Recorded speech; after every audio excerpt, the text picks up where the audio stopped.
2,000 years ago, one civilization held the entire Western world in its grasp. From Northern Europe to Africa and the Middle East, it imposed laws, ideas, and a single language. For 2 millennia, we've dreamed of its cities and its triumphs, its idealism and its decadence. Rome, the power and the glory.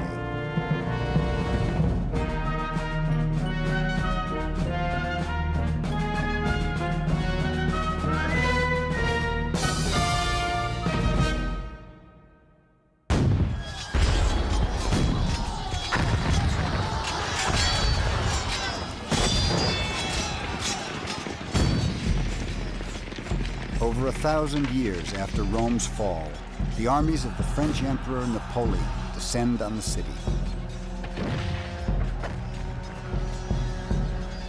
Napoleon's forces have already battled their way through Europe.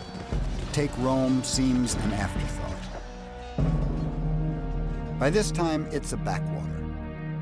But for Napoleon, it has an almost religious significance.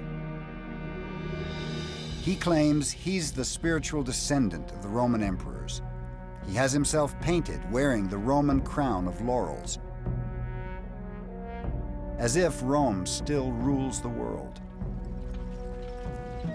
His troops march unopposed into the city. It's like walking into a ghost town.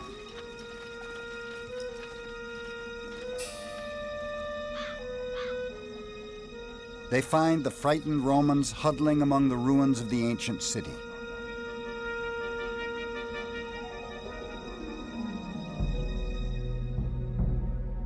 Crumbling palaces and arches still seem to echo the magnificent triumphs they were built to celebrate.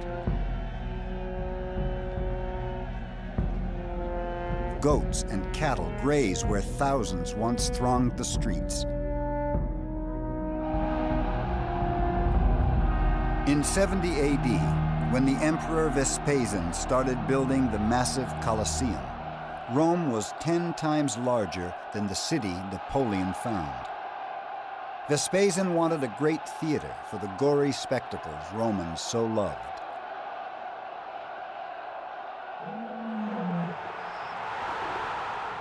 The scale of the Roman games, like the scale of Rome itself, was staggering.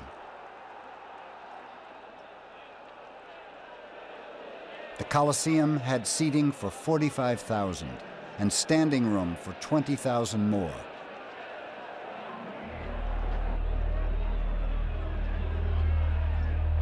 In one series of games, 5,000 people and 11,000 animals were slaughtered.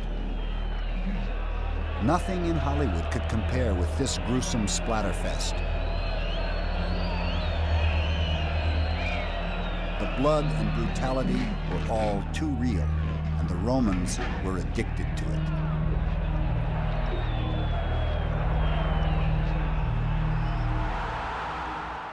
When he saw the blood, rather than turn away, he fixed his eyes on the scene and took in all its frenzy.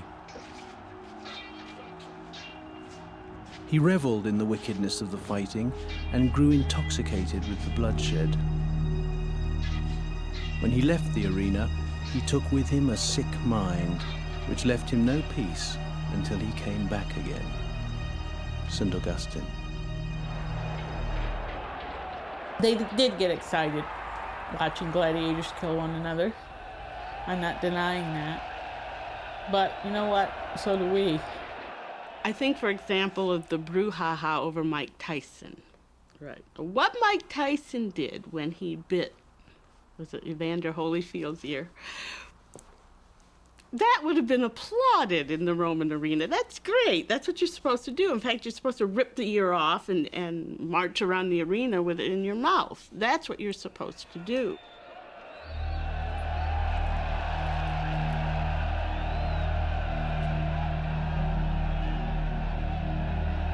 Rome's savagery was matched by its size.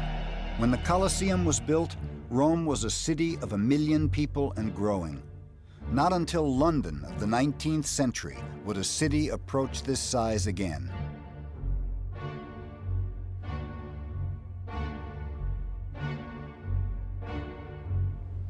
What I think you'd notice if a time traveler went back would be the smell, the noise, the dirt, the crowdedness. I think there'd be lots of beggars, lots of signs of sickness, disease, lots of small children. It'd be rather like Calcutta or Rio, crowded modern town, very poor, with these monumental buildings in the center expressing the wealth and power of the empire. Traffic was terrible.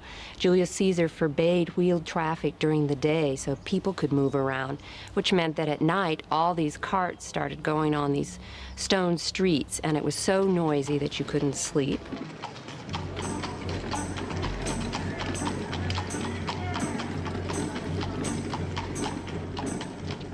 To manage the problems of organizing such a huge concentration of people, the Romans invented the science of urban planning.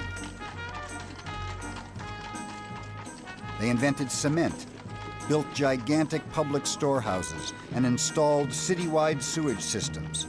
But their greatest achievement was the water supply. The aqueducts of Rome reached 60 and 70 miles into the hills to guarantee a continual flow of fresh water into the city. That flow of fresh water provided enough water, gallons per person per day, that was not equaled by the city of Rome until the 1950s. Along with millions of gallons of water, Romans consumed a staggering 8,000 tons of grain weekly. Supertankers, each carrying 1,000 tons of grain, crisscrossed the Mediterranean. They were the largest ships built until the Atlantic steamers of the 19th century.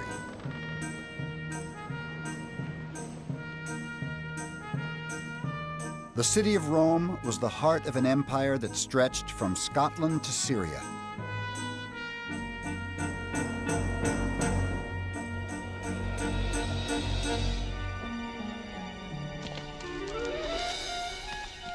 Never has the Western world been better organized or more united. In the year 100 AD, you could travel from Egypt to France on paved roads with only one currency and one passport in your pocket.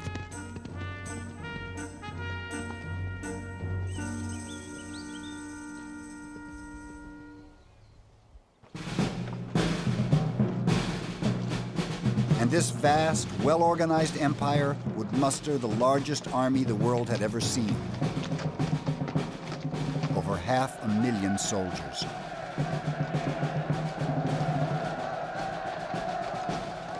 Rome was the superpower of the ancient world.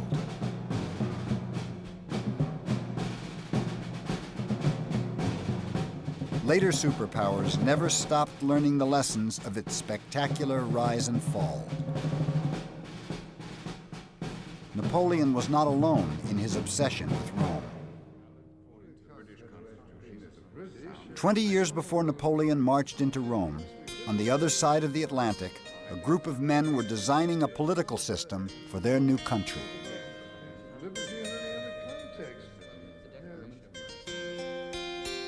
In designing the Constitution of these United States of America, we have at various times sought precedent in the history of that ancient republic and endeavored to draw lessons both from its leading ideas and from the tumult and factions which finally brought it low. Thomas Jefferson.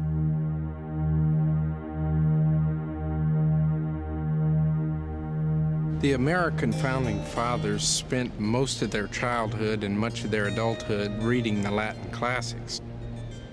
To the founders, the past was not something that was dead, it was something that was alive, especially the Roman past. It was alive with personal and social meaning. This was crucial, I think, to the American Revolution because they were doing something really unprecedented in this revolution, and yet they were able to feel that they were not the first. The basis of our political system, I think, lies in Rome. The Western world grew up in Rome's shadow. Its legends, its laws, its institutions, and its language. Napoleon said, "The story of Rome is the story of the world." It's a story of great commanders and politicians. Men like Caesar, Augustus, Hadrian, and Constantine.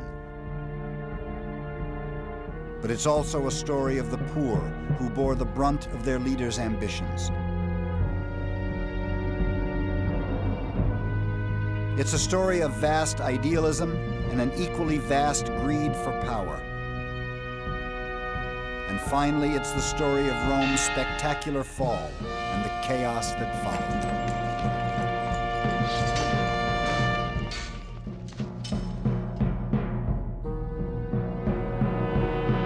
But behind all that are the stories of Rome's beginnings almost 3,000 years ago in the lush hills of central Italy.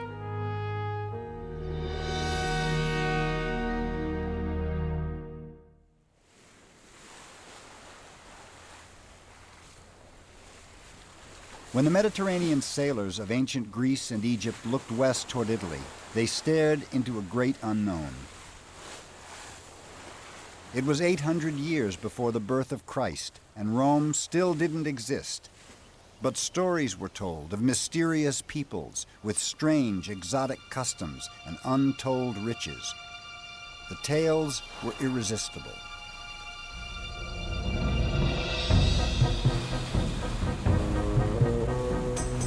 Setting off from the great civilized cities of the East like Athens and Tyre, adventurous Greek traders sailed west into uncharted seas.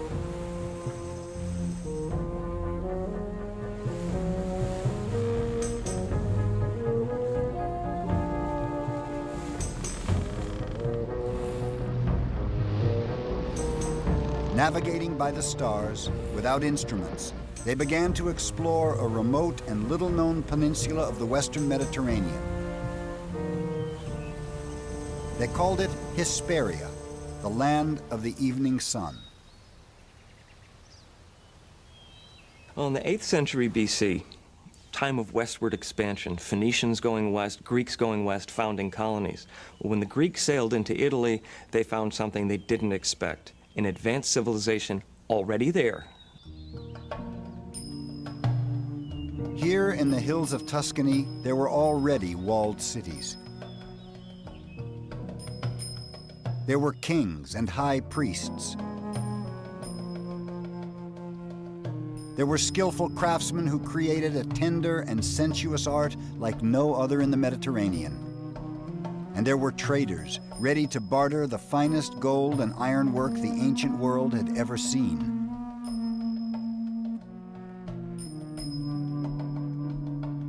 Before Rome, there were the Etruscans. They taught the Romans everything, but left no written records. Incredible. The Etruscans were some of the most amazing artisans that the West has ever seen. They worked in metal for sculpture. They worked in terracotta and life-size statues with these amazing, inviting expressions. Very warm. They're not cold and distant, but they're people that you want to meet.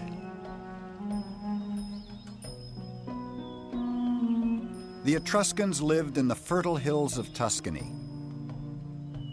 But their real wealth lay underground, the richest deposits of iron ore, copper, and tin in the central Mediterranean.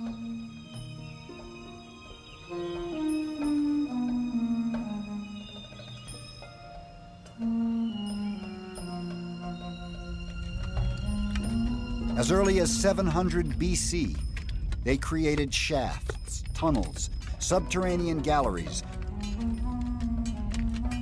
smelters and slag heaps so vast that 2,500 years later, Mussolini reprocessed them to produce weapons for World War II.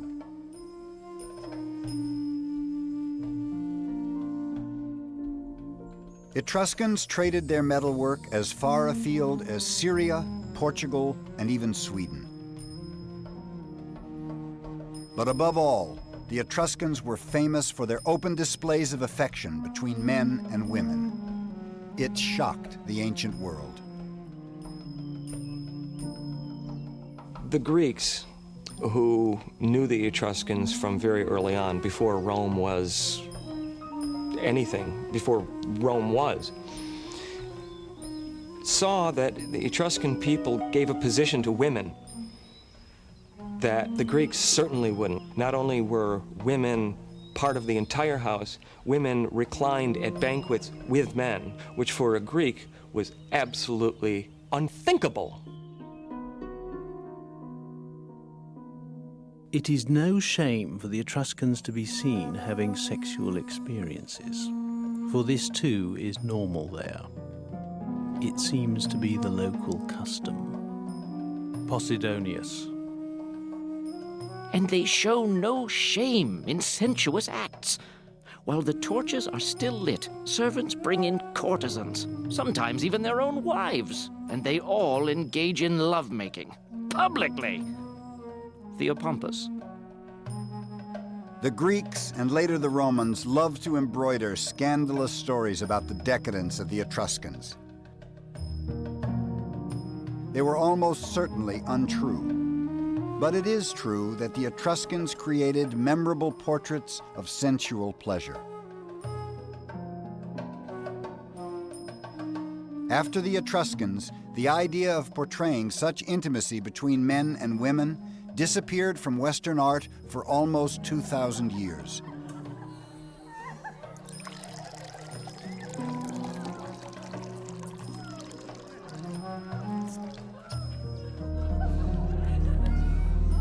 The change began with the Romans, who grew up in their shadow.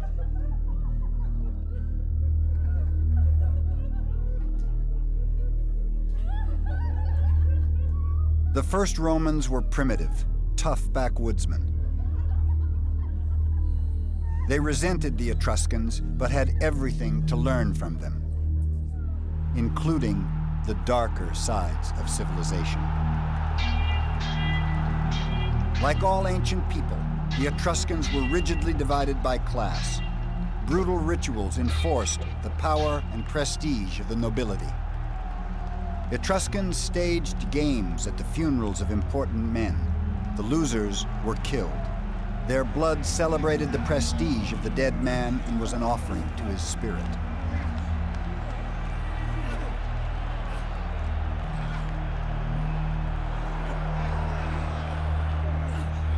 The wrestlers were slaves captured in warfare. Their lives were worth nothing. Only their deaths were significant. The practice of human sacrifice was common in the ancient world. The Etruscans were no exception. The blood of slaves and captives watered the ground at state rituals throughout the Mediterranean. Romans inherited the Etruscan taste for sacrificial blood. Gladiatorial combat was the Roman equivalent of these gory celebrations of power.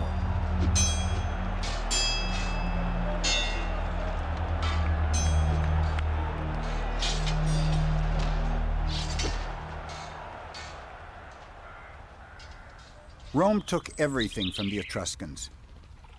Etruscan engineers showed them how to drain the marshes where Rome now stands and channel the water into underground sewers.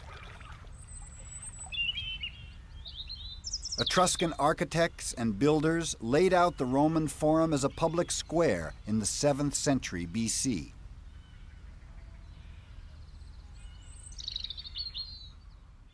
Though Romans owed everything to the Etruscans, they would one day turn on them, crush their beautiful cities, and defame their memory. It would be the first step on Rome's path to empire.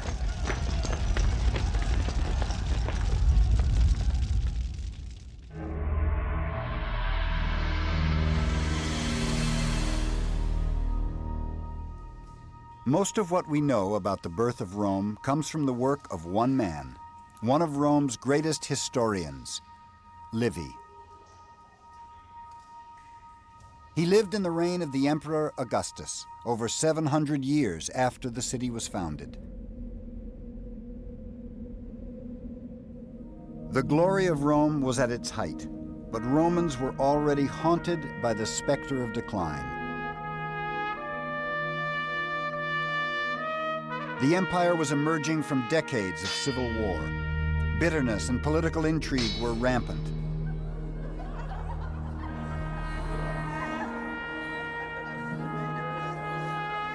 Decadence, greed, and profiteering were the order of the day. To men like Livy, raised on the Roman stoic virtues of valor, loyalty, and self-sacrifice, it seemed the spirit of Rome was rotting. I feel that indulgence has brought us, through every form of sensual excess, to be morbidly attracted to death in all its forms. Rome is at the dark dawning of an age in which we can neither endure our vices nor face the remedies needed to cure them. Livy. A cure was what Emperor Augustus was looking for. He cracked down on dissent and passed laws to punish immorality.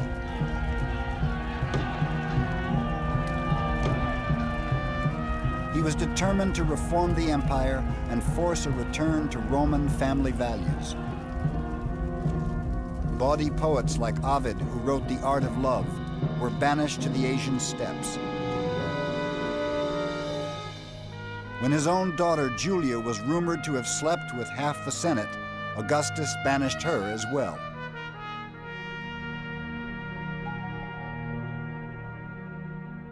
Livy saw in Augustus, or in Octavian, a chance for the world to finally settle down and get back to business.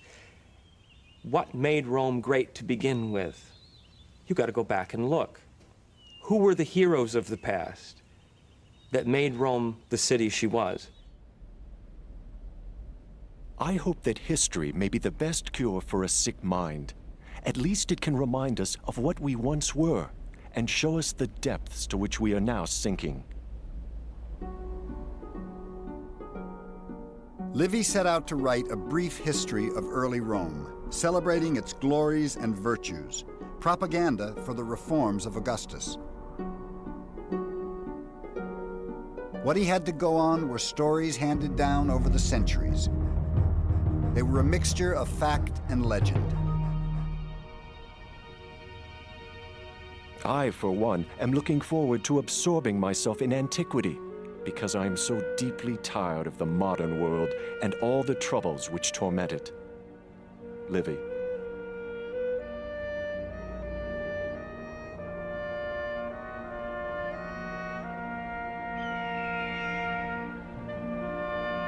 He believed Rome's mythological beginnings would reveal the stories of heroism and nobility Romans needed to hear.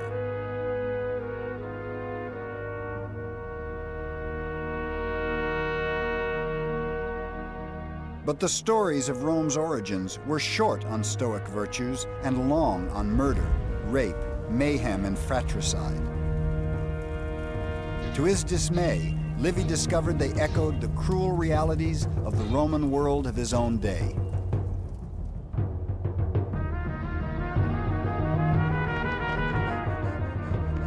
Legends told that Rome was founded by Romulus and Remus, twins who were cast into the wilderness to die.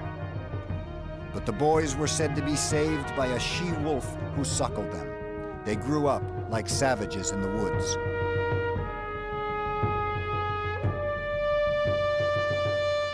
When they returned to found the city of Rome, they were filled with the simple, ferocious spirit of their wolf mother.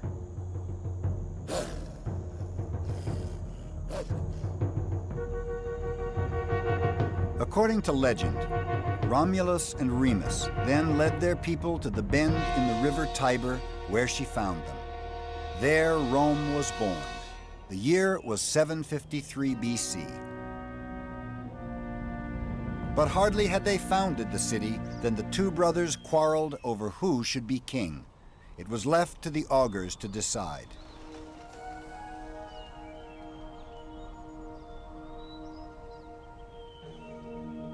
Augurs were the priests of early Rome who divined the will of the gods.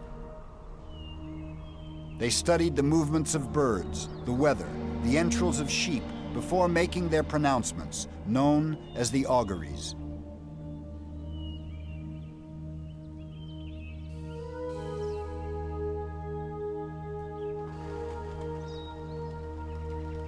The augurs placed each brother on a hilltop, then waited.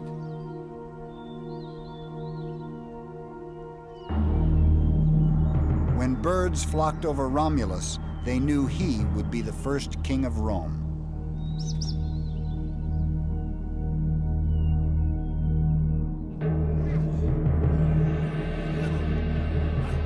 But Remus refused the augury, and the brothers fought.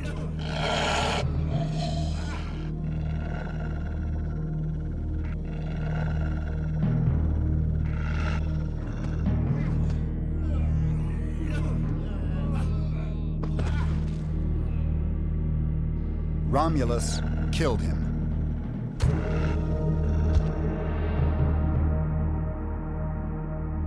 The first king of Rome, suckled by a wolf, bathed in his brother's blood, walked away furious and triumphant. It was a fitting augury for the bloodshed and strife that lay ahead.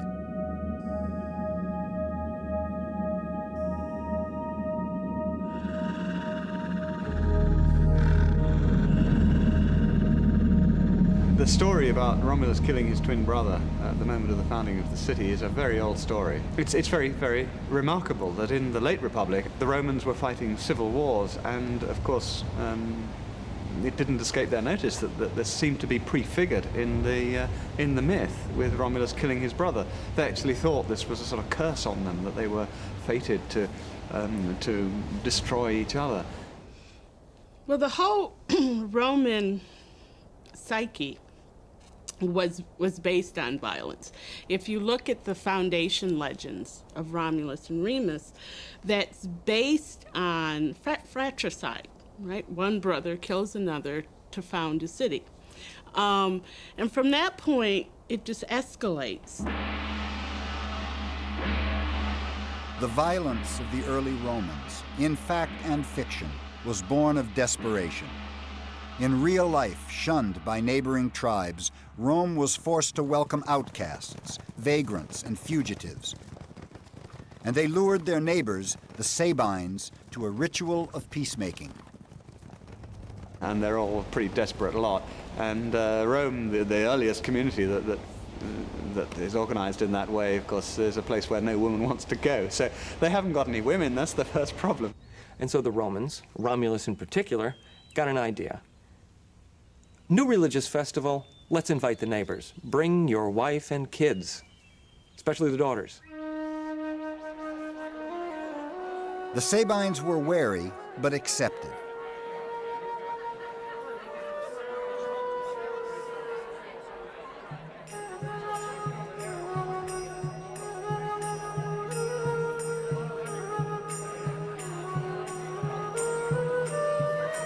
As the festivities went on into the night, the Sabines relaxed their guard. It was what the Romans were waiting for. Romulus gave the sign and they attacked. They grabbed the women and drove off the Sabine men, the ones they didn't kill.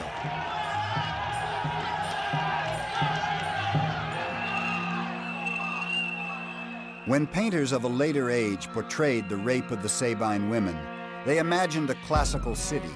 They were wrong. The early Romans were primitive people struggling desperately to survive. The grim stories of the first Romans were as surprising to Livy as they are to us. They certainly didn't provide the role models he was looking for.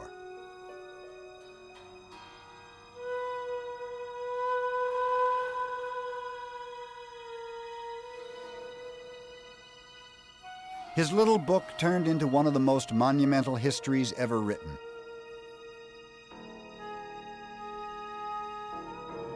By the time he died in 17 AD, it had grown to 142 volumes, all written laboriously in wax. It had absorbed his entire life. Livy's Chronicle was the bestseller of its day. It was more successful than he could ever have hoped, but had no effect whatsoever on the moral chaos of empire. Even 142 books were no match for the influence of so much power. By now, Rome was a juggernaut whose momentum was unstoppable. Its course set by its mythic beginnings, whether fact or fiction.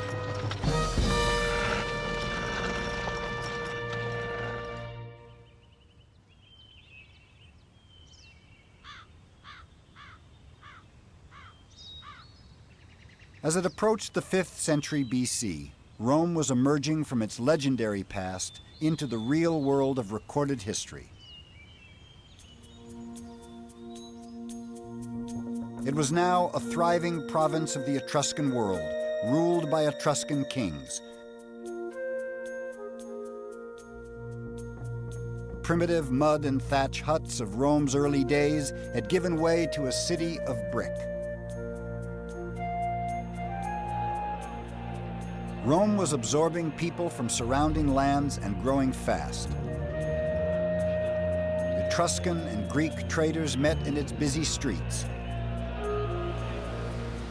Phoenician boats from Sicily and North Africa sailed the Tiber. Wine, olives, and gold flooded into Italy.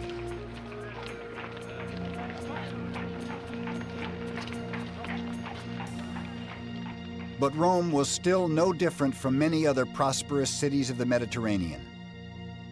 What first set it apart was not its capacity for trade or engineering or even warfare, but its ability to organize itself.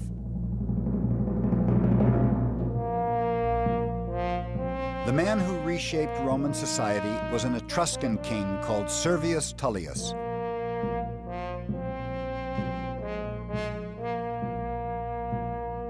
There are no statues of him. We have no idea what he looked like. He never became as famous as later rulers of Rome, but his mark on history may be even greater. And yet, all Servius Tullius did was carry out history's first census. Now, the Roman census, are a very important institution. They would count the Roman citizens, all right, and list them, and then distribute them in their appropriate classes and political units and so on. The census was a kind of way of grading Roman citizens according to their status and prestige.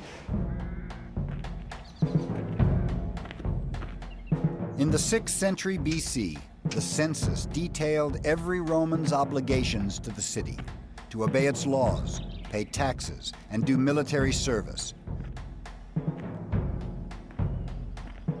But much more important, it also gave them rights. This was the great innovation of Servius. In proportion to their contribution, Romans were given a say in how their city was run. Servius sowed the seeds of representational government. He organized an assembly to govern the city and gave it a name, the Senate.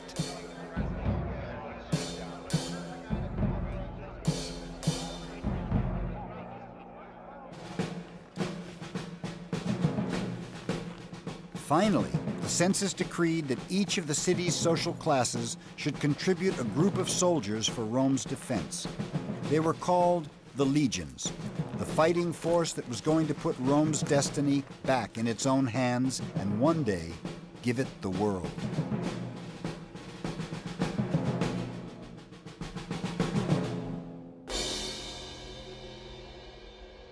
The census didn't create equality or democracy.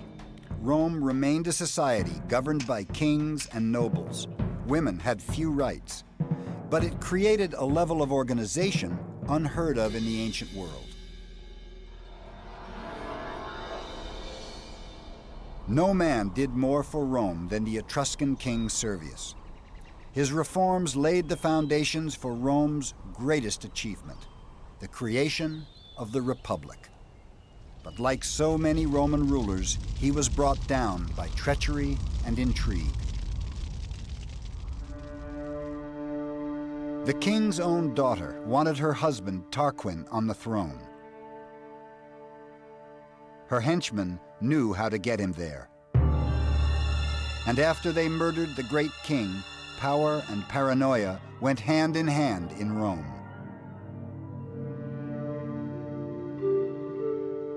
For almost 2 centuries, Rome had been ruled by Etruscan kings and Etruscan nobility.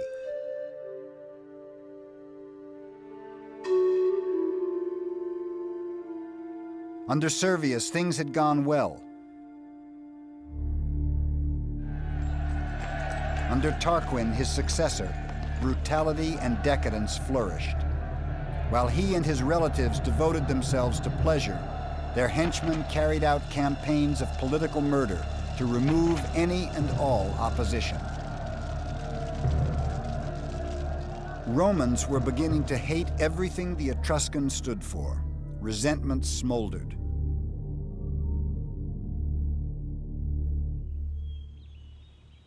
A woman called Lucretia was the spark that would set it on fire.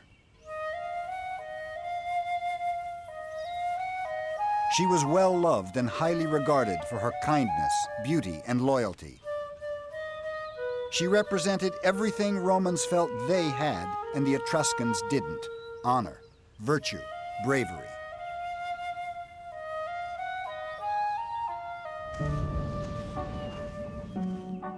One day, the king's son and some of his Etruscan nobles were on a journey away from Rome. Drunk, they decided to creep back into the city and spy on the most beautiful women to see what they were up to.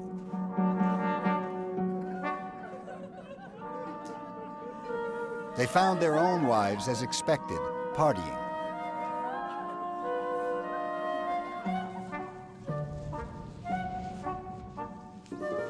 They found Lucretia hard at work.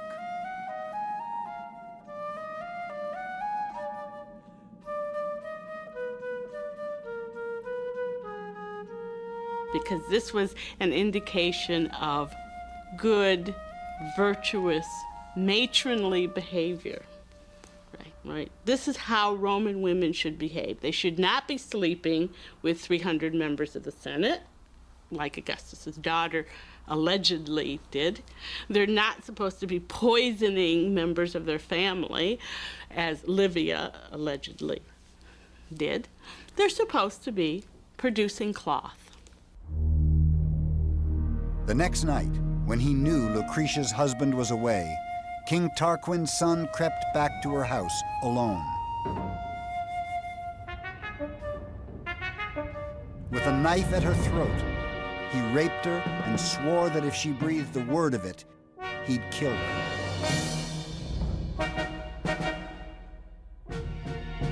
That would be unnecessary. The next day, too proud to live with her dishonor, Lucretia killed herself.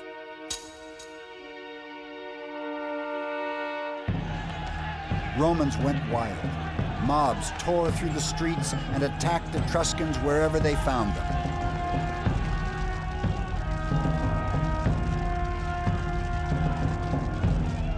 A stern nobleman named Brutus organized a furious attack on the Etruscan king and his courtiers.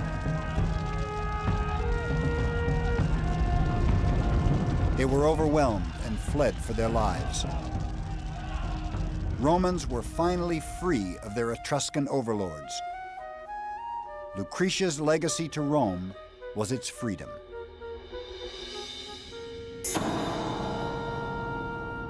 Romans vowed they would never again live under a king. So how exactly were they going to live? How would they govern themselves? Their solution was momentous. They declared that the affairs of Rome would belong to the people, that citizens would vote, and that Rome would be a res publica, a public affair, a republic. Government would no longer be the business of kings. Rome would be ruled by laws and elected officials. The first 2 elected leaders, called consuls, were Brutus and Lucretia's widowed husband. And so a king was replaced with first 2 praetors, eventually 2 consuls, with 2, both of them in agreement on everything, elected annually, so that no one person ever had very much power for very long at all. This paranoia about kings continues all the way through Roman history. In ways he never could have imagined, Servius's census had borne fruit. The new republic would be organized according to the voting categories and classes he put in place 40 years earlier. The birth of the republic staked Rome's claim to a place in history. SPQR was the republic's banner. Senatus Populusque Romanos, the Senate and people of Rome.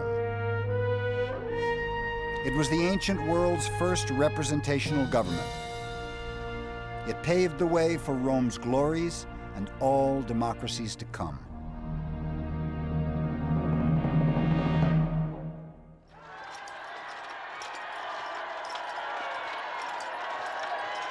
Romans set themselves free from the Etruscans in 510 BC.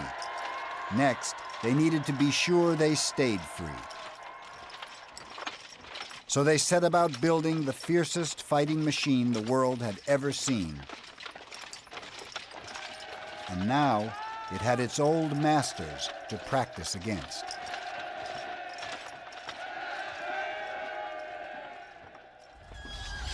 For over 100 years after Rome declared its independence, it was at war with the Etruscans, who fought desperately to regain their old possession. They failed. They were no match for the highly disciplined Roman legions who'd fight to the death to defend Rome's liberty. As Roman soldiers fought for the Republic, a man named Publius codified its leading ideas. This legal system set a remarkable precedent for republics of the future.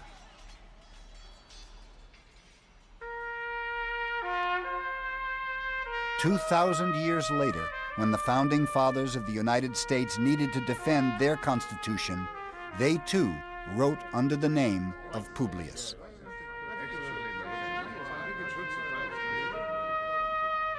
I think the American Revolution was an exciting period for the Founding Fathers. They were excited by the opportunity to match their ancient heroes' struggles against tyranny, in a sense to rival the noble deeds they had spent their youth reading about. And they were thrilled by this idea, by this thought, that they were beginning anew the work of the ancient republicans, only this time with an unprecedented chance of success. Throughout the 5th century BC, the struggle for the Republic went on. Rome and the nearest Etruscan city, Veii, faced each other across the Tiber in an endless stalemate of attack and counterattack.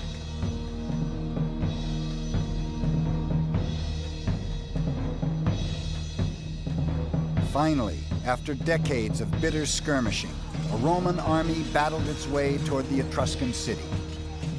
The year was 392 BC. Their goal was to take Veii by storm and once and for all bring to an end the Etruscan threat to Rome's survival. Etruscan soldiers fought furiously at the city walls. Priests prayed to their gods to save them from destruction. To no avail.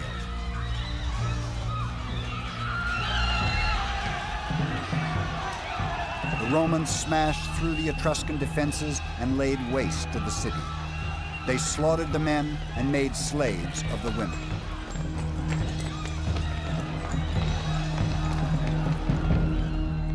It was Rome's first great victory. There would be many more, each celebrated by the building of a triumphal arch, a monument to the glory of victory and the humiliation of the defeated.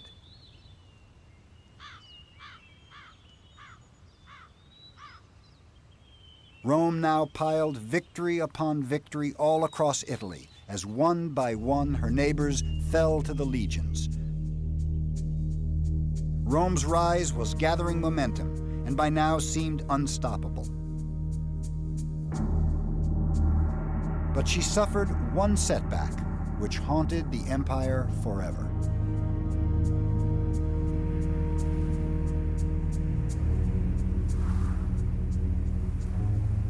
The year was 386 BC. From beyond the Alps, horsemen appeared and thundered toward Rome.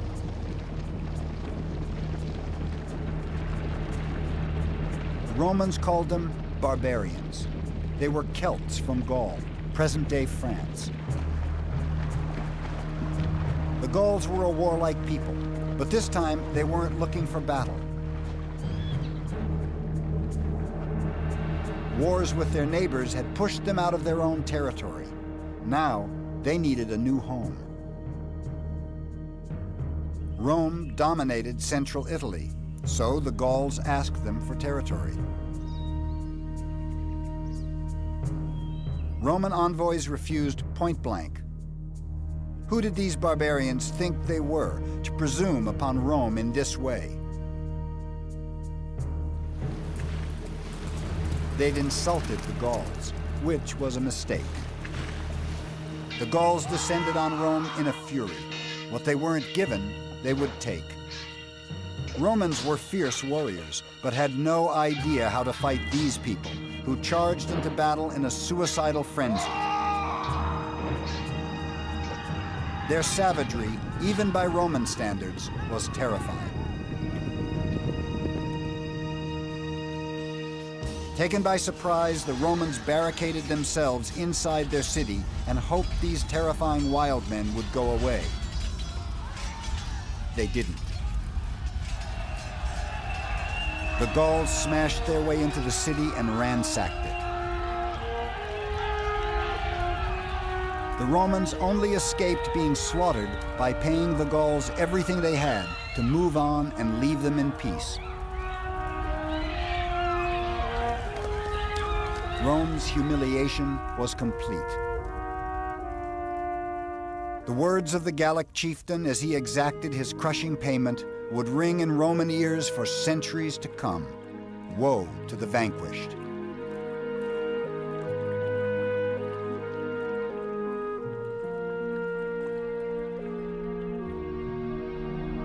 Rome rose from this devastation stronger, better organized, and more determined than ever.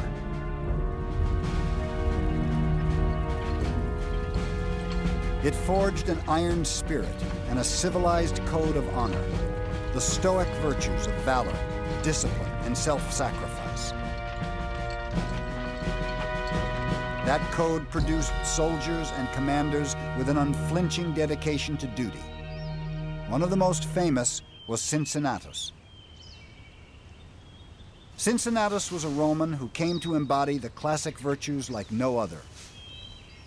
Although a nobleman, he liked to work his fields with his own hands. One day as he worked, a messenger arrived with news that Rome was being attacked.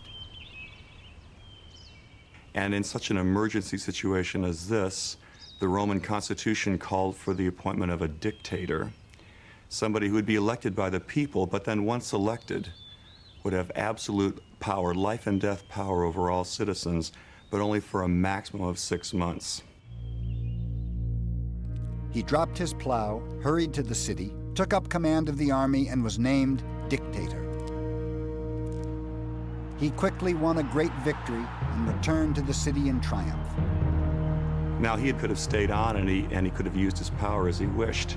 But the very day that he returned to the city, we're told, he immediately resigned the office of dictator, walked back to his farm outside the city, and continued to plow his farm. And the Romans loved to tell that story because here was a man who was totally selfless, who cared nothing for his own livelihood, for his own life, but merely to serve, wished to serve. And so it's no accident that one of the most famous sculptures in American history is that of George Washington as a Cincinnatus. George Washington knew that many people compared him with Cincinnatus, and he liked that, and he consciously worked to encourage that image. And so, for instance, during the darkest periods of the war, when some thought maybe he should resign, he held off that resignation because he wanted to do like Cincinnatus did, wait until the enemy was defeated, and then in a big show lay down his power, which he did, and he retired to his own plow at Mount Vernon. Cincinnatus became the role model for the Roman politician commanders Napoleon so admired. He embodied the code of conduct that powered Rome's rise and extended Rome's dominion over the entire Western world.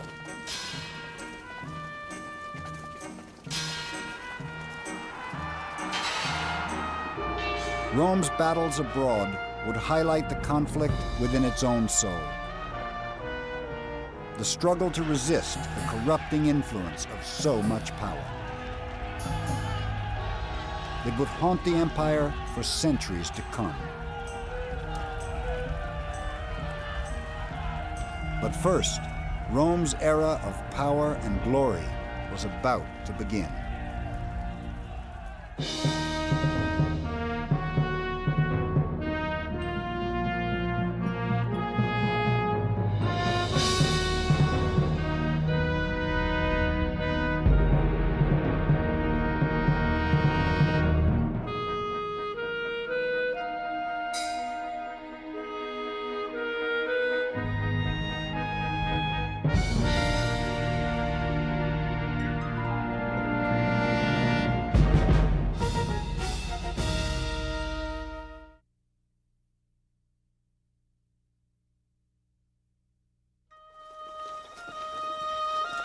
They were the most successful warriors in history. They conquered the greatest empire the world had ever seen. In their brutal grasp, they held it together for more than 1,000 years. It's a saga of proud men and almost unending triumph. It's the story of the conquest of empire.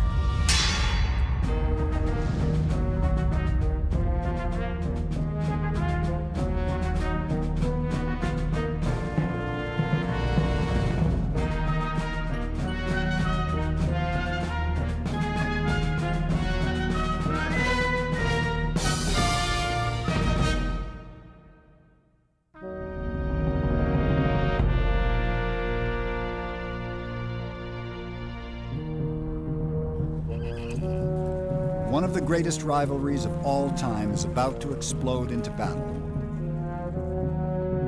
Two men stare each other down. Two empires hang in the balance.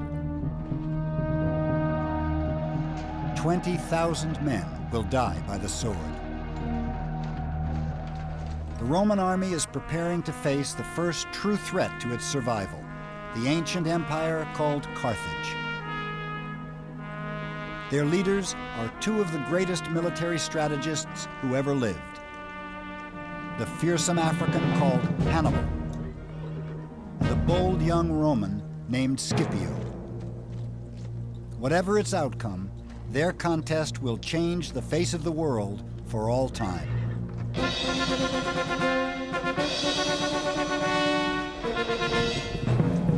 The Second Punic War, Rome versus Carthage, has reached its final crisis. It's a confrontation centuries in the making.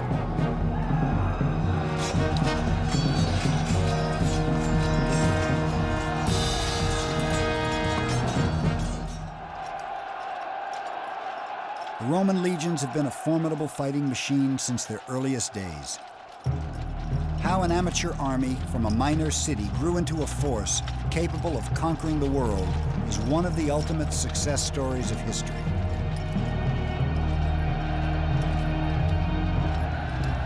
In the early years, Rome was a democratic republic, its military an army of citizens. For centuries, it was the proud duty of every landowning Roman to serve in the name of the eternal city.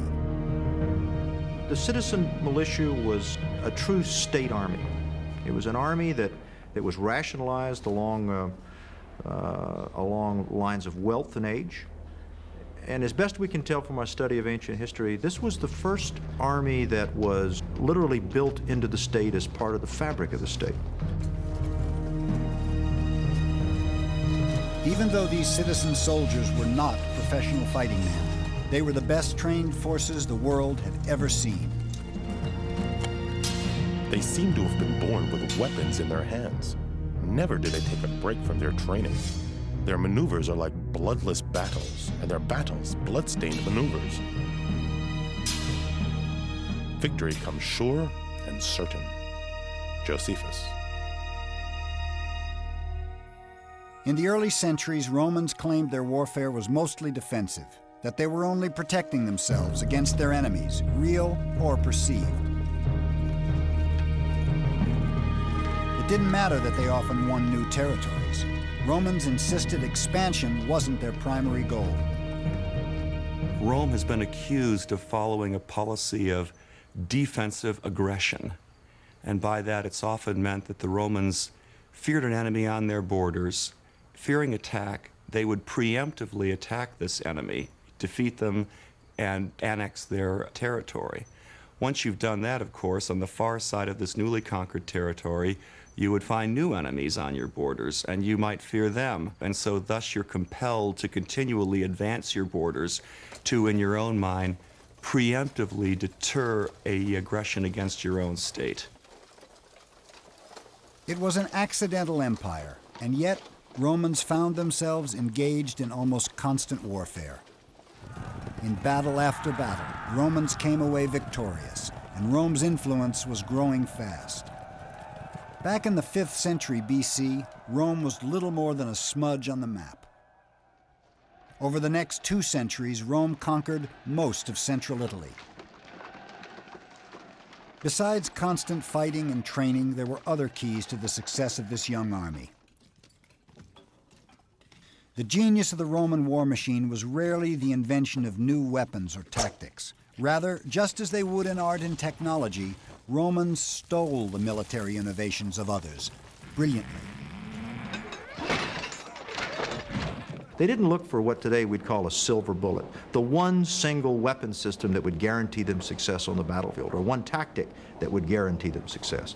What they looked for was to treat battle holistically, not just as a clash of technologies, but a clash of leadership, of will, of training, discipline, technology, politics. What they were a body of soldiers who always picked the best. And they weren't ashamed to pick the best from their enemies. From the Greeks, Romans took most of their early weapons and armor, like traditional round shields and hoplite thrusting spears. From the Gauls, a long javelin called a pilum, which they could throw 100 feet, along with larger oblong shields and chainmail armor. And from the nearby Etruscans, Rome copied the basic organization of her military, the legions of roughly 5,000 men each. The Romans knew how to find an edge anywhere they could. The Roman army, with few exceptions, was always well-fed and healthy. Now, in an age of muscle-powered armies, where physical strength determines your dominance over an enemy, being healthy and being rested and well-fed would be today like having a weapons overmatched against an enemy in a firepower battle. It was very important. Another secret to Rome's success was extreme, unflinching discipline. If any soldier deserted or ran from battle, his entire unit faced brutal punishment. 1 in every 10 men was beaten, stoned, or flogged to death.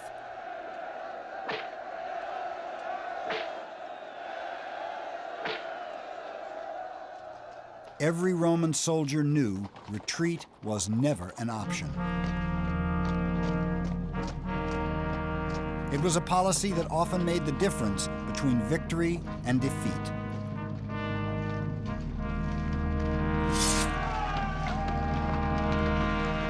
In the eyeball-to-eyeball combat of the ancient world, retreat was almost always the wrong move.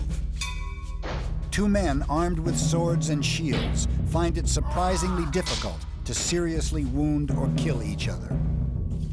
Until, that is, one of them turns and runs. It's far easier to stab an enemy's unprotected back and sides. And so, the bloodiest slaughters occurred when an army panicked, turned their backs, and ran. Thanks to their unwavering discipline, the great Roman legions just didn't panic. By 260 BC, Rome controlled more than 52,000 square miles, the entire Italian peninsula south of the Po River, and she would not stop here. Rome's reach across the map was now bumping elbows with another, much older empire, Carthage. This powerful empire controlled much of North Africa, Spain, Sicily, and Sardinia. First settled by traders from what is now Lebanon, the city of Carthage was founded in 814 BC, before Rome was even a collection of mud huts. Called the Great Jewel of the Mediterranean, Carthage was rivaled by no other city on earth, least of all young Rome. Little is known about the Carthaginians, who left behind almost no written record. What is known comes from archaeological finds and stories passed down by the Greeks and Romans. But one scrap of evidence about Carthage overshadows all others, a bizarre ritual that struck even the Romans as utterly barbaric. The god Baal Hammon demanded human sacrifice from the ancient Africans. Carthage gave him her children. In a sacred ceremony, a priest lifted up the child, strangled him to death, then burned the small body in a ritual fire. These carved stones mark the graves of sacrificed babies. There are thousands near Carthage. Hundreds of children at a time were killed in the desperate attempt to bring rain in times of drought or repulse an enemy in times of war. Romans claimed that child sacrifice was the root of Rome's hatred for Carthage. More likely, the African Empire simply stood in Rome's ambitious way.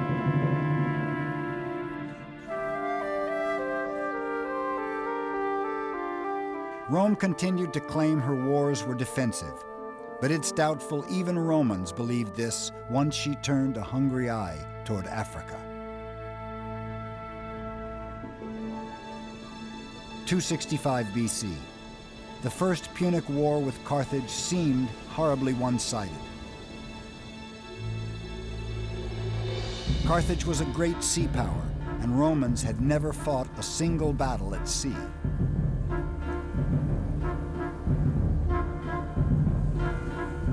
And so the Romans, in order to fight a naval war, had to develop a navy. And they got a break early in this war when they found a Carthaginian warship that had accidentally washed up on the shore of the Italian coast after having been abandoned by its crew during a storm. And they closely studied the Carthaginian vessel. They took it apart, found out how it was built, and then built hundreds of exact replicas of this Carthaginian ship. So the Romans now had a fleet. New to naval warfare, the Romans had to find a way to turn things to their advantage. They soon found the answer. Instead of bombarding from a distance, Roman soldiers boarded the enemy's ships using a specially designed plank called a corvus. In hand-to-hand combat, the Roman legions were just as deadly as on land.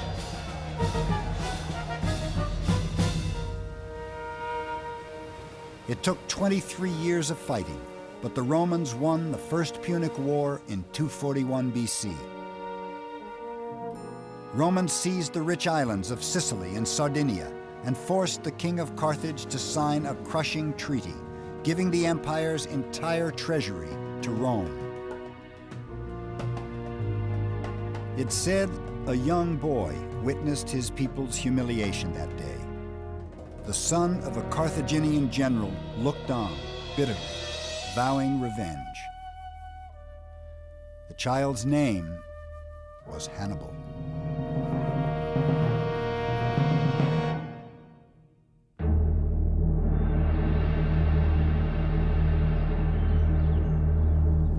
Two decades after Carthage lost the First Punic War, Hannibal was now a soldier, the leader of his nation's military.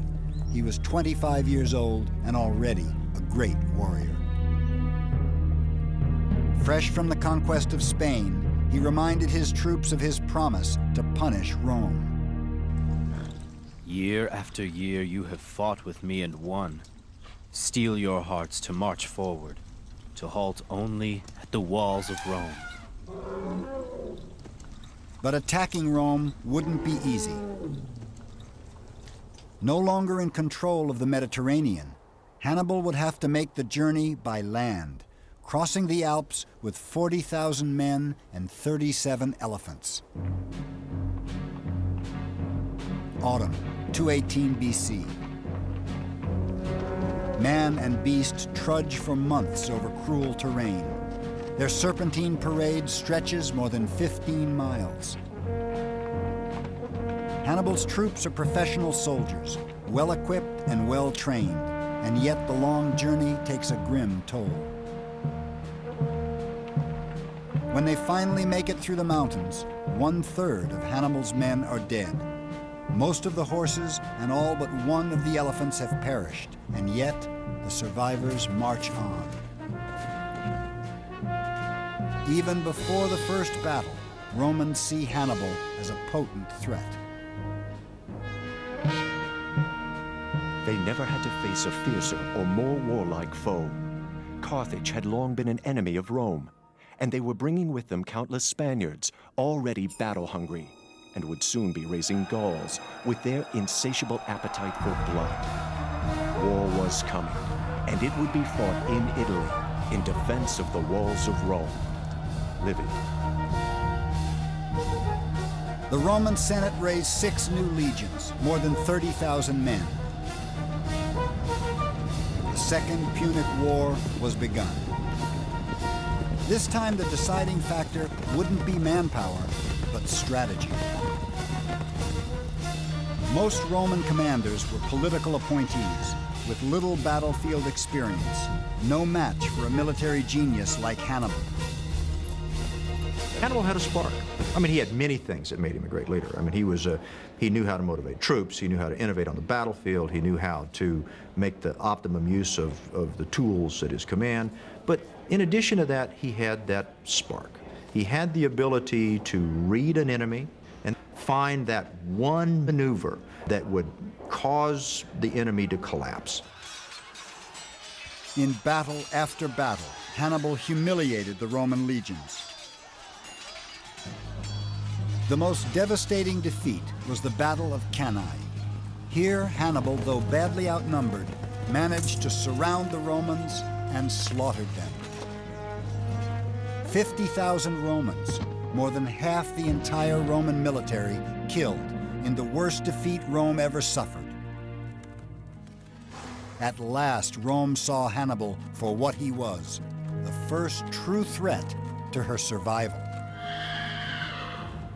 For 15 long years, the war against Hannibal dragged on, and large areas of southern Italy defected to him.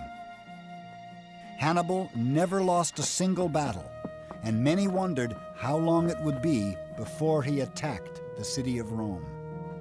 It was widely expected, of course, that he would take the city, but Rome was heavily fortified. Hannibal seems to have not had proper siege equipment.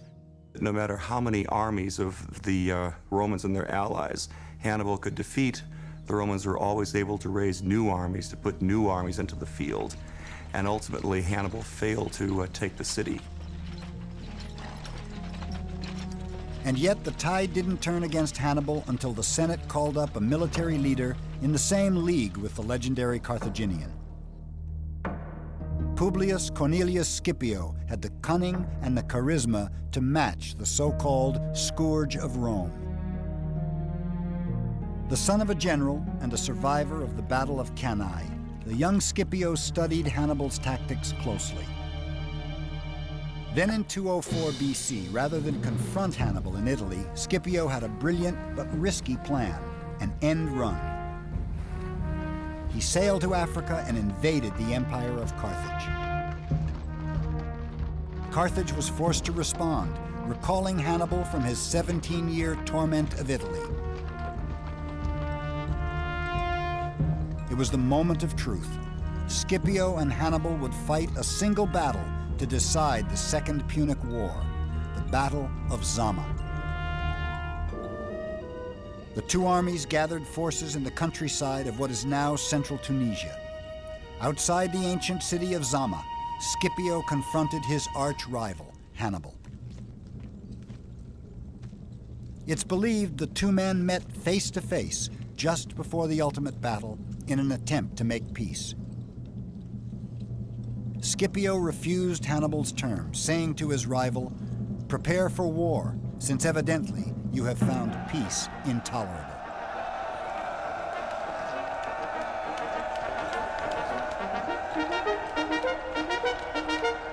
The two sides were well matched, with about 34,000 men each, but there were crucial differences. Hannibal had been resupplied with 80 of his dreaded elephants, but Scipio had drilled his troops in new tactics for dealing with the great beasts. The Roman troops would form long corridors to funnel the charging elephants away from the front lines where they do the most damage. Scipio also had the support of thousands of local Numidian cavalry who defected from Hannibal. Renowned as the best cavalry in the world, the horsemen added to Scipio's edge.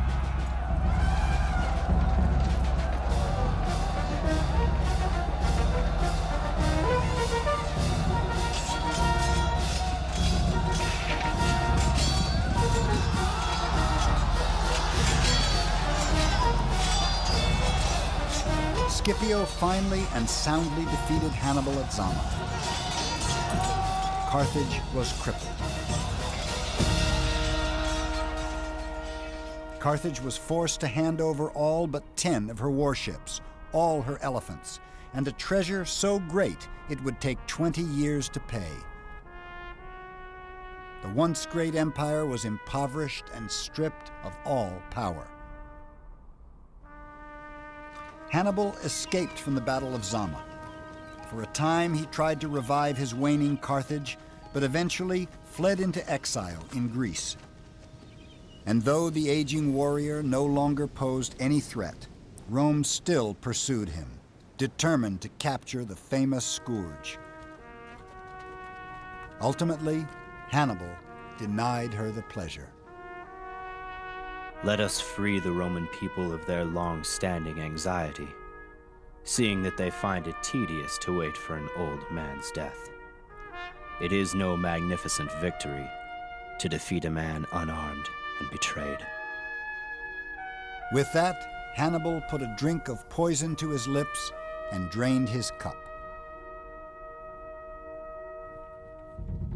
But even Hannibal's suicide was not victory enough. After so many years of war, Rome still saw Carthage as an enemy and could not abide her survival in any form. In 146 BC, Rome destroyed the African Empire once and for all in the final Punic War, slaughtering 500,000 people. The pearl of the Mediterranean is ground into dust. Carthage is no more. Rome now controlled the entire Mediterranean, along with parts of Spain, southern Gaul, and the Italian peninsula. At the same time, Rome's power was spreading eastward. In all, Roman armies held more than 250,000 square miles.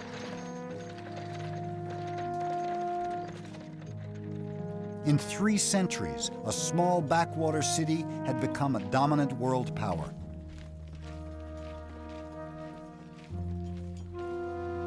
In the past 50 years alone, she more than tripled her domain. Her military was the most successful fighting force the world had ever known. No power on earth could truly threaten her, and every nation in her reach had reason to fear. But success wasn't all it's cracked up to be. More than a century after the wars against Carthage began, Rome was left drained, both financially and emotionally. War-weary Romans had lost hundreds of thousands of sons to bloody battles in faraway lands. Surviving soldiers had been fighting so long, they barely remembered their homes. One thing became clear. A non-professional citizen army was no longer adequate for an empire the size of Rome's. It would fall largely to one man to professionalize the Roman military, a general and politician named Gaius Marius. Marius saw the need for far-reaching changes in the structure of the Roman army. To be a soldier would now be a career in itself, not merely a sideline for landed citizens.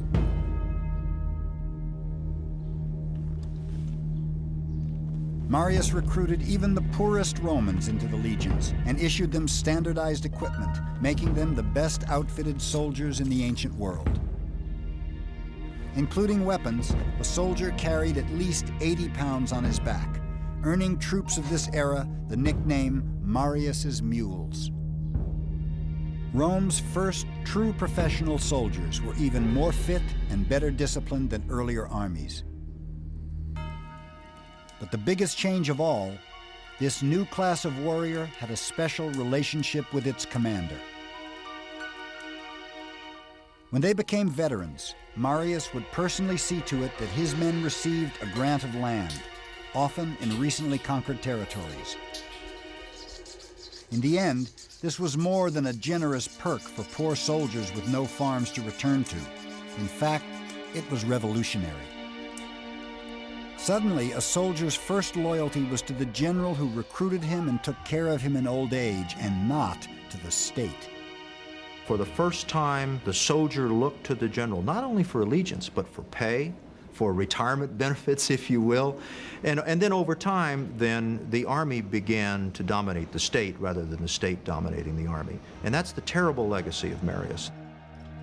Powerful generals now controlled their own private armies. Soon, they would use them however they saw fit, even against Rome herself.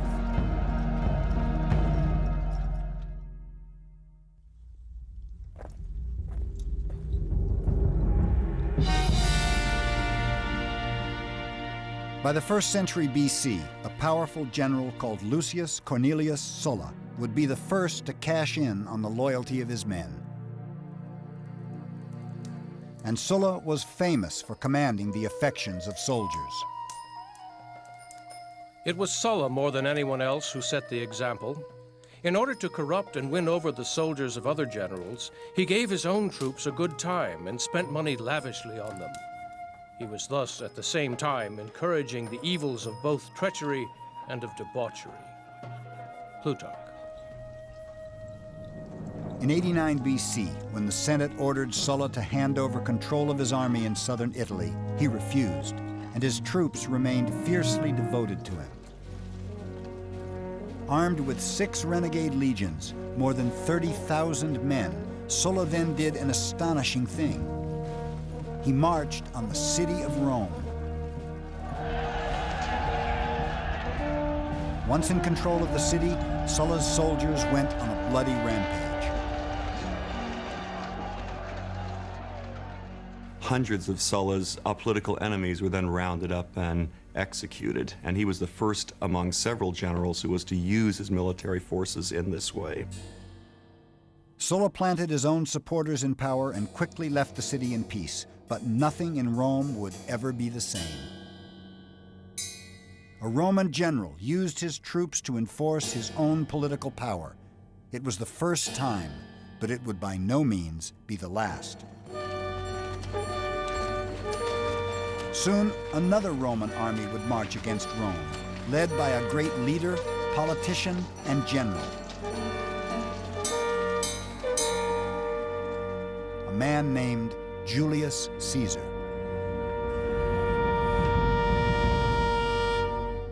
He was a slightly built man with soft and white skin who suffered from headaches and was subject to epileptic fits. He was particular in his personal appearance and dress, was clean-shaven, and was sensitive of his premature balding. Plutarch. Shrewd and intense, the future dictator clearly saw his path to power. Only by victory on the battlefield could a politician hope to be taken seriously as a leader in Rome. Now 40 years old, Caesar needed a war to win, and the obvious choice was to make one of his very own in a place called Gaul. The Senate named Caesar governor of 3 provinces, Illyricum, Cisalpine, and Transalpine Gaul, the only parts of Gaul Rome controlled. Caesar hungered for the rest. The Gauls had long been the most powerful and successful people of northern and central Europe. By Caesar's time, they dominated the lands of modern France, England, and Ireland. The Romans considered them barbarians, but Gallic culture was actually quite advanced. And yet, what the Gauls were most famous for was their bloodlust in battle. They excelled in psychological warfare. They wore body paint and caked their hair with lime and mud, terrifying the methodical Romans. 5 million Gauls stood between Caesar and the glory he craved. If he could add the lands of modern France to Roman territory, he would hugely increase his reputation and his power. In 58 BC, on the excuse of stopping a Gallic tribe from entering Roman territory, Caesar moved his legions into Gaul. And for the next decade, the bold general does precisely what he set out to do: conquer. Tribe after tribe, battle after battle, Caesar prevailed against the Gauls again and again. By Caesar's own accounts, it was a slaughter.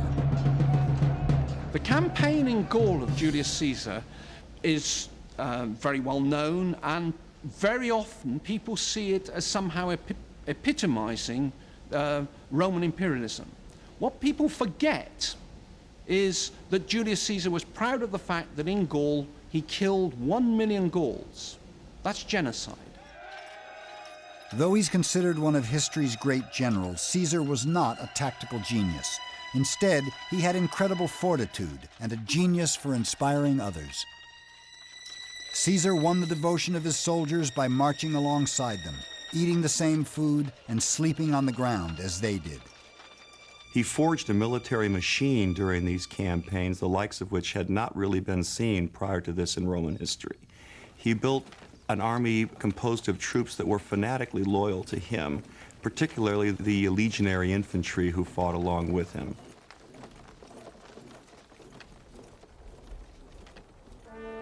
Today, it's called Alise-sans-Reine in modern France. In 52 BC, it was known as Alesia, the decisive battleground for Caesar's campaign. The Gauls were united under a legendary warrior chief called Vercingetorix. For Julius Caesar, this is the moment of truth. He surrounds Alesia, but he's taken by surprise when Gallic reinforcements attack from behind. Caesar must now fight 2 armies at once. He basically conducted a siege in 2 directions. Now, what other ancient soldier would have done that? Or what soldier today would have had that degree of self-confidence in his men and self-confidence in his own leadership ability to conduct essentially a siege in 2 directions 500-600 miles from home? That's the mark of a genius. He's outnumbered 5-1, but Caesar's troops eventually win the battle, capturing the infamous Vercingetorix. It was the last stand for the Gauls, and it made Julius Caesar one of the 2 most powerful men in Rome and the world. The other was a general and politician named Gnaeus Pompey, long a rival of Caesar's. The ambitions of these 2 men would soon launch Rome headlong into a bloody struggle for her own survival.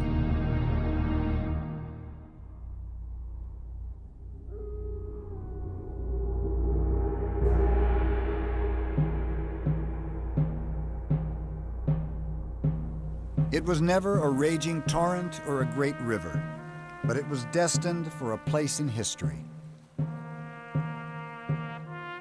Its very name has come to mean a boundary and an irrevocable decision. The Rubicon. For Caesar, at first it was simply the southern boundary of his province in Gaul. It would soon become a great deal more. The Senate recalled Caesar to Rome, but ordered him to leave his legions behind. He was between a rock and a hard place. He had to go to Rome, but if he went unprotected, he'd almost certainly be murdered by Pompey's supporters. He believed he had no other choice but to call on the loyalty of his men. He turns to his troops and says, I'm being insulted by the state. Do you think this is a good thing? Protect me, defend my position in society. That's what the troops were marching for. At least that's how Julius Caesar put it. It was a high-stakes game of chess using real armies. In 49 BC, in bold defiance of the Senate, Caesar took his army out of Gaul across an unassuming little stream.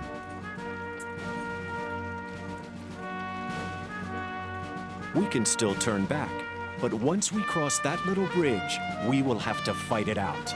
The die is cast. Julius Caesar. The moment his army crossed the Rubicon, his intent became obvious to all. Caesar was marching on Rome and into civil war. The army of one Roman general against another, legion against legion. Caesar defeated Pompey, but the bloody struggle for power raged on.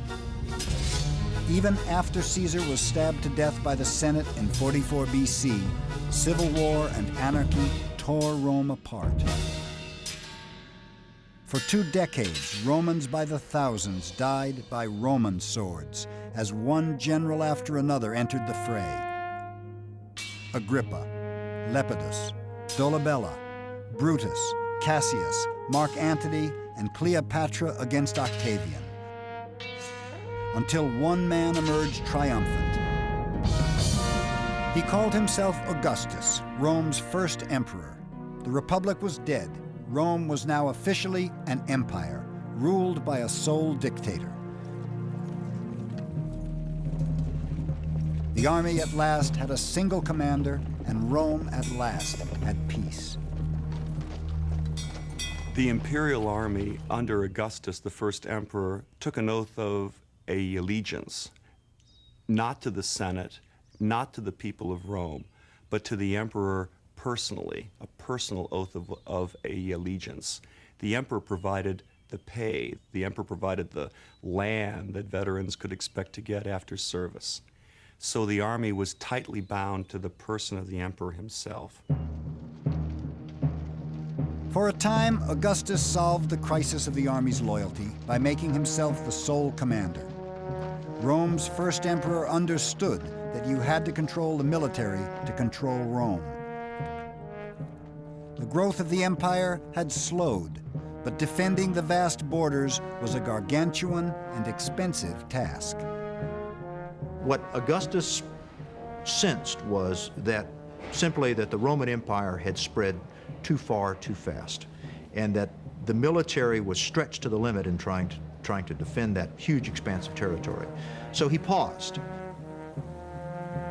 For perhaps the first time, Rome begins to realize that her expansion is not limitless.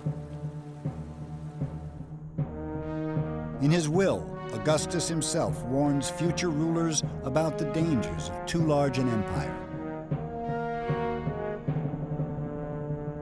Roman territory continues to increase in the 1st century AD, but at a far slower rate. Augustus added Egypt and extended the northern border to the Danube. The Emperor Claudius finally added Britain in 43 AD, but lost some ground to later uprisings. Rebellions in the provinces were becoming far more frequent. More and more voices of dissent were rising from cultures who despised Roman tyranny as never before. The Romans are deadly. Pillagers of the world, they have exhausted the earth by their indiscriminate plunder. A rich enemy excites their lust for wealth. A poor one, their craving for power. Robbery, butchery, and rape, they call government. They create a desert and call it peace. Cagakus. In 66 AD, one relatively minor uprising in far-off Judea would come to haunt the great Roman Empire. A minor religious sect called the Jews rose up against Roman tyranny, passionately resisting Rome's pagan religion. Jewish rebels took control of Jerusalem, then Judea and Galilee. It took 2 years for Rome to reclaim all but Jerusalem, and 2 more years before the legions ruthlessly took back that city as well. Roman troops burned the sacred Second Temple of Jerusalem and rampaged through the streets, carrying off holy treasures. They massacred all who fell in their way and burned the houses along with all those who were hiding inside. Soldiers ran swords through so many that they choked the streets with the dead and deluged the whole city with blood. So great was the flow of blood that it often actually quenched the flames. Josephus.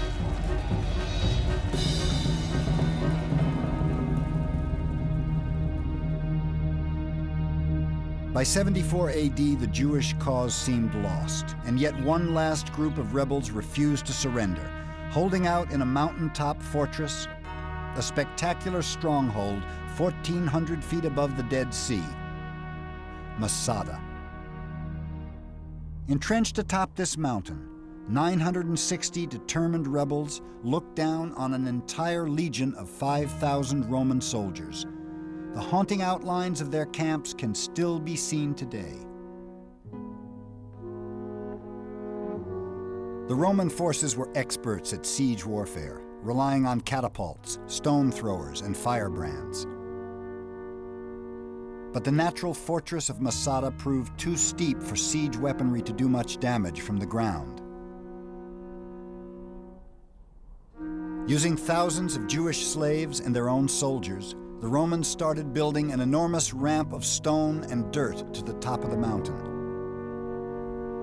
Even though construction would take nearly a year, the legions knew that time was on their side. It was a very dramatic, slow, meticulous, well-engineered campaign that sought to demonstrate to everyone in the area that the Roman army simply couldn't be beaten.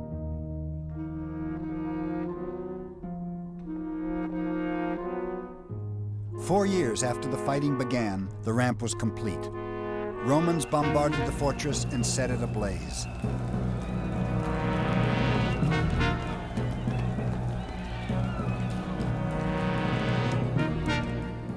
The Romans returned to their camp with the intention of attacking their enemy the next day, and throughout the night kept a careful watch in case any of them should escape in secret.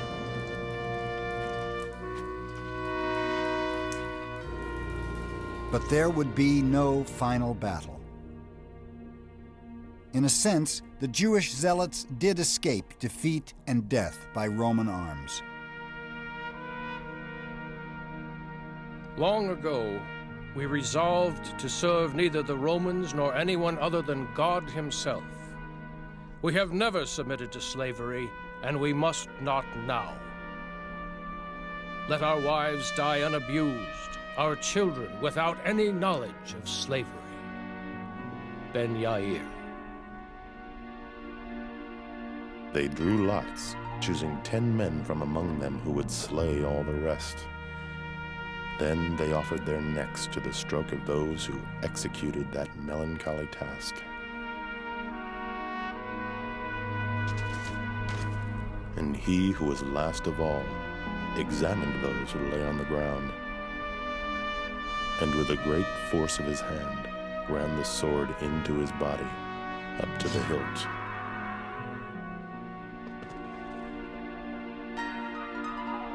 During the long night, more than 900 devout Jews turned their swords on themselves.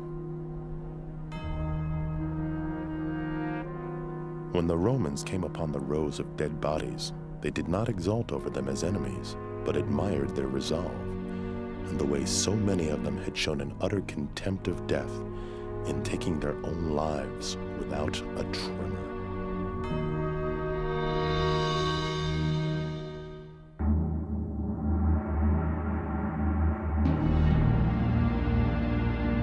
Revolts like Masada posed no real threat to Rome's supremacy, but they began to spark a change in the military's role. Scattered uprisings continued to trouble the empire, little by little turning Rome's great army of conquest into an army of occupation. Trajan was the last Roman emperor to substantially add to the empire. Under his rule in 117 AD, the Roman Empire reached 2 million square miles. Trajan added modern-day Romania, Armenia, and lands to the east, expanding the empire to its greatest size ever. He briefly held territory as far east as the Persian Gulf. The legions now patrolled a vast frontier, from the edge of the Sahara Desert to the frigid Carpathian Mountains. From this point onward, Rome concentrated on shoring up her empire. The days of conquest were over. It was the Emperor Hadrian who formalized this policy. Hadrian gets a sense of unease that he has pushed the empire out to its limits, and he did two things. He pulled the army back from its overextension, and then he built a series of beautifully engineered fortifications. The most famous of these barriers is Hadrian's Wall in northern Britain, where remains of the 73-mile-long chain of forts still stand nearly 2,000 years later. But walls proved only partially successful against a threat that would torment the Roman Empire until the very end. The Romans have a single word for all peoples without a written language. They call them barbarians. We tend to think of the barbarians as a collection of Conan the Barbarian and his buddies coming across the frontier waving their double-handed axes. This is quite far from the truth. By the time the barbarians come across the frontiers, they're beginning to be Romanized. What these people wanted first and foremost was a place within the empire for themselves. No one knows exactly why they began to pour into southern Europe during the 2nd century AD. Perhaps climate changes or population growth. Perhaps the lure of the empire itself brought tribe after tribe into Rome. Little by little, pressure mounted on nearly every frontier. When German tribes attacked Rome's borders in 166 AD, it marked a bleak milestone. For the first time since Hannibal's invasion, the Roman Empire was on the defensive. For the next century, wave after wave of migrating peoples followed the Germans into Roman territory. Goths, Franks, Persians, Parthians, Visigoths, and more. And the edges of the empire would crumble until there was no more Roman Empire to penetrate. The dam had sprung not one, but 1,000 leaks. And by the 3rd century AD, barbarians were only one of the empire's mounting crises. It was a time when an emperor was far more likely to be assassinated than die of old age, and rulers frequently left no clear successor to the throne. Once again, the affections of the individual legions became central to political power. There came a point where the loyalty of the army became suspect, particularly in the 3rd century AD, when the empire, faced by barbarian incursions on the frontiers, faced by plague, by rampant inflation, some armies proclaimed their own commanders emperor and then marched on Rome, trying to seize power. It was a recipe for anarchy and disaster.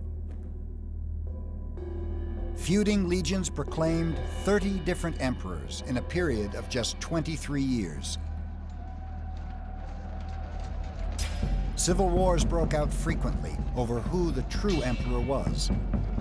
Throughout much of the 3rd century, Roman armies were often engaged in fighting one another rather than in guarding the frontiers and protecting the security of the empire as a whole. The period of the so-called barracks emperors, the period of military anarchy, is a very interesting period to modern scholars, because I think what it shows is moral collapse of the military leadership in the Roman Empire. And it's a question of allegiance. If the army becomes more important than the state, then ultimately both the army and the state are doomed. And that's a terrific lesson for all of us in this day and age. Meanwhile, Rome's impressive record in battle was slipping. Apparently, the great legions had lost their edge. Many people are very keen to criticize the Roman army in the 3rd century because it suffered military defeat after military defeat. But we do need to remember that the Roman army had not fought an offensive battle for nearly a century. The Roman army had been patrolling the frontiers, not fighting wars. The low point came in 260 AD. The Emperor Valerian has spent his entire career fighting the Persians to the east with limited success. With his troops ravaged by war and disease, he's forced to do something no emperor has ever done: negotiate. But when Valerian arrives in modern-day Iraq to talk peace, he's taken prisoner. The emperor of the Roman Empire is made to kneel down on the ground before his conquerors, so the Persian king Shapur can step on his neck. It's a devastating blow to Roman pride. Shapur took the defeated Valerian back to his capital, and there, when he died, had him flayed, his skin dyed crimson, and he was stuffed and displayed in the chief temple. For Romans, it was a symbol of their utter military humiliation at the hands of a foreign power. It was not the end for Rome, not yet. But it was the beginning of the end. The Roman legions were no longer the invincible fighting machine that once conquered the world. The frontiers of the empire were no longer impenetrable. And Rome herself could no longer be said to rule the world. Less than a century after the first barbarians crossed into the empire, one ancient Roman saw this momentous time for what it was. Our history now plunges from a kingdom of gold to one of iron and rust.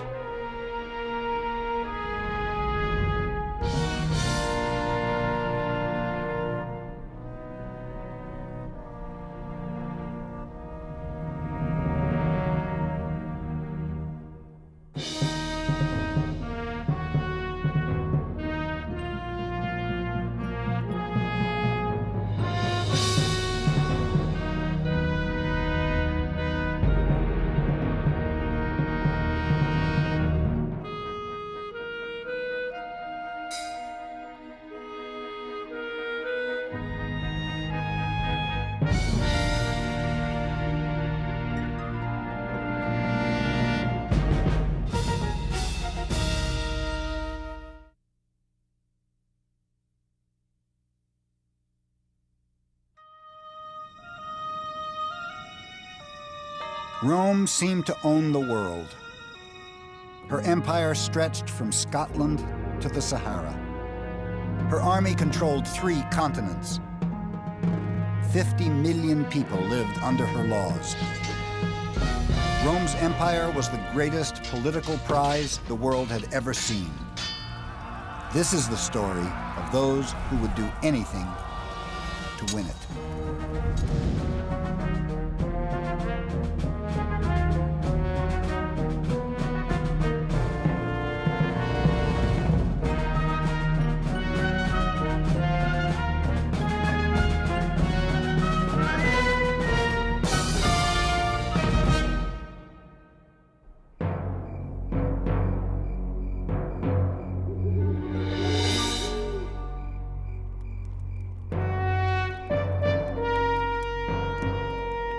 It's a warm spring night in 82 BC, and Rome is struggling to control one of its generals.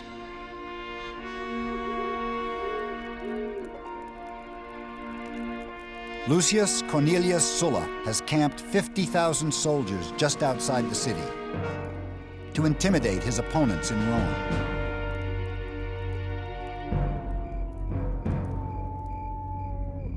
Sulla is a cunning politician and a brilliant general. He's returning from a successful 4-year campaign in the East and is used to getting his way. He meets with the Roman Senate and demands they give his soldiers land as a reward for their conquests. For the first time in Roman history, a general is bullying the government.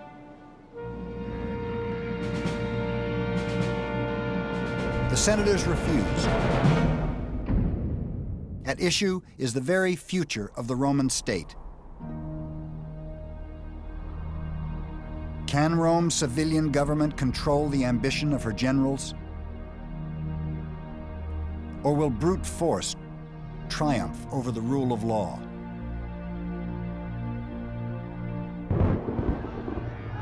That night, Sulla posted his answer.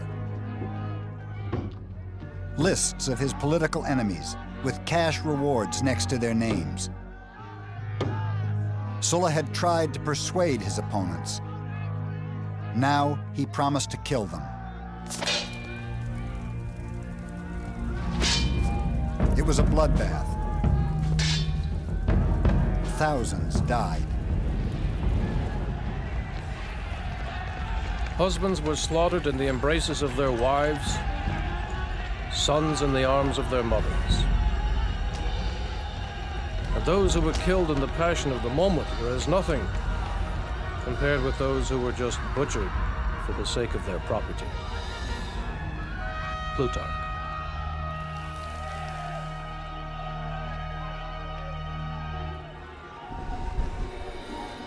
Sulla's reign of terror only lasted 4 years, but a fatal precedent had been set.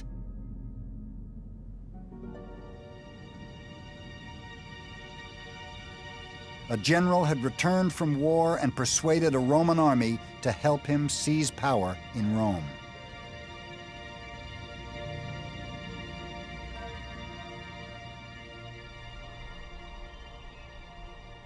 Yet 400 years earlier, Romans had dreamed of something very different. When Rome was nothing more than a village on the banks of the river Tiber, Romans made a revolutionary commitment that would change the course of history. After years of tyranny under Etruscan kings, they dreamed of a government based on restraint, trust, and the rule of law. In 509 BC, they created the Roman Republic, the world's first representative government. SPQR, Senatus Populus Quae Romanus. The Senate and the people of Rome was its motto. The Republic was a bold experiment in communal government. Wealthy and poor farmers agreed to share power. The rich served as Rome's leaders, the poor as her soldiers. In return, everyone had a say in how the government was run. Romans knew the key to the Republic's success was responsible leadership. And in Gaius Quintius Cincinnatus, they found a legendary role model. The Senate granted Cincinnatus, a Roman landowner, absolute power to defend Rome from an aggressive local tribe. He accepted the position and defeated the enemy.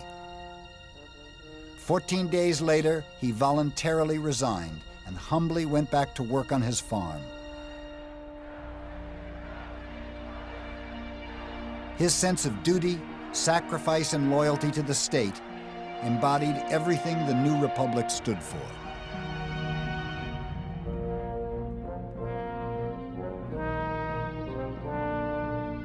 Roman Republic has served as a model for Western democracies ever since. Everything from its public architecture to its political rituals is strangely familiar.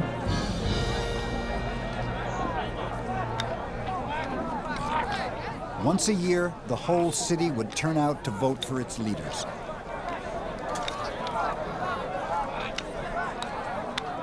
Competition for the consulship, the most important public office, was intense. The election of a consul in the Roman Republic is like the election of the American president. You call people friends who you would not normally call friends. You shake hands, you kiss babies. And what you're trying to do is to get a bandwagon going, to appear a winner.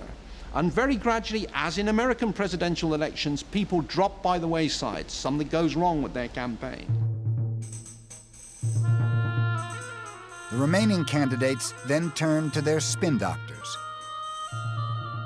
If it can be managed at all, there should be scandalous talk of character, about the crimes, lusts, and briberies of your competitors. Quintus. It was up to the senators to ensure that politics didn't get too frivolous. They were the guardians of Rome's traditions. The Roman Senate and the American Senate are the two greatest senates of all time. Roman senators got no pay. They served for the honor of serving their state as a senator. The Senate was intended to be made up of old men, not the swiftest of the swift or the strongest of the strong, but the wisest of the wise. Why were they wise? Why were they the wisest of the wise? Because they were old men. They had experience. Under their watchful eye, the young republic fostered a sense of civic pride, the foundation of Rome's empire. Her volunteer army carried Roman power to unimaginable places. By the 2nd century BC, Rome was mistress of the Mediterranean. Yet beneath the surface of Rome's success lurked serious contradictions. Women had few rights, and it was never one man, one vote. Elections were always rigged in favor of the wealthy. Political equality was never a Roman ideal. They lived in a world of extremes. While the rich redefined the meaning of decadence, 95% of the people struggled below the poverty line.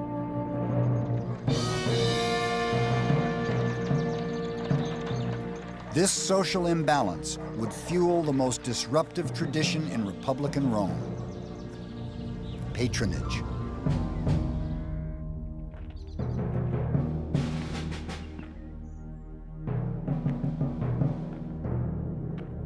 Every morning at dawn, the poor gathered in the courtyards of the rich. These wealthy patrons saw to the needs of their clients. Some needed work, others legal advice. In return, clients promised patrons their vote at election time.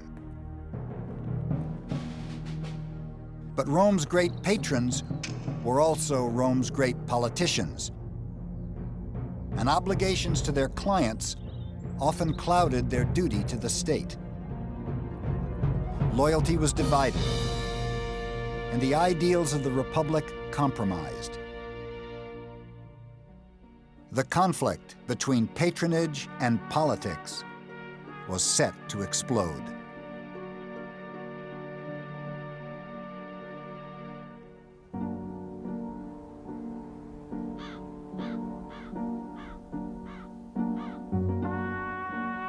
A small group of wealthy families ruled Rome. Notoriously conservative, they protected their own interests and quietly resisted reform, until one of their own broke the code of silence. Tiberius Gracchus was born to privilege. grandson of Scipio Africanus, conqueror of Hannibal, and son of Cornelia, an intelligent, ambitious woman who poured her ideals into her two sons, Tiberius and Gaius. She told him she was tired of being called the daughter of her father, Scipio. She wanted to be known as the mother of her sons.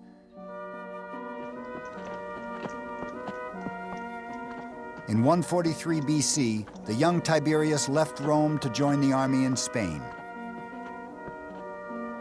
It was a very disturbing journey. While Tiberius was traveling through Italy, he saw for himself how the country had been deserted by its native inhabitants, and how those who tilled the soil or tended the flocks were barbarian slaves introduced from abroad. But it was above all the people themselves who did most to arouse Tiberius's energy and ambitions, calling upon him to recover the public land for the poor. Plutarch. The ambitious aristocrat had found his cause. In the 3rd and 2nd centuries BC, the Roman Empire had more than doubled in size. The conquering soldiers were still volunteers, poor Roman citizens who owned small farms. When the Roman Empire was small, this citizens' militia had worked well. Men served for only part of each year, coming home regularly to work their farms. But getting home to harvest became impossible as the empire grew and armies were conquering faraway lands in Africa or Asia or Northern Europe. If you're serving abroad for years and years in a long process of imperial conquest, the result is that when you put down your sword at the end of the campaign, there is no plowshare left because your brother nicked it ages ago, and it wasn't just your brother, it's the big landlord next door who's extended his estate. So that you do have very large numbers of people who don't have land to return to.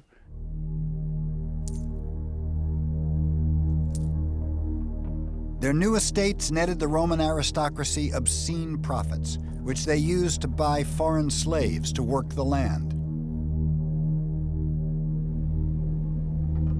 So when veterans returned from war, they'd lost their land to the wealthy and their jobs to slaves. Tiberius Gracchus promised to change all that. The wild beasts that roam over Italy have their dens and holes to lurk in. But the men who fight and die for our country enjoy the common air and light and nothing else. It is their lot to wander with their children, houseless and homeless over the face of the earth. The truth is that our soldiers fight and die to protect the wealth and luxury of others. They are called the masters of the world, but they don't possess a single clod of earth which is truly their own. Gracchus.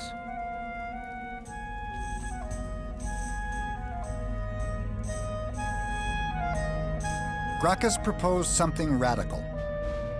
The government should divide public land among Rome's homeless. The senators were horrified.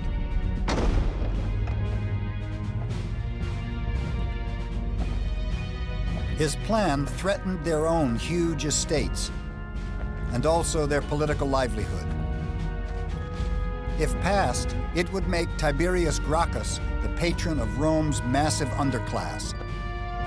He'd be the most powerful man in Rome. The story of Tiberius Gracchus is the Roman aristocrat who cheats. He does the thing that they've all got a little convention among themselves. There's some things you do, there's some things you don't do. And you don't bust the system by going straight to the people and offering them things. You can see it as breaking a system of patronage. The Roman elite panicked. A group of senators confronted Gracchus as he was speaking to his supporters. In a fit of rage, They beat him to death with the chairs they were sitting on. Rome's boldest reformer was then dumped into the river Tiber.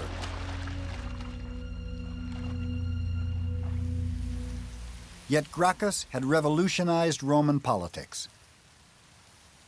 By championing the needs of the poor, Gracchus had shown how an ambitious aristocrat could outmaneuver his conservative peers.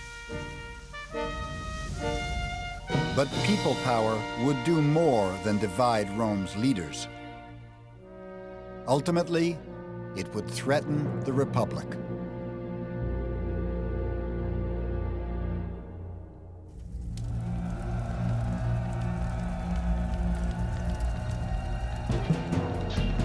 By the beginning of the 1st century BC, the Roman Republic was imploding.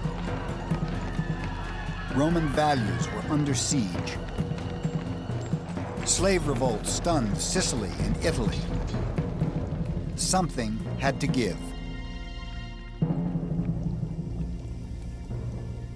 The collapsing republic found an unlikely supporter.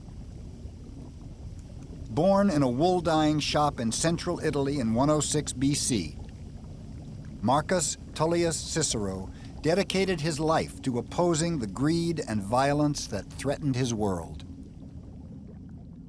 He was a self-made man, earning a name for himself as an orator and lawyer in Rome, relying on his eloquence and intelligence to outwit wealthier opponents.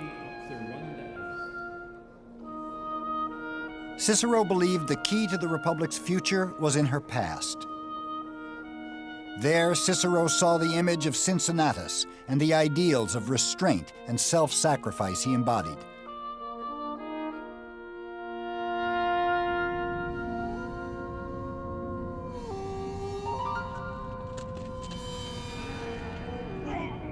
But there was another role model.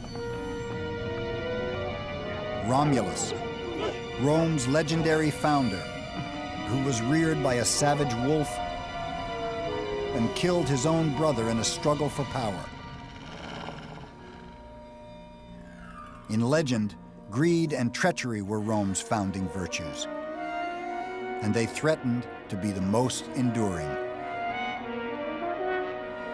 I would rather be the first man in a barbarian village than the second man in Rome. Julius Caesar. Rome's most notorious citizen was born to wealthy parents in 100 BC. As with all young Roman aristocrats, Julius Caesar had a strong sense of destiny. As a child, he dared to claim he was descended from the goddess Venus. Caesar's first official post was as a military officer in Spain. There, the 30-year-old Caesar stared at a statue of Alexander the Great. How had he achieved nothing, he wept, when at his age, Alexander had conquered the world?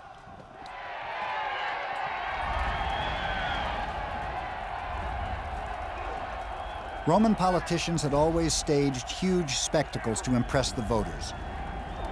In 63 BC, Caesar outdid them all. 640 gladiators fought to the death at his first public games. It was an unprecedented display of power. He was lavish in his spending. He purchased a short-lived fame at great expense. Plutarch. But Caesar knew there were two secrets to gaining power in Rome. One was playing to the people. Commanding a successful army was the other.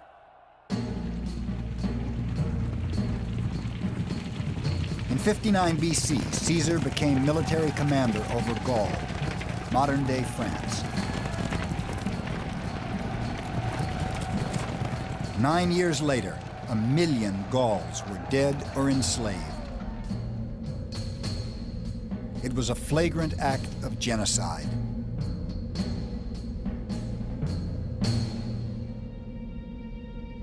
Caesar would now summon the ghost of Sulla, Rome's first warlord. Like Sulla, Caesar was returning from war with an army loyal to him, not Rome. Like Sulla, Caesar wanted something the Republic could never allow. In January 49 BC, Caesar committed the ultimate act of treachery. Following in Sulla's footsteps, he persuaded a Roman army to cross the Rubicon and march into Rome. The monstrosity of Caesar's character is concealed in his gay and friendly manner. No one knows what to do. If we resist, there will probably be bloodshed. Cicero. The Senate quickly chose Pompey, conqueror of the East, to defend the Republic. But Caesar wanted absolute power, even at the price of civil war. Rome's two greatest generals met in Greece. Brother against brother. Eagle against eagle. Flag against flag. Citizens, what is this madness? Lucan. Pompey was no match for Caesar and his brutal fighting force. He fled to Egypt, but was eventually captured by Caesar's spies. The fate of the Republic hung in the balance. But Caesar had other things on his mind. In Egypt, in 48 BC, he met the young Queen of the Nile, Cleopatra. They fell in love and had a child. Cleopatra persuaded Caesar to help her overthrow her brother and gain the throne of Egypt. Then, in 46 BC, she accompanied Caesar back to Rome. Cleopatra represented for the Romans every threat you can imagine. She was African, a woman, beautiful, she was powerful. You find her seducing Julius Caesar. Julius Caesar, right, who conquered the Gauls, who was this great soldier, who was this politician, who wanted to be the dictator in Rome. Cleopatra reminded them of their vulnerability, and that frightened them very, very much.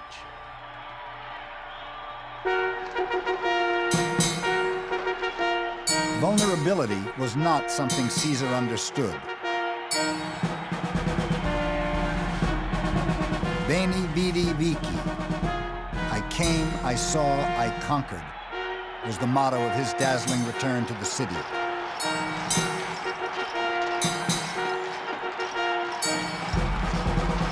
That evening, he threw a banquet for 22,000 of Rome's poorest citizens.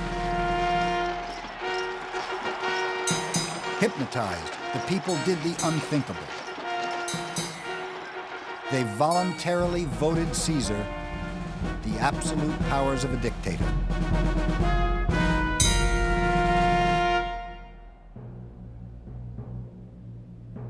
Caesar then shocked everyone. He used his total control not for revenge, but social reform. Like Gracchus, Caesar gave the Roman poor what they wanted. He made sure no Roman citizen ever went hungry. He gave grain to the poor and land to his soldiers, paid for by himself. Caesar, the benign dictator, was incredibly popular. Like Gracchus, he was a little too popular for some. Here was a man who was desperate to be king of the Roman people, master of the whole world. A man who believes such an ambition to be morally right must be insane. Cicero. In February 44 BC, he went too far. Caesar asked the people to elect him dictator for life. To accept absolute power forever was an open insult to his Republican peers. Cicero was disgusted and retired from political life in protest. The Senate wasn't so meek. They invited Caesar to explain his actions. It was the Ides of March.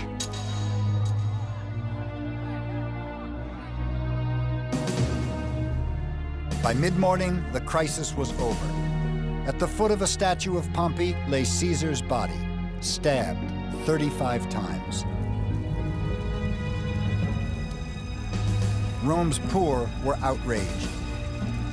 At Caesar's funeral, they lit torches from the pyre and set fire to the houses of the assassins. That night, a comet blazed across the sky. It seemed an omen. Julius Caesar, the champion of the poor. The citizens of Rome declared him a god. That changed everything. For the poor had made it clear they valued the gifts of a dictator more than the empty promises of a republic. You could get rid of Caesar, but you couldn't get rid of Caesarism. As Cicero says at one point, it's a strange thing, we've killed the man and confirmed everything that he's done, because you couldn't do away with it. And in fact, those last years after Caesar's murder are not about the destruction of the Republic. The Republic was destroyed by Caesar. It's simply about who's going to replace Caesar. Two rivals came forward to vie for the dead dictator's absolute power. Octavian, Caesar's 18-year-old son-in-law and heir, and Mark Antony, Caesar's closest friend and ally, no stranger to the politics of intimidation. In 43 BC, Antony raised an army and surrounded the Senate. The Republic was once again under siege. Cicero came out of retirement to attack Antony. He thought Octavian was the Republic's last chance. Cicero confronted Antony in the Senate. Your ambition to reign is as fierce as Caesar's. I would gladly offer my own body if my death could redeem the freedom of our nation. Antony took Cicero at his word, and 2 months later, his thugs murdered the Republic's boldest defender. His hands were cut off and put on public display in Rome. Its conscience dead, the Roman Republic was in crisis.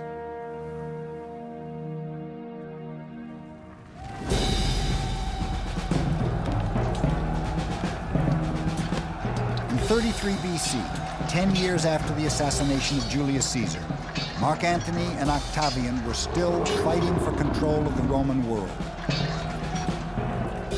The ghost of civil war was back. The Roman people were desperate for a change.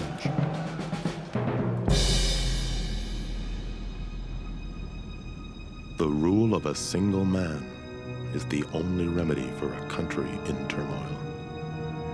Tacitus. Octavian finally defeated Antony in 31 BC to become the undisputed ruler of the entire Roman world. But his greatest victory would be one of statesmanship.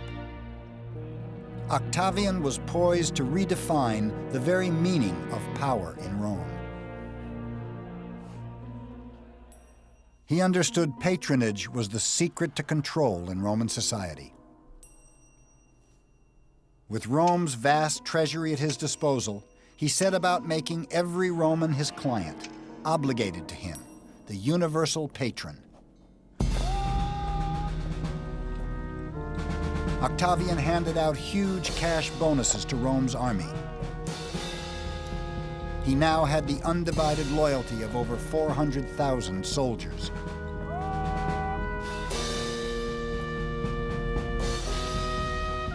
He then played to the people like never before, increasing the grain handout and building huge aqueducts to bring fresh water to Rome's poor. Octavian then focused on the most important ritual of all. He staged the most lavish games Rome had ever seen. Wild beasts and gladiators fought for days in the packed arena. Seduced, the people voted him all the power he asked for. The Roman Senate then stunned everyone. In 27 BC, they allowed Octavian what they had denied Caesar, the constitutional right to absolute power for life. Octavian took the name Augustus, the sacred one. Rome, once a bastion of open government, had willingly become an empire, ruled by a single man.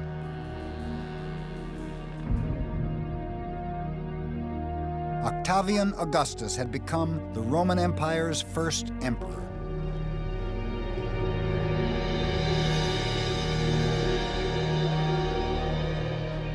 "2,000 years later, Benito Mussolini, Rome's last fascist dictator, styled himself on Rome's first emperor in revealing ways. Like Augustus, Mussolini seized power by force. Like Mussolini, Augustus forced a consensus through intimidation.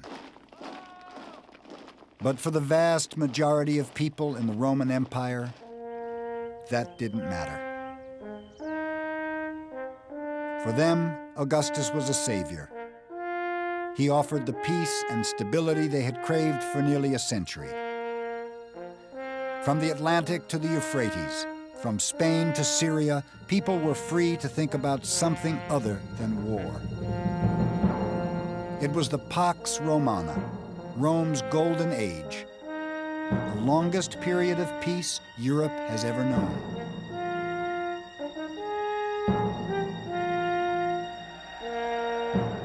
Yet the architect of peace would never enjoy his own triumph. For Augustus was obsessed by a question that plagued all Roman emperors. What would happen in Rome when he died?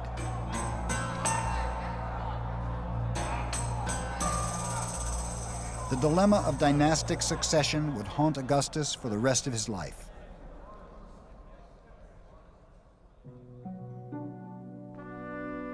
His marriage to Livia had produced no male heirs.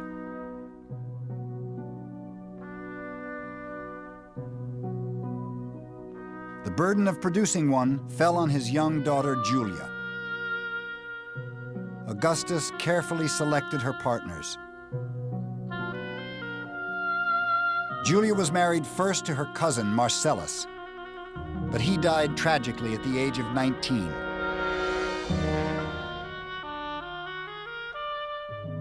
She was then married to Marcus Agrippa, her father's military advisor.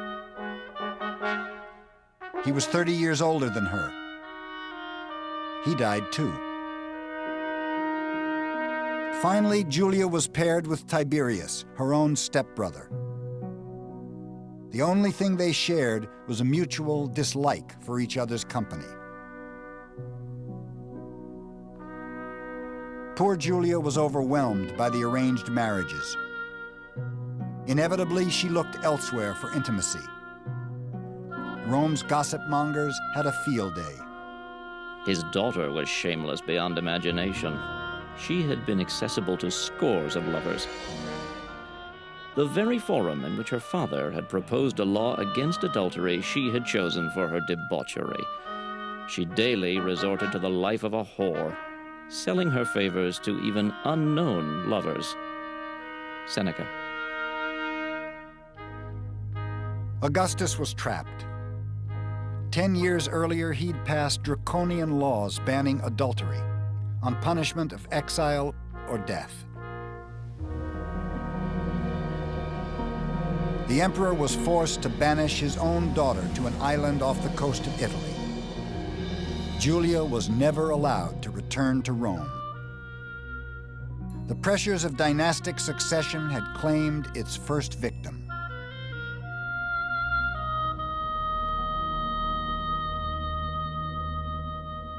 Rome's first emperor eventually died in 14 AD at the age of 76. He'd ruled Rome peacefully for over 40 years. I restored, I completed, I built, I gave. Augustus.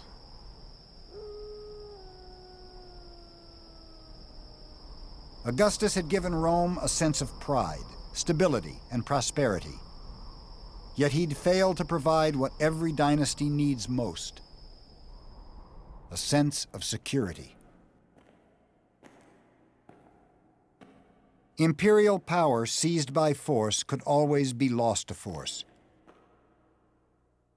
Insecurity plagued Augustus's successors, and their paranoid delusions would be the undoing of his dynasty. Ironically, the biggest threat came from the Praetorian Guard, the elite troops meant to protect emperors, not kill them. Problems soon surfaced in the reign of Tiberius, Rome's second emperor, who struggled in the shadow of Augustus throughout his reign. In 23 AD, after 9 years on the throne, Tiberius retired to the island of Capri, exhausted by the pressure of power in Rome.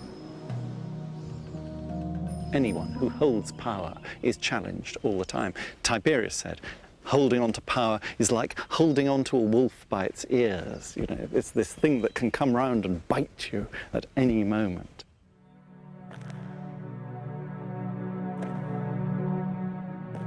Tiberius left Rome in the care of Sejanus, his trusted Praetorian commander.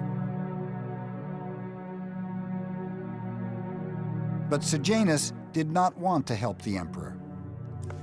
He wanted to be emperor. And with Tiberius away from Rome, he played on the emperor's paranoia. Sejanus told Tiberius conspiracies existed all over Rome, but they were just a smokescreen to justify the murder of anyone who stood between him and the imperial throne. He even imprisoned the emperor's family. Oblivious, Tiberius made Sejanus his co-consul in 31 AD. The truth finally reached Capri. The emperor acted quickly.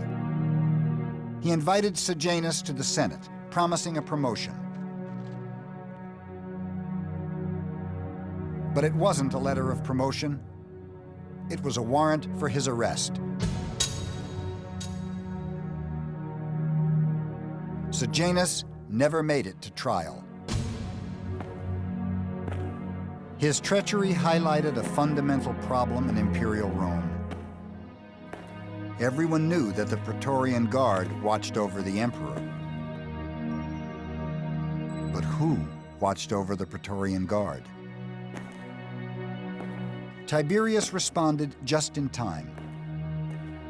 Caligula, his successor, wouldn't be so lucky. Rome's third emperor was notoriously brash, particularly towards the Senate. But Caligula is best remembered for another relationship with his racehorse, Incitatus. The emperor gave the horse a marble house and an ivory bed. He regularly invited the horse to dinner in the imperial palace and even threw huge parties for him. But Caligula topped everything when he recommended his horse be elected consul, the leading magistrate in Rome. To some people, it was more than the whim of a madman. Say you're sitting in the White House, and as usual, Congress is being difficult. And you want to say, I want to go in front of the American people, and I want as president to demonstrate my contempt for Congress. And how am I going to do that? I'm going to make my dog a congressman. I'm going to say to the American people, I value the Congress and what they have to say as much as I do what my dog says when it barks. So when Caligula made his horse a consul, that's a fantastically clever political insult to the Senate. Rome's rich and powerful were not so impressed. On the 24th of January, 41 AD, they bribed the Praetorian Guard to murder the emperor. But they wouldn't have killed Caligula if they knew of the horror to come.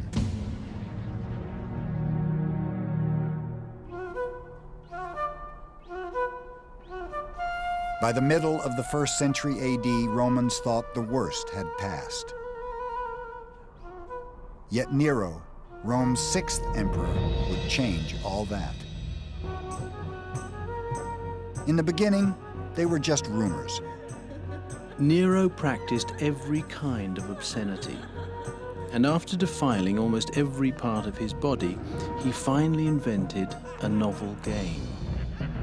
He was released from a cage dressed in the skins of wild animals and attacked the private parts of men and women who stood bound to stakes. Suetonius. Had imperial power gone mad? Romans see their past as this mixture of heroes and villains. And don't forget, it's senators who are writing the history. This history is not straight reportage of objective fact. This is a political battle between the aristocracy and the emperors. It's in the aristocrats' interest to belittle emperors. They can't belittle them while they're alive. They belittle them while they're dead. But Nero was as much a victim of imperial power as its villain.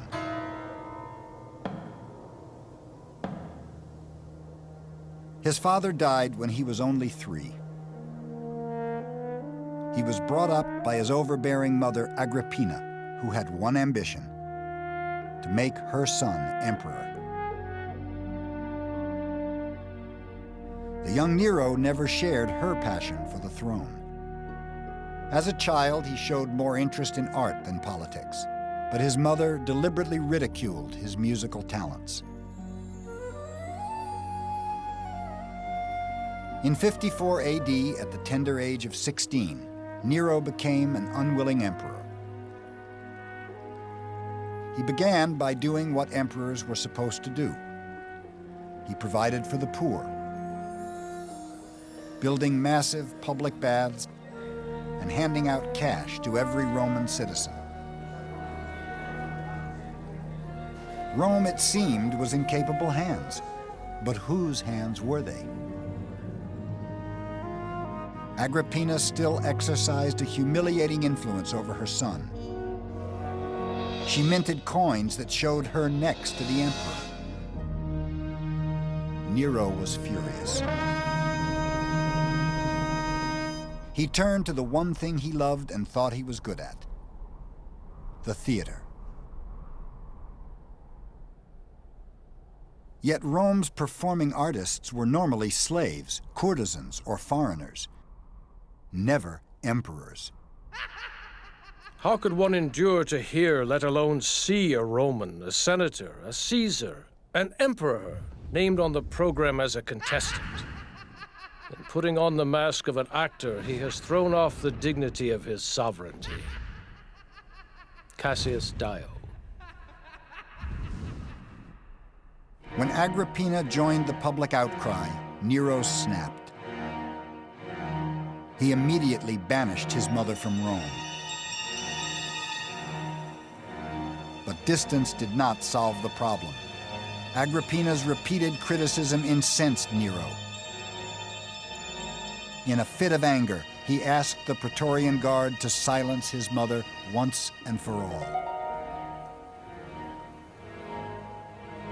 Romans were appalled. It was their first glimpse of the emperor's brooding insecurity. Nero scrambled to resurrect his public image. What Nero then does is a very dangerous experiment in playing to the people, because he plays in ways which traditionally have been defined as beyond the pale. To perform as a charioteer is definitely breaking all sorts of status barriers. And yet the charioteers are the pop stars of the day. Nero's antics seem to have saved him.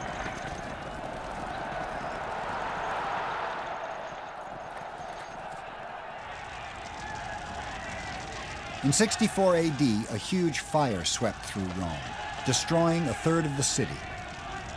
Half the population was left homeless. Nero's response was equally tragic.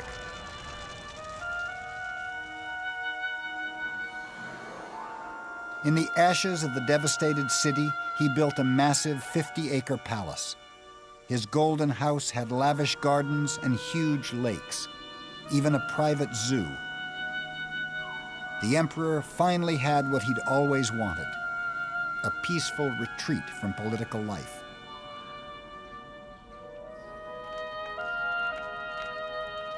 Rumors quickly circulated that the emperor had intentionally started the fire to clear space for his new palace. Nero panicked. He frantically searched for a scapegoat and settled on an obscure cult that had recently arrived in Rome.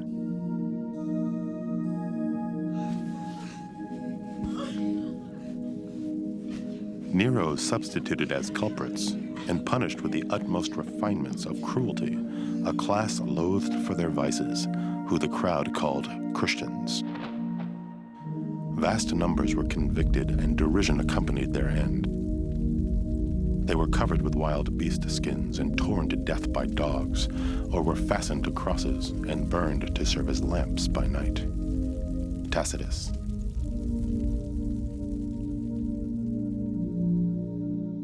Most Romans felt sympathy for the victims. Nero's propaganda exercise had clearly failed.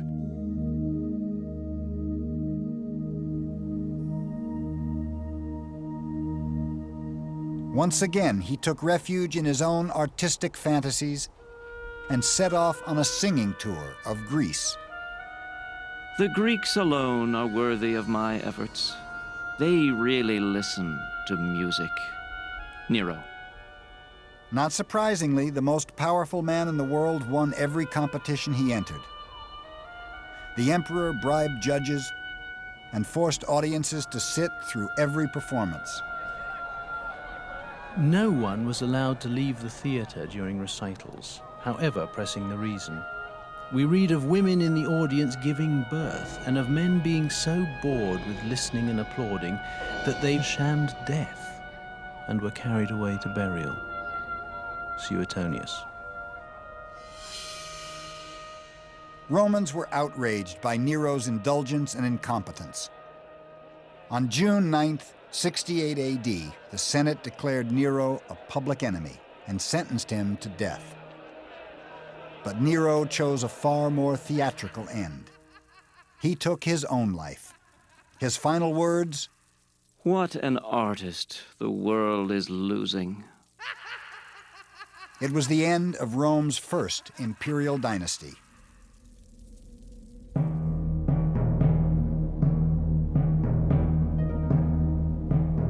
Augustus had ruled with restraint. Tiberius had ruled with indifference. Nero hadn't really ruled at all.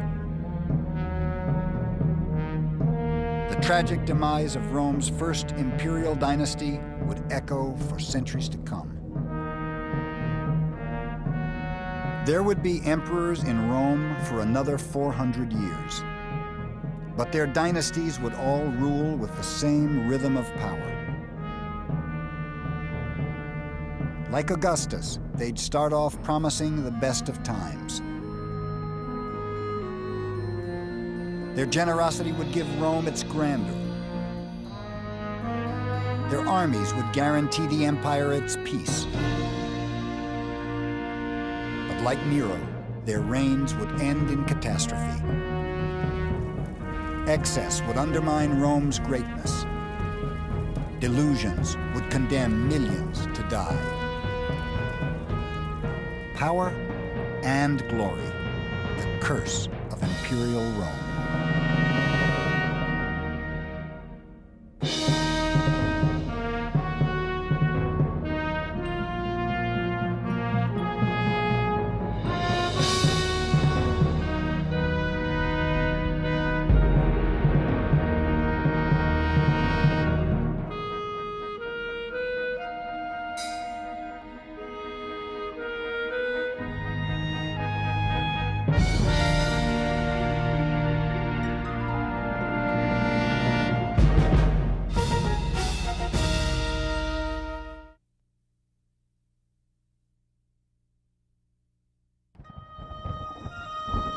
The war is over.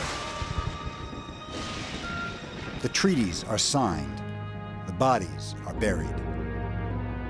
You've just been conquered by the greatest empire on the planet. And whether you're a Gaul or a Carthaginian, whether your homeland is in the east or the west, life as you know it will never be the same again. Rome is coming to town.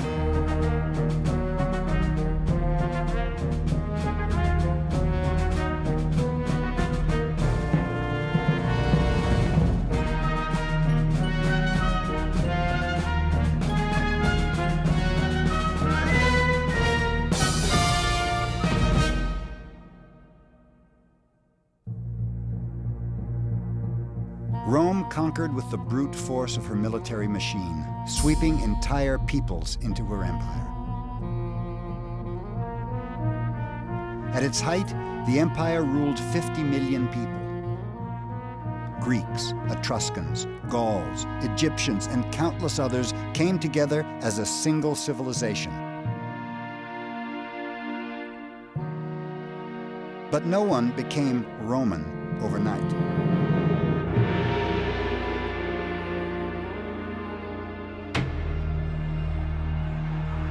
Rome had to conquer the hearts and minds of her people, just as powerfully as she won her vast territories. But this conquest was a psychological one, and no effort was spared to win it.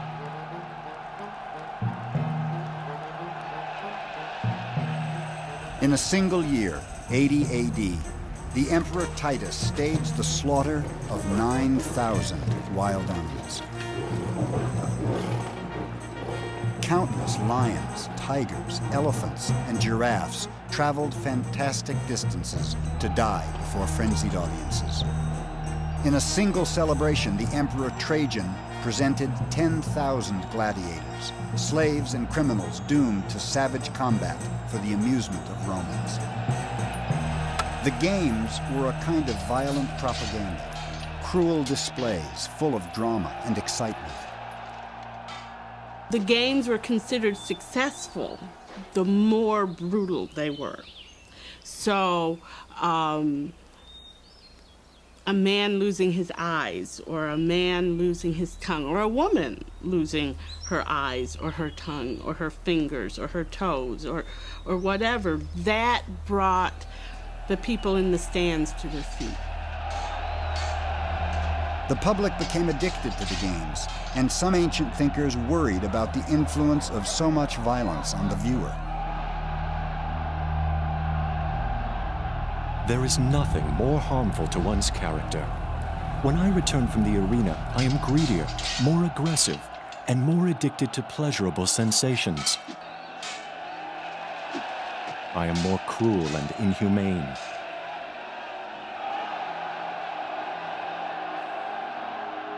But the games were far more than just violent entertainments to thrill the masses. They were also the very essence of Romanness, decanted for all the empire to drink. I doubt if any emperor sat down and said, let's have some games for good advertising. I don't think they did that, but I think that it worked to that end. in that this showed what we could do. After all, you can't watch a battle. You couldn't watch those Roman troops going off to war because that was a long way away and there was no television and there were no newspapers to tell you about that. But as much as anything, you could see the construction of the Colosseum and you could see people filling it up, and that would tell you, hey, that's our empire. That's what we're capable of. From Roman Africa to Britannia to the mysterious East, the message of the Roman arena was the same. Rome was the all-powerful conqueror of all she surveyed. Far-flung lands, exotic beasts, criminals, barbarians, slaves, Christians, all would perish at her command. But the games were just one of the ways Rome successfully seduced, cajoled, and coerced her many subjects. So vast an empire had to find ways to unify its diverse population. Everyone had to know what it meant to be Roman. Rome had a genius for assimilating different peoples into her empire, a skill dating back to her modest beginnings. Once, Rome was just an insignificant village with little influence on the world. 350 BC. Rome had existed as an independent power for more than a century. Her influence was spreading slowly but steadily into the lands surrounding the city.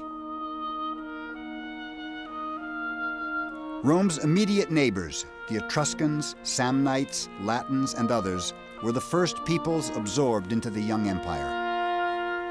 Rome is quite extraordinary in that when it conquered Italy, instead of enslaving Italy, it made the people whom it first conquered its allies.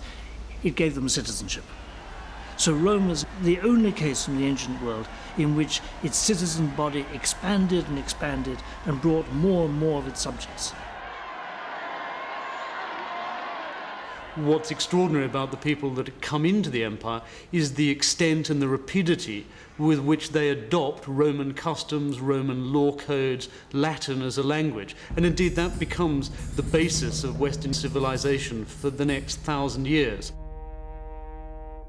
It didn't hurt that Roman culture had so much to offer. Rome was a republic. Citizens had the right to vote and were protected by a sturdy legal system. Rome's military provided order and protection from invaders. And Rome's economy was thriving thanks to the spoils of war and the riches of nature. One of the secrets to Rome's early success was her very favorable location. Blessed by a gentle climate and a long growing season, Roman territory included some of the most fertile farmland in all of Europe. The Tuscany countryside basks in sunshine 2,400 hours a year, the most of any European region. In the 3rd century BC, most of the land was devoted to growing corn or grain, also wheat, barley, and a coarse cereal called all. Corn is the staple diet of the vast majority of the Roman population, something like 70 to 80% of the diet. It's the equivalent of a third world country now. You ate a lot of porridge in ancient Rome, most people did, and very little else, only meat very occasionally.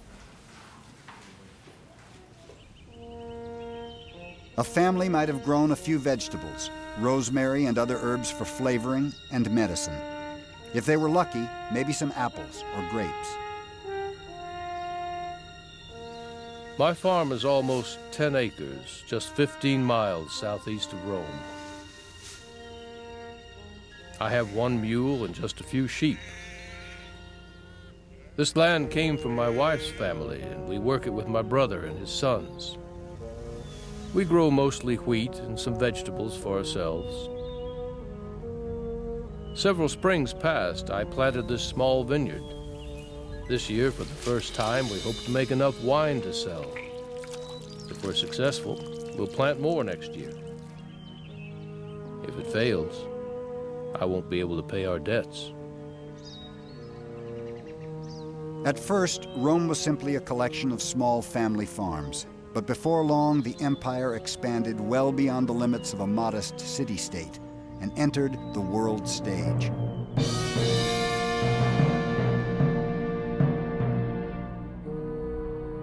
In 146 BC, when Rome finally conquered her first great enemy, Carthage in North Africa, her destiny changed dramatically.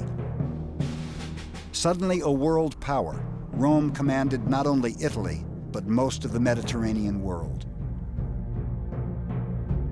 By 140 BC, Rome was still a democratic republic, but now she was also undeniably an empire, controlling more than 250,000 square miles. More than 4 million people lived under Roman rule. The great wars of expansion brought a tidal wave of riches back to Rome, a flood of instant wealth that acted like gasoline on the flames of a young economy. Spoils of war included art, jewelry, gold, and other finery, along with a different kind of commodity, slaves. Now that Rome was a world power, the rules of the game changed dramatically. Conquered peoples were no longer guaranteed citizenship or any benefits of empire. Now, if you lost the war, you were probably taken captive. If you were conquered by a Roman general and you weren't killed, you would be a slave. And it didn't matter if you were a blonde, blue-eyed German, or a dark-eyed Macedonian, or a dark-skinned, dark-eyed Ethiopian. That wasn't the point. The point was you had been conquered. You were inferior because you had been conquered by the superior Romans. About 250,000 soldiers were captured in the wars against Carthage, and countless more slaves came from other battle zones. 150,000 Greeks, 100,000 Gauls, tens of thousands of Germans, Spaniards, Syrians, Thracians, and Jews all became Roman against their will. At its peak, the empire's largest slave market on the Greek island of Delos is said to have sold 10,000 slaves a day. In Rome's farm economy, this flood of slaves had a huge impact. While peasant soldiers were away fighting wars, their land was often bought or stolen by aristocrats who farmed it with slave labor. I have traveled many weeks to come home, only to find disaster. My farm has been taken over by a rich man. His slaves are harvesting my fields. There are many like me whose farms went to ruin while we fought, and now others have taken over our land.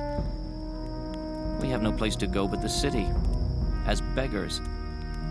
I never thought I would come to this. I was Rome's loyal soldier for 14 years. Now I am thrown away. The peasants were being driven off. So you get a consistent peasant displacement and the growth of large estates. All right? The large estates which tended to use slave labor, which was itself being generated to some extent by the successful warfare that was going on. So you have a vicious circle in which the peasants were fighting for their own displacement. Until the mid-2nd century BC, the countryside was dotted with countless small family farms. But now, land was being consolidated into larger and larger estates.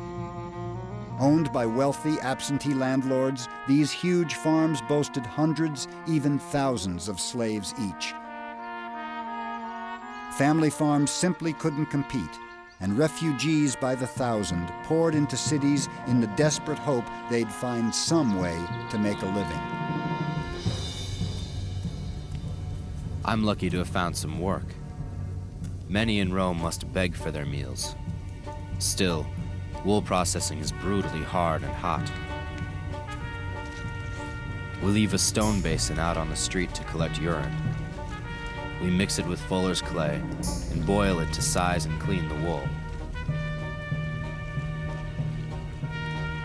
Rough cloth comes in every day by an endless parade of wagons, and it goes out as finished and dyed fabric, the very highest quality.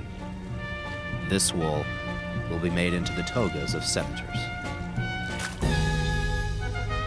As Rome grew, so too did the gap between rich and poor, a cruel inequity that would haunt the empire to its very end.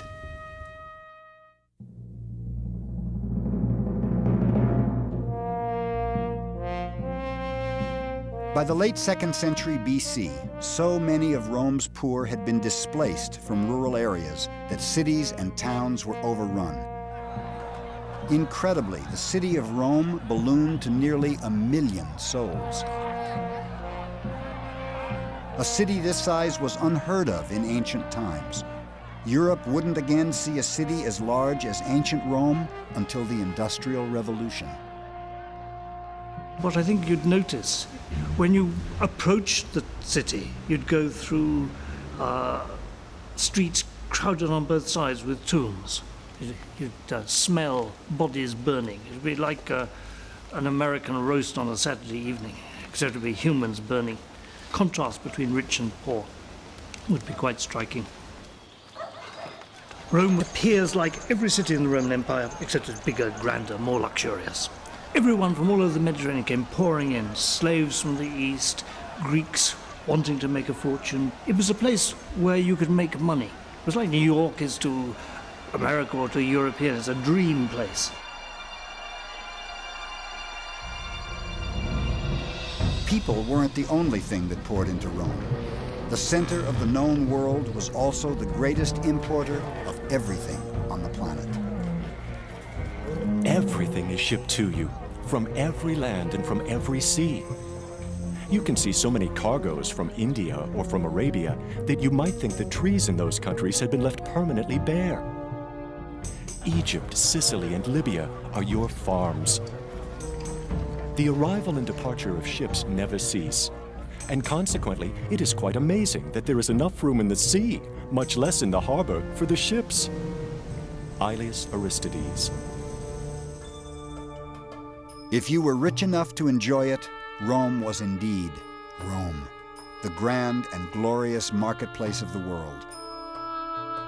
Cargo unloaded in the port was spectacular in both volume and quality.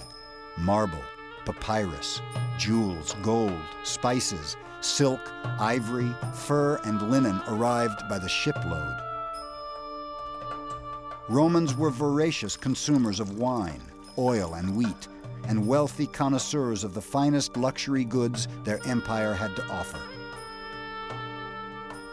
The only way in which we could have a city like Rome, a city of 1 million people perhaps, the only way that could exist in the ancient world is if the goods from this huge empire flood into it to help it survive. In a very basic way, you cannot feed a population of 1 million on the local hinterland of a city.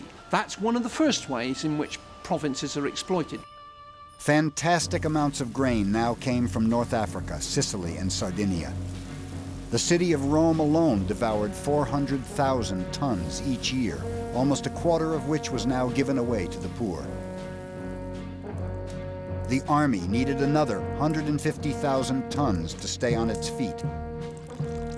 Rome also imported spices and perfume from the east, olive oil and fish sauce from Spain, pottery from Gaul. Rome's appetites were insatiable, and yet her exports were meager by any standards. A great many ships entered port full and left empty. But for all the riches she consumed, the huge city did trade something of great worth. What Rome exported to her colonies and provinces above all was Romanness. The army spread a unifying language, Latin, throughout the empire, as well as a single currency, something European countries are attempting again today. But Rome's influence went much deeper still. It's hard to imagine what thoughts went through the minds of the recently conquered when their new colonizers set about building a Roman town. Surely they knew they were conquered when they saw their humble village transformed into a majestic city of marble and stone. What's remarkable about the Roman Empire is that wherever you went, you found a Roman town. All towns were remarkably alike. So basically what the Romans succeeded in doing is spreading images of Rome all over the empire. In fact, it's not unreasonable to credit the Roman Empire with inventing the city as we know it, along with state-of-the-art technology, architecture, and building techniques. But it was sometime in the 2nd century BC that Roman builders discovered something truly momentous about what happens when you add volcanic ash to lime. When they first explained to me that we would use this ash to make a bridge, I didn't understand. It's hard to believe until you see it, but when we mix it with water, limestone, and gravel, it'll turn into stone, harder than you can believe. It's a fantastic thing.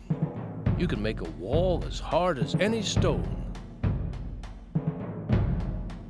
They called it cimentum, the first true concrete. It's the key reason why so much of what Rome built still survives today.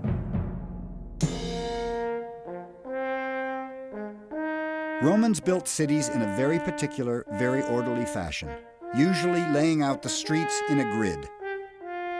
The Roman city was so consistent, you could say they built the same city over and over, more than 1,000 times, more than 600 times in Africa alone. Many modern cities, including London, Paris, and Bonn, were actually built directly on top of their Roman foundations. And Roman architecture is still the image of power and order throughout the Western world today. Curiously, the one Roman city that has no grid, but narrow, windy streets with twists and turns, is Rome herself. The reason? It grew up organically, over centuries, unlike most Roman outposts, which were planned cities. But Rome did serve as a model in many other ways. The perfect city, Romans believed, always had the same key elements: temples, theaters, baths, roads, and outdoor public spaces. Of course, you needed a marketplace, and most certainly a brothel. A traditional sign, such as this one in the African city of Bulla Regia, pointed the way for visitors. Almost without fail, in a city of importance, there was at least one amphitheater. Still the most recognized symbol of the empire, the famous Colosseum in Rome was the model for hundreds of amphitheaters throughout the provinces. The Egyptians left tombs behind, pyramids. We think of that immediately. We think of Greek temples. But the Romans, I think the most famous things that they left behind probably were the stadiums. The Colosseum, the Circus Maximus, and also other stadiums around the empire. And that's what we have as our cathedrals today.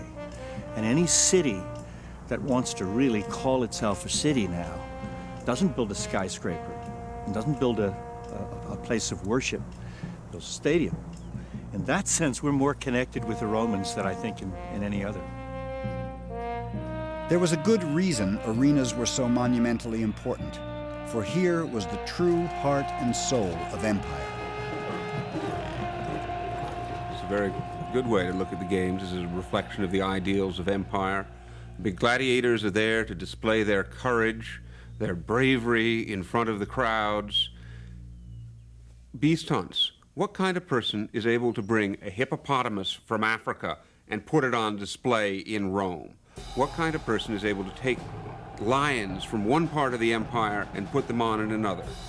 The emperor not only controls people, but he controls all of nature.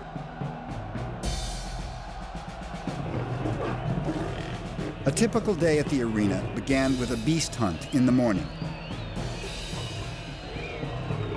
Lions, tigers, bears, the more exotic the better, were pitted against men specially trained for the job.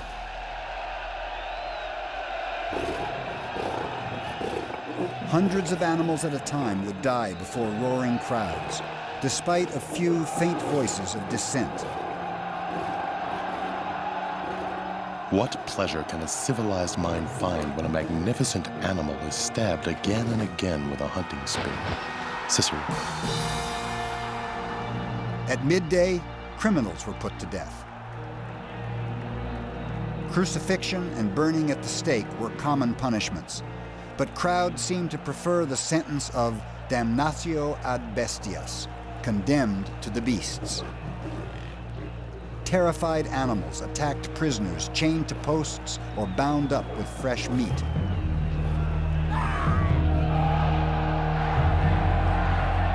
Finally, afternoon to sunset brought the day's main event, the gladiators. It's very difficult for people who admire the Romans and the glory of Rome and all that to come to terms with the fact that Romans were prepared to sit round and watch people kill each other. The explanation, I think, is that even the poorest Roman citizen got some sense of a lift out of feeling, well, at least I'm not like that. It was a way of expressing the other, of getting a feeling that there is a world out there that is different from civilization.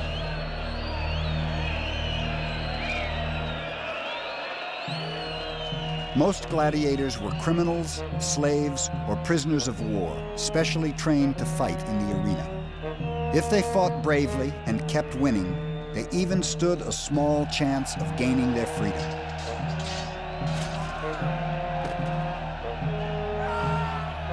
Not quite as many died in these combats as Hollywood supposed, but there was always a pile of corpses to be hauled away at day's end.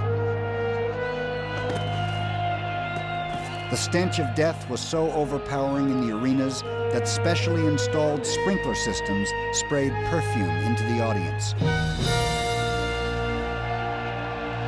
In time, the foul odor of Roman decadence would grow harder to disguise.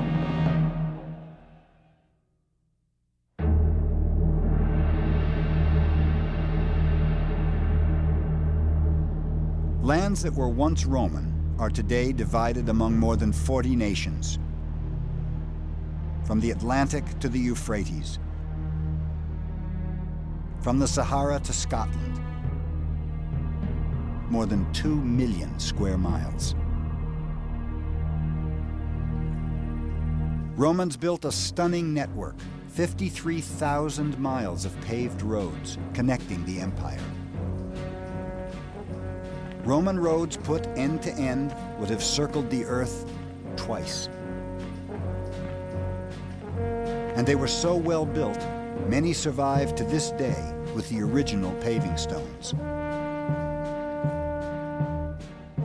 Like the American interstate system, Roman roads made it possible to defend a huge territory. The endless byways also accommodated tax collectors, traders, and messengers as they traveled from exotic Egypt all the way to the hostile Scottish Moors. A fast courier could travel nearly 200 miles in a day. The army could reach anywhere in the empire in a matter of weeks. The march from Rome to Spain was said to take just 27 days. The phenomenon of Roman roads explains much about how Rome spread her influence around the world, and even across the centuries to our own time. From the ruts carved into ancient roads by chariot wheels 2,000 years ago, we get the modern railway gauge for American and European trains. Wherever 3 major roads crossed, news was often posted for travelers. The Latin word for such a crossroads was trivia, or trivia, literally a 3-road junction. Roads also carried Roman culture throughout the empire. We think of the spread of Roman culture akin to the spread of blue jeans and McDonald's. I think we're looking at it very much the right way. Why is it now that we have football being played in Europe? Or just look at the way the NBA is able to export itself. Michael Jordan as Virgil. I think there is a certain amount of connection here. That's the best analogy, I think, for the spread of Greco-Roman culture, and people could resent it in just the same way they resent Americanization now. How you felt about the domination of Roman culture probably had everything to do with your lot in life. The majority of Roman subjects were farmers, whose lives may have changed little under Roman rule. The Roman Empire and Romanization, this use of Latin language is the creation of city cultures, straight roads, Roman dress, the toga, and so on, is in fact very superficial. Beneath it, in many societies, remained a local native culture. And when the Roman Empire breaks down, for example in Roman Britain, what very quickly re-emerges is that native culture that has always been there. On the other hand, if you were wealthy and lived in a provincial city like Bulla Regia or Londinium or Trier, you were in a position to enjoy the vast luxuries of empire. Buildings, roads, bridges, commerce, and protection, all courtesy of the conquering Romans, made life in a provincial city quite a bit more comfortable and healthy. Romans enjoyed a technology boom unprecedented in ancient times. Their ingenuity brought the world everything from a 2-cylinder pump used for firefighting to sophisticated weaponry, a rotary flour mill, water-powered machinery, pipe organs, padlocks, lightning rods, and even elevators. But of all the wonders Rome brought to the world, to the common man, perhaps the greatest luxury of all was fresh, clean, running water. Spectacular and brilliantly designed Roman aqueducts brought a continuous flow of water out of the mountains and into town. Sophisticated engineering built an ingeniously simple structure, graded ever so gently, so gravity did all the work. Thus, millions of gallons moved hundreds of miles to the spot where they'd be used, all without need of fossil fuel, electric pumps, or human effort. Some ancient cities had 2 to 3 times as much water per person as many cities today. The aqueduct was a feat of engineering so impressive, Romans themselves imagined we might marvel at them long after their builders were gone. Will anyone compare the idol pyramids to these great aqueducts, these indispensable structures? Anonymous. Public baths, fountains, and even the wealthiest homes were provided with clean running water. Sewers channeled waste into rivers or seas, providing a level of sanitation not matched for nearly 2,000 years and still not met today in some parts of the world. On the whole, the provinces thrived under Roman rule. But if many enjoyed the prosperity of empire, what of those who suffered cruelly to provide it? There was a well-known saying in ancient Rome: "Every slave is an enemy we harbor." Indeed, every master feared his slaves, some with very good reason. By the 1st century AD, the number of slaves had skyrocketed. Now, an astonishing 1 in 3 inhabitants of the Roman Empire was a slave, around 16 million people. Slaves still worked the fields, but now many also toiled in mills, gold and silver mines, and other labor-intensive industries.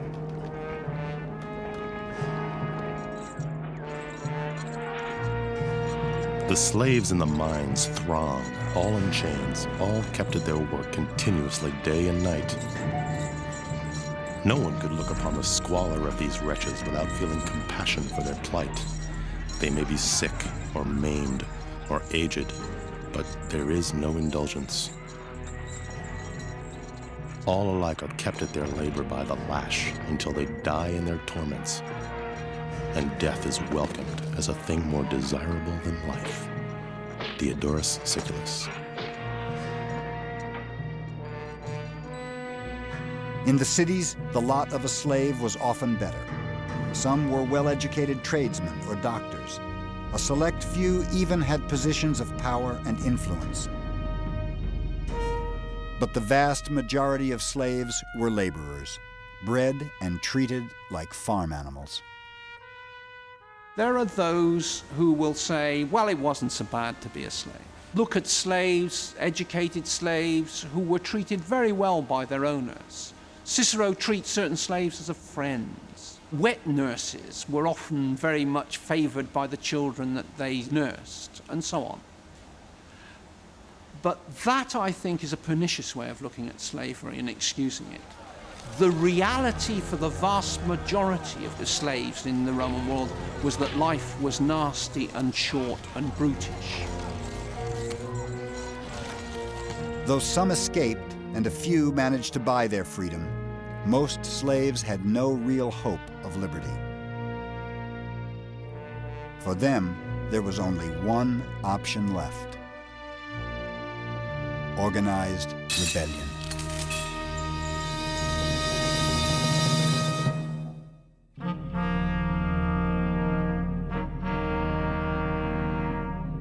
Sicily, 140 BC. The rich island was notorious for its savage treatment of slaves. Over the previous decade, a large number were imported to supply grain to an insatiable empire. Many of the recent arrivals were former soldiers of high rank, unaccustomed to being treated like animals.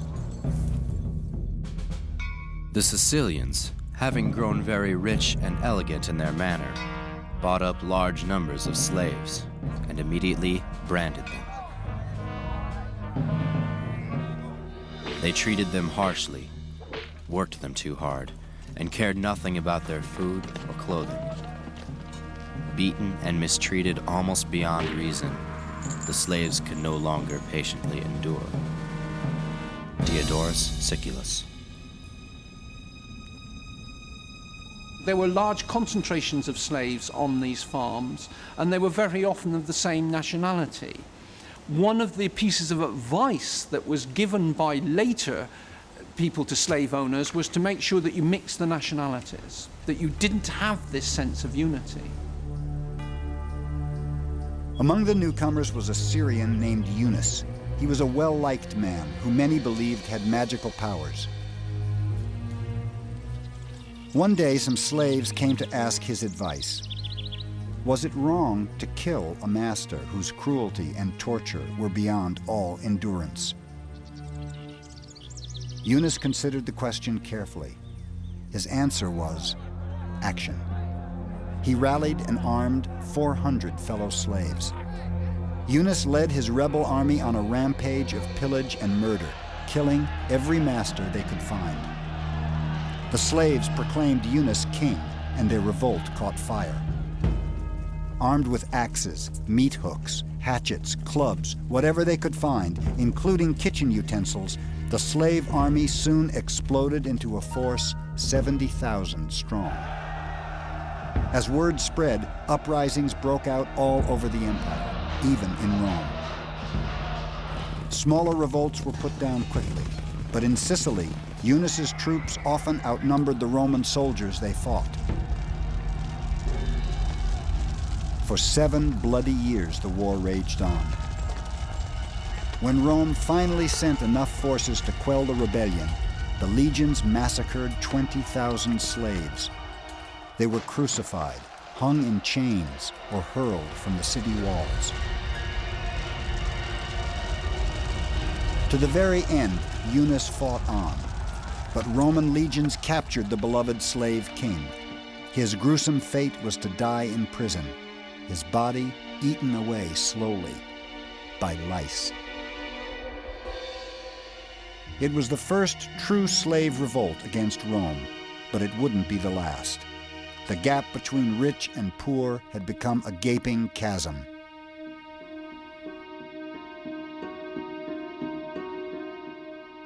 The poorest were wretched, while the top of the heap were as wealthy as the empire herself. And the Roman Empire was rich. While the empire grew, There was good reason for Rome's fantastic wealth. With each new conquest, the spoils of the world flooded into Rome. It was an unbeatable formula. Constant victory in war brought a steady flow of gold, riches, and slaves. As long as Rome won rich new territories, she would continue to flourish. In the 1st century AD, the empire's population was around 50 million people and still growing. With little central planning and scant mass production, the empire managed not only to feed its huge army, but also its poor.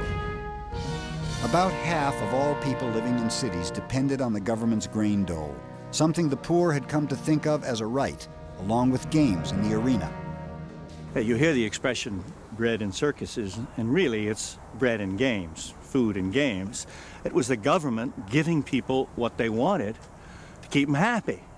The same way that we have tax deductions, and we have holidays, and we have other things to keep our citizens happy, so did the Romans provide this kind of fun and games for people. And ultimately, if anything, it was part of what drew down the empire. Eventually in Rome, you had 170 days of games.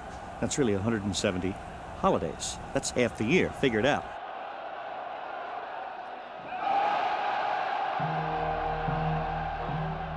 Beginning in 31 BC, the famous Pax Romana was a period of splendid prosperity for the great empire. 2 glorious centuries of peace and order blessed Rome and her colonies. And even now the empire grew, in the 2nd century AD, shifting eastward to add Mesopotamia, Syria, and Arabia. The empire now stretched 3,000 miles from end to distant end. Riches continued to pour in. The population grew. People lived longer lives, and the land yet gave forth its generous bounty. It must have seemed like Rome could go on forever.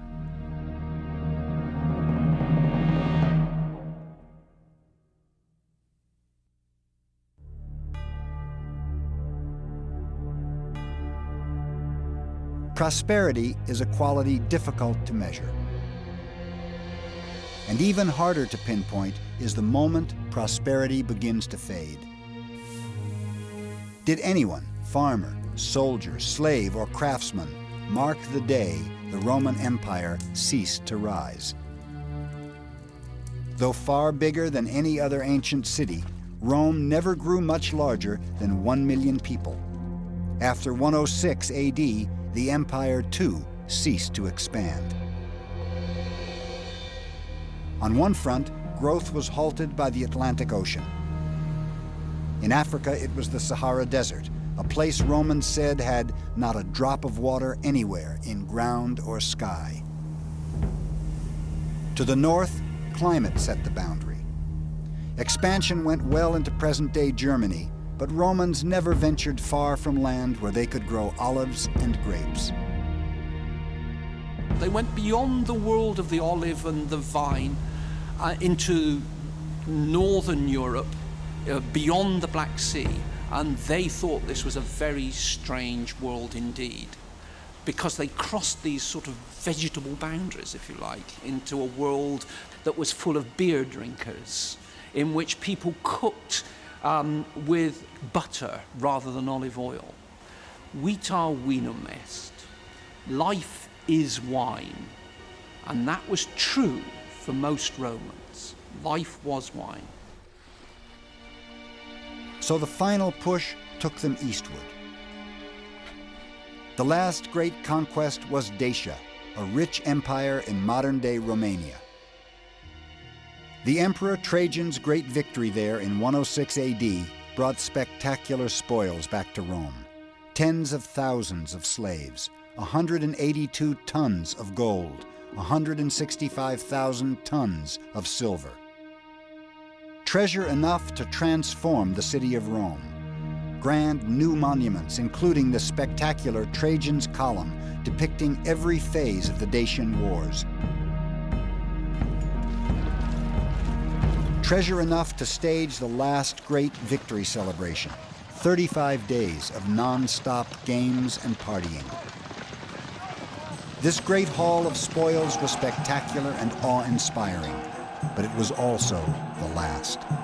Never again would splendor on this scale rain down on the empire. It was a grand and glorious time, a time of excess and celebration.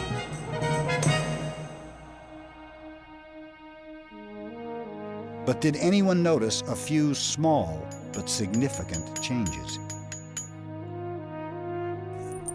Prices had been steadily creeping up, especially for two crucial expenses, grain and the military. Inflation is rampant. The government is desperately attempting to fund army by printing more money. Gold reserves are down, prices rose daily. You couldn't be sure of the real value of any of the money in your pocket. Meanwhile, in the 2nd century AD, the amount of silver in the coins themselves began to fall. Coins that had once been nearly pure silver eventually contained just 40% of the precious metal. In fact, the mines were running out of silver, and that wasn't the only natural resource running dry. Africa and the East had been so plundered for wild animals to supply the games that some were becoming hard to find. At least one species, the Moroccan elephant, was driven to extinction. There were other small, almost unnoticeable signs of a change in the winds of prosperity. Ancient writers spoke of corruption and greed resulting from Rome's immeasurable wealth. Fortune introduced an excess of wealth, and morals collapsed before prosperity. The spoils of war encouraged extravagance. Public office was stolen through bribery. Trust was shattered, and war was a source of profit for many. Lucan. Romans began to see extremes of wealth and luxury as a vice. But at the same time, a universal hatred for the tax collector made tax evasion something of a sport. Should you wish to abuse a tax collector, you might try saying burden, pack animal, sneak thief, shark, oppressor of the downtrodden, strangler, nail in my coffin, and all the other vile terms you can find. Petronius.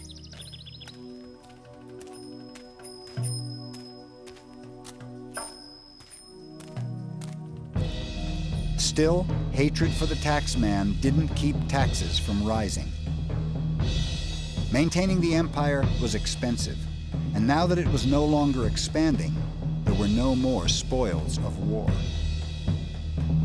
Defense had become Rome's largest single expense. The Emperor Marcus Aurelius tried to solve the problem as Romans always had, by going to war. In 162 AD, he invaded the Parthian Empire in the east. It was the end of the Pax Romana, and it was a war the overextended and out-of-practice legions were destined to lose.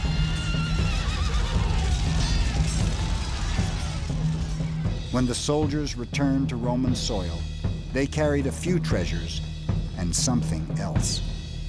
Of all the things Romans had brought home from abroad, this final import was as ironic as it was devastating. We are soldiers of the 15th Legion. We've been at war against the king of Parthia. We took the capital city, but held it only a short time. In retreat, we've had to hide our spoils along the way. Most of the legionaries are sick. Soldiers who were hale and celebrating with us just a few days ago are dead. The towns where we usually stop won't even let us in. They say we're doomed. They say it's the plague. To this day, no one knows exactly what dread disease those soldiers carried home from the east. Probably not the bubonic plague that ravaged Europe centuries later, but something just as horrible. uncounted thousands died in Rome and other cities across the empire. Such great pestilence devastated all Italy that everywhere estates, fields, and towns were left deserted.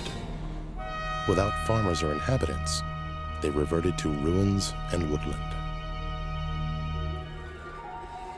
The disease spread like wildfire, hitching a ride with those who traveled the great roads of empire. It is said a quarter of the population died. From the frontiers of the Persians as far as the Rhine and Gaul, the foul touch of plague polluted everything with contagion and death. Ammianus.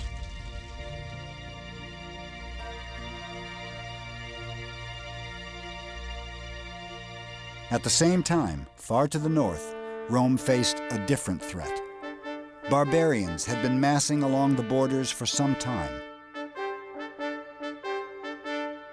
It's impossible to know if the German tribes perceived the weakness of this moment, some desperate change in Rome's luck in the throes of the plague. What we do know is they chose this moment to attack. For the first time in 200 years, a foreign army crossed a boundary, the Danube River, and invaded the Roman Empire. The Roman legions chased them back, but it was only a taste of what was to come. Rome was now, and forever after, looking over her shoulder. Did anyone actually notice the bloom was off the rose? It's more likely the moment quietly came and went. The empire was by no means at an end. Its fortunes would ebb and flow for centuries yet. But the greatest empire the world had ever known was now slipping through Rome's grasp. Whatever you choose to call it, arrogance, greed, corruption, cynicism, or simple bad luck, whatever it was, one day the slow decay of power and glory began. And the Roman Empire ceased its splendid rise.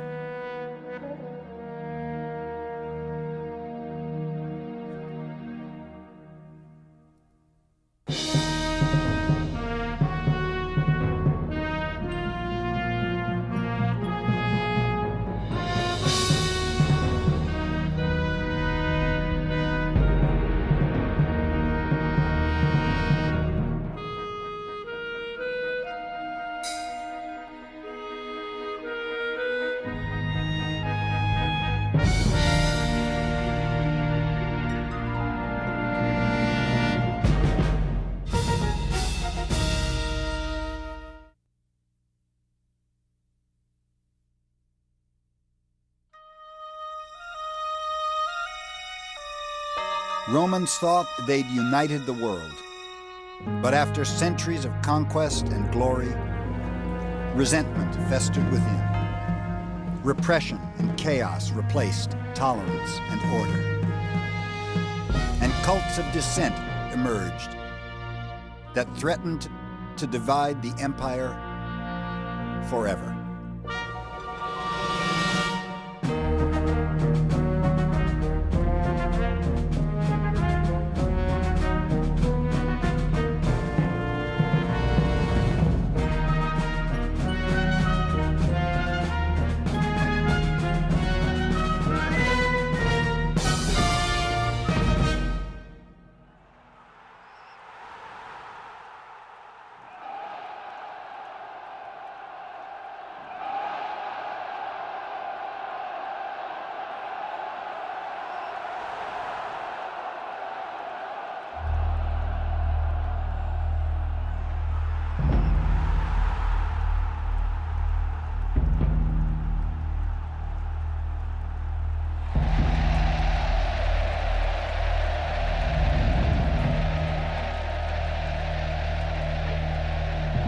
In 203 AD,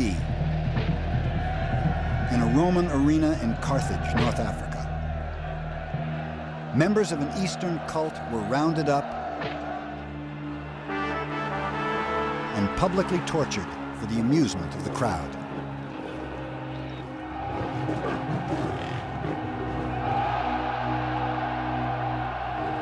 Their crime was religious conviction.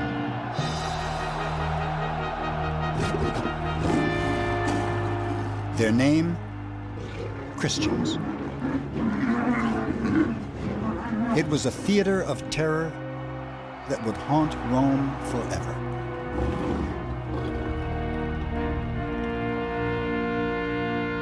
One of the victims that day was Perpetua, a woman who redefined the meaning of defiance. Perpetua is a young mother, a beautiful young girl, and she is determined to stand by her faith. And even when the government wants to attack Christians, she remains steadfast. Her father begs her to renounce her faith. She says, I can't. I must be true to my cause. She's separated from her baby. She's imprisoned. She's never been in such a place before. She's a woman from a respectable family.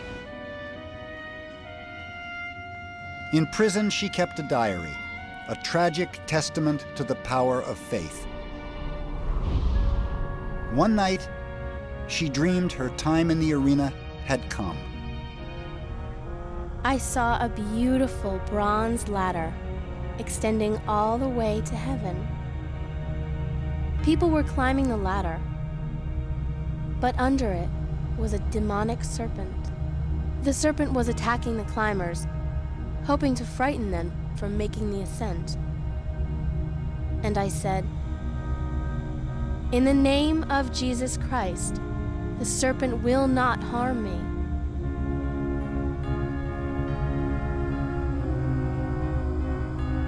Then I awoke, knowing that it wasn't beasts that I'd fight in the arena, it was the devil. And I knew I would be victorious.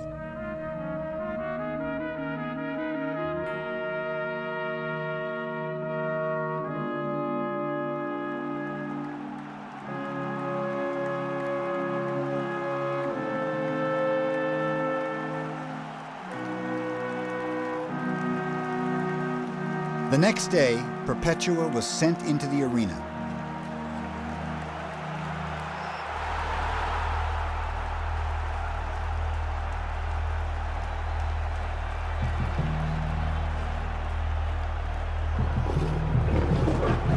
The lions were released, but they refused to touch her. So a gladiator was sent in to finish her off. When he too hesitated, Perpetua grabbed his sword and slit her own throat in defiance.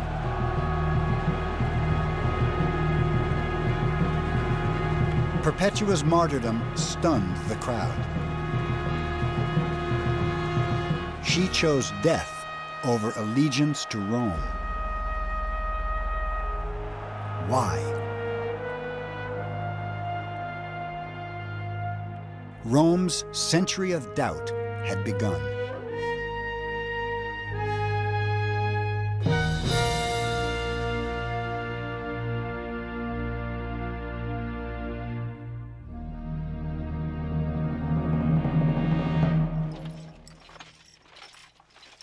For hundreds of years, the benefits of Roman rule seemed clear. Her army created the most stable empire the world had ever known. From Scotland to the Sahara, from the Atlantic to the Euphrates, everyone enjoyed the blessings of Rome's peace. Her government gave the Mediterranean centuries of community, stability, and prosperity. For hundreds of years, it was good to be Roman. But that wouldn't last. Our history now descends from a kingdom of gold to one of iron and rust. Cassius Dio.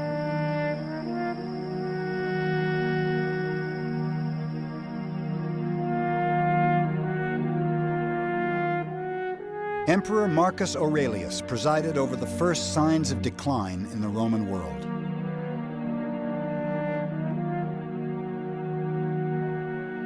Born in 121 AD, he was groomed from an early age to be Rome's next emperor. Aurelius had 20 years to dream about the kind of ruler he wanted to be and the kind of empire he wanted to rule. As a Roman, he believed there was a divine order to things. As emperor, he hoped to recreate that order in the Roman world, which is what Romans had done for centuries with astounding success everywhere. They pacified the entire Mediterranean with one set of laws, regulated trade with one currency, replaced diversity with conformity. Rome's empire stretched for 2 million square miles, but whether you were in Egypt or England, you could always travel a straight Roman road to a familiar Roman city. Roman roads reflect a tremendous centralized organization. All roads led to Rome, of course, and you could come to the city of Rome and go to the Forum, and there was a golden milestone which told you how far it was to every other city in the empire. Romans liked to know where they stood.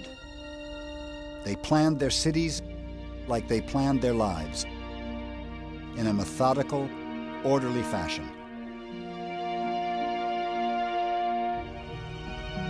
If nature was unpredictable, they tamed it. Romans channeled water to their cities in massive aqueducts, arguably their greatest logistical triumph. Rome had been a symbol of order and stability for centuries. And Marcus Aurelius expected to continue that tradition. In 161 AD, Aurelius finally became emperor. For 23 years, he'd been planning a peaceful rule. He was in for a brutal awakening. Later that year, war broke out in the east. Barbarians crossed the frontier and attacked a Roman province. A deadly plague ravaged the empire, killing a quarter of Rome's population. Germanic invaders then exploited the disaster and attacked from the north.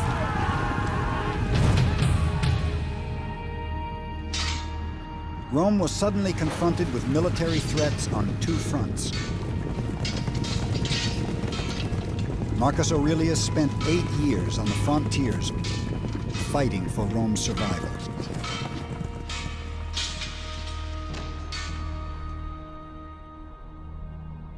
Like many, he feared it was the beginning of the end, that the great Roman Empire was about to fall to an invading army.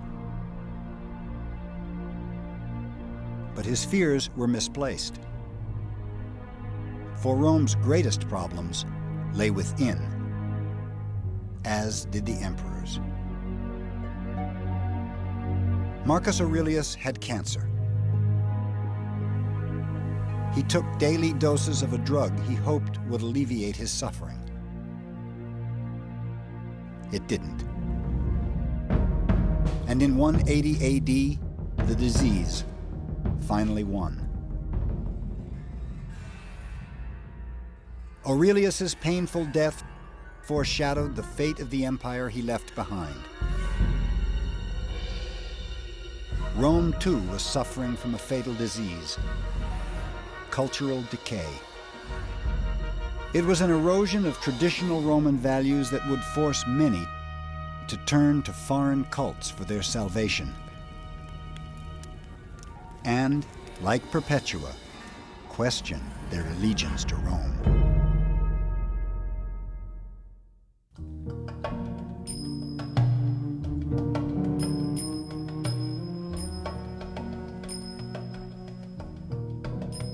The Roman Empire is as famous for its vices as it is for its virtues.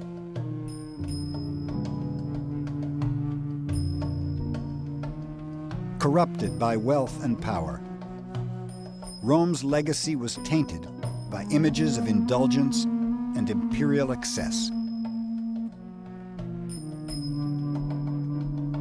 The Emperor Commodus epitomized the decay. His arrogance would force everyone to question their allegiance to Rome. Commodus succeeded his father Marcus Aurelius in 180 AD. Traumatized by an early attempt on his life, Commodus shunned all public appearances and left Rome in the hands of his closest advisors. As they terrorized Rome, Commodus amused himself in the palace. He maintained a harem of hundreds of young boys and girls and abused them at his whim. He kept amongst his minions certain men named after the private parts of both sexes, and on these he liked to bestow kisses. Herodian.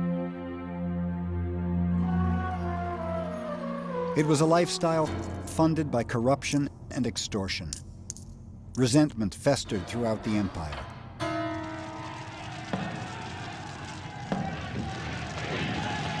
In 190 AD, the poor rioted. They thought Commodus had deliberately hoarded grain to inflate its price and increase his profits.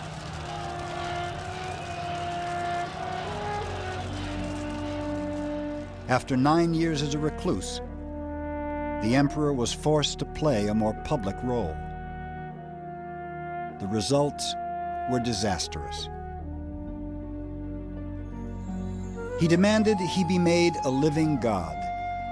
He took the title Hercules and appeared in a lion's skin, wielding a club on all public occasions.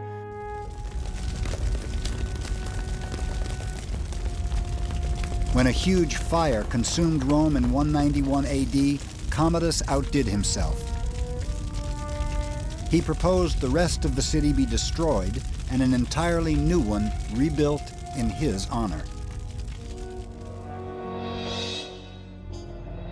But first, Commodus chose Rome's most famous landmark for his ultimate act of indulgence. On November 17th, 192 AD, people flocked to the Colosseum.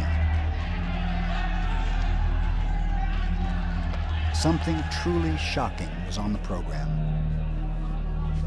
That afternoon, the slaves and criminals who normally fought in the arena were joined by someone very special.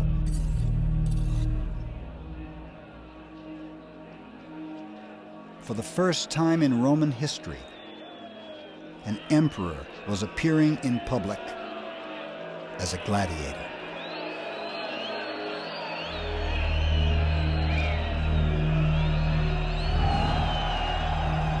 Commodus may have won that day, but his victory was short-lived. Commodus was assassinated on December the 31st, on New Year's Eve, because next day he planned to be inaugurated as consul, dressed up as a gladiator. And that was such an affront. It's as though the American president attended inauguration dressed in American football kit. It was a complete insult to the total political way of life. The assassination of Commodus wasn't the answer, for Rome's problems lay deeper still, in the very foundation of Roman society.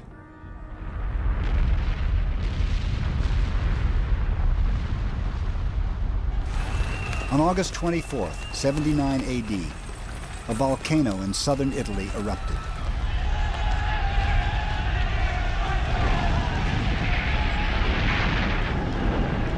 Smoldering ash from Mount Vesuvius buried the nearby town of Pompeii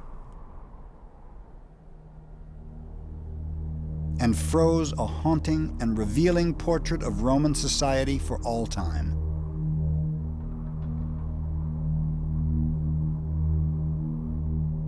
Suffocated by ash, the victims that day seemed united in death. Yet the ruins of Pompeii showed just how divided they were in life.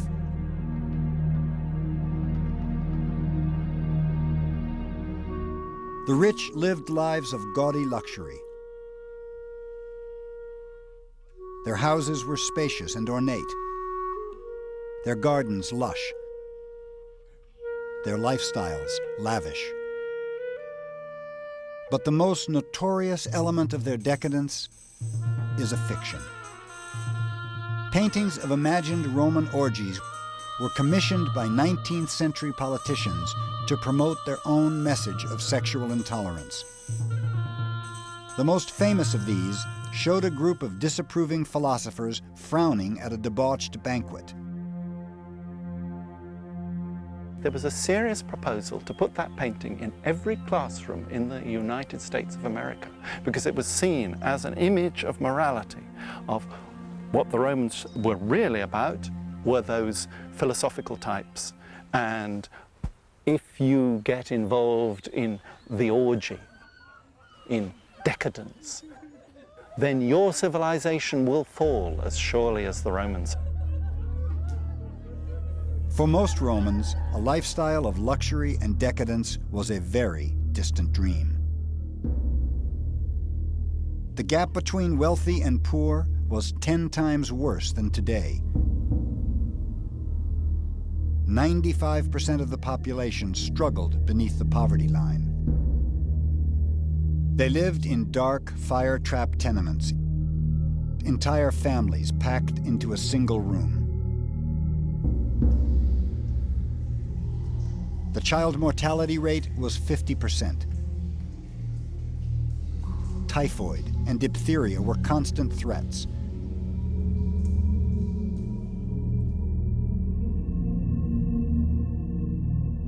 Equally claustrophobic was a woman's place in Roman society.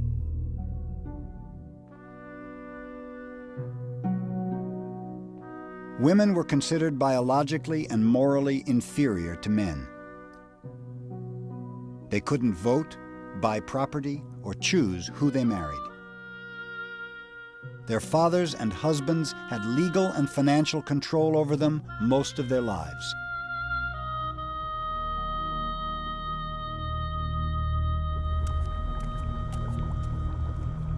Rome was built on a rigid social hierarchy. At the height of her power, 1 in every 3 people in Italy was a slave.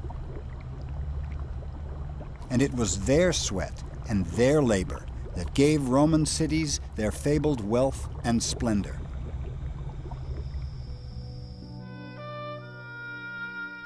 Astoundingly, the burden of discrimination was lifted once each year. Every December at the winter solstice, Romans would celebrate the Saturnalia, when everything in Rome turned upside down. For 1 week, masters served their slaves dinner. Children of the poor ate with the rich. It was a surreal disruption of the status quo. For those who wanted more frequent release from Rome's rigid class system, there was another option.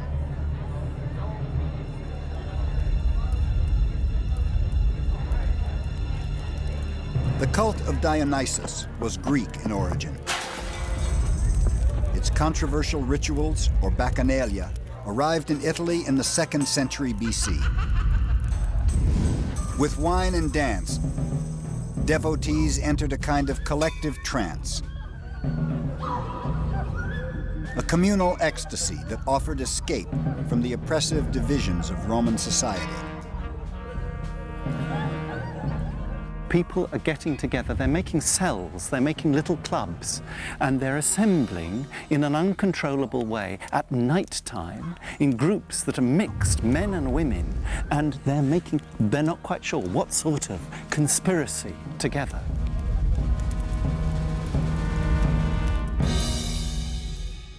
And it is dealt with in an extremely bloody way.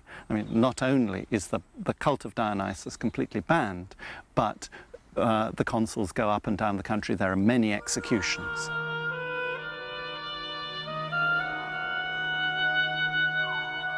At the heart of Roman culture lay a tragic flaw. A social order that tolerated excess for the few and oppression for the many. That injustice would soon fuel the rise of Rome's most subversive cult of dissent.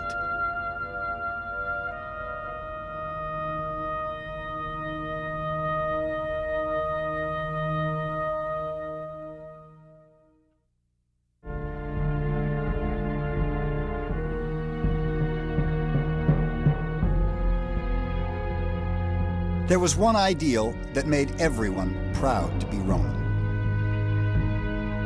An ideal as old as Rome itself. A commitment to cultural diversity.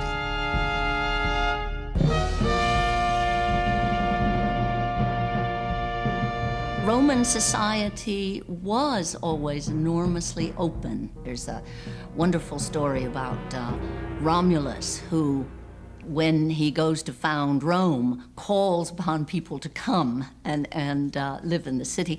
And the passage sounds just like the Statue of Liberty, you know, everyone come. Let me take your outsiders and your poor. 1,000 years later, Rome's open-door policy was still going strong. Her fabled wealth and splendor had attracted people from every corner of the world. You could be in the city of Rome and you could see people who were obviously African, obviously Indian, obviously Italian, Gauls, Germans. All of these people were in fact Roman citizens. And so somehow the Romans seem to have been able to find a way to achieve the American motto, E pluribus unum. They got along. There doesn't seem to have been any racial or ethnic tension within the Roman Empire. By the 3rd century AD, Rome's immigrant spirit applied to everyone, even emperors. Septimius Severus succeeded Commodus as emperor in 193 AD. He was African, a native of Leptis Magna in modern-day Libya. During his 18-year rule, he adorned his hometown with lavish buildings.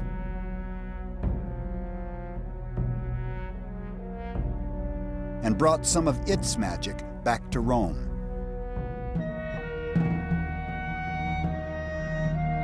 Severus and his wife Julia Domna were both deeply superstitious. He was devoted to an Egyptian mystery cult. She worshipped a Syrian sun god. Romans had no problem with the couple's exotic beliefs.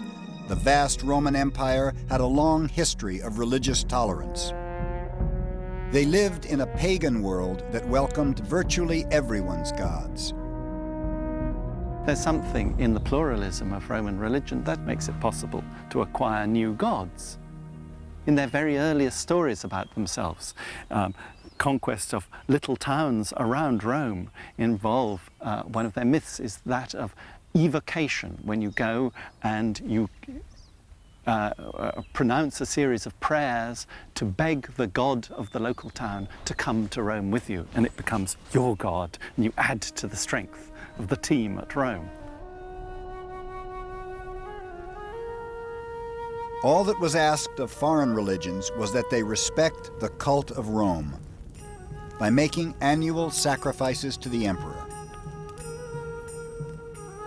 It was a policy intended to secure some control in a world of extreme religious diversity. There were as many cults in Rome as there were provinces in the empire. Bull worshippers from Iran, fertility sects from Egypt, rain gods from Germany. In the city of Rome, you could experiment with almost anything. And in that way, I suspect the religious menu, the huge a la carte menu of choice, not as large as it would be in Los Angeles or in New York, but still very wide. But by the 3rd century AD, religious diversity was leading to chaos. People were overwhelmed by the choices that surrounded them.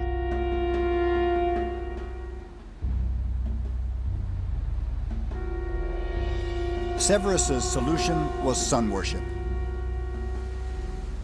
He hoped it would prove a unifying force in a very fragmented world. Rome's wealthy decided to follow the sun in a different way.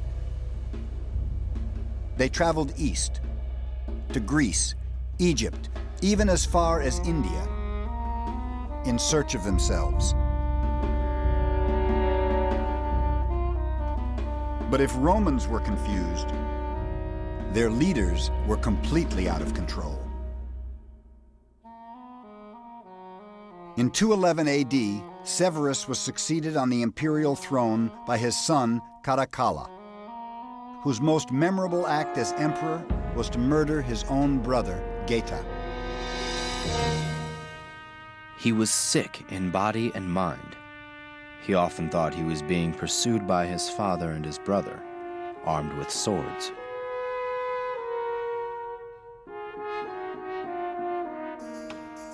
At first, Caracalla's insanity was kept in check.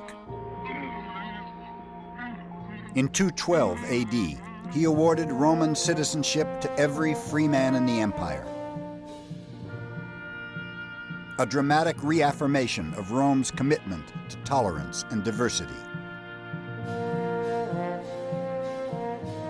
The emperor then set off on a grand tour of the empire.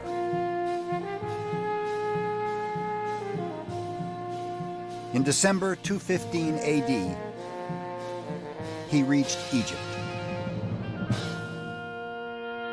In the city of Alexandria, he was given a splendid reception by its proud new Roman citizens.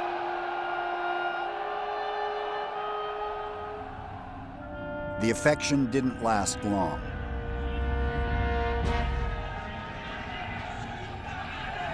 Enraged by local criticism of his brother's murder, the emperor invited 5,000 citizens into a local theater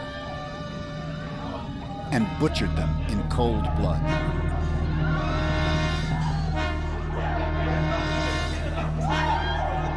In one afternoon, Caracalla destroyed the fabled value of Roman citizenship.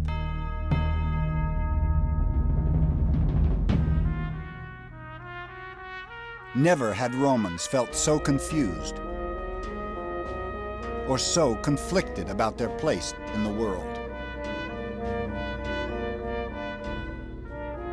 They're looking for something in the same way that we Americans are looking for something. I think we can use that same explanation to explain things like Heaven's Gate and the Jonestown Massacre and any of the cults that have arisen over the past few years. When they lose their identity, you find that they begin to turn to cults. In the 3rd century AD, Romans turned to one cult in particular. A cult whose message was destined to change the empire and the world forever.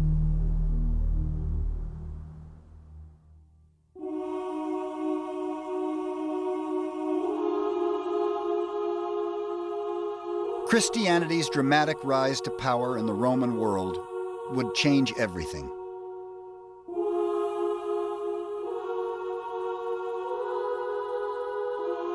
A cult based on the suffering of one man was set to challenge the integrity of an entire empire. Christianity's message spread west from Judea in the 1st century AD, carried by a small band of apostles. In Rome, it struggled for identity, one of many obscure cults in a crowded city. One blatant act of brutality would set it apart. In 64 AD, the Emperor Nero publicly massacred hundreds of Christians in Rome, blaming them for a fire they didn't start. It was the first time most Romans had even heard of Christianity. But the cult was a perfect scapegoat, its values radically un-Roman. Blessed are the meek, for they shall inherit the earth. Matthew. Woe to you who are rich, for you have already received your comfort. Luke. Christianity is a protest movement in one real sense. We mustn't think of early Christians as people who went on demonstrations through the streets of Rome or picketed the Senate House or threw eggs at emperors. They're not that kind of group. They're very quiet, introverted, keeping themselves to themselves. So anti-Roman in their beliefs, but not a protest movement in the sense of marching on Rome. Christianity's most revolutionary ideal was spiritual equality. It was a direct threat to Rome's belief in hierarchy and social division. Women in particular were attracted to the new cult. It granted them the independence they'd been denied by Roman society. The only public position of power and prestige open to a Roman woman was as a Vestal Virgin. Rome's 6 Vestal Virgins attended all important state events. But their principal duty was to look after the sacred fire of Vesta, the Roman goddess of the hearth. This fire was the symbol of Rome's longevity, and it was their job to ensure it never went out.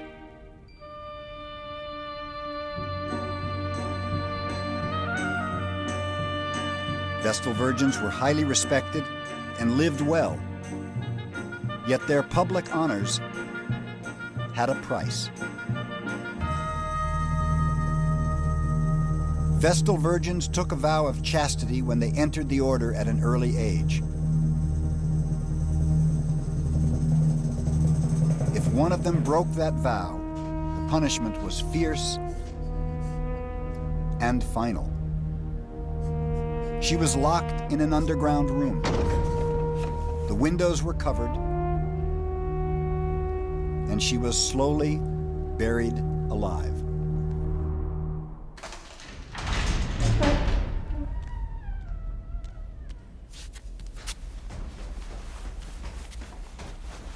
Ironically, early Christians chose to be underground. They felt safer meeting in the labyrinth of burial chambers beneath the city, known as the catacombs. Here, women participated in the ritual of communion on an equal footing with men. This shocked pagan Rome and gave rise to scandalous rumors.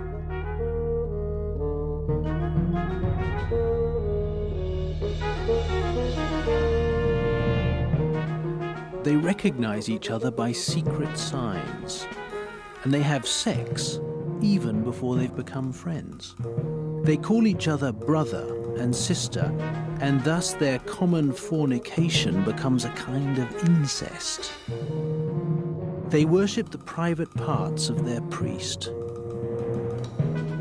And I've even heard that they kill children and drink their blood. Minucius Felix.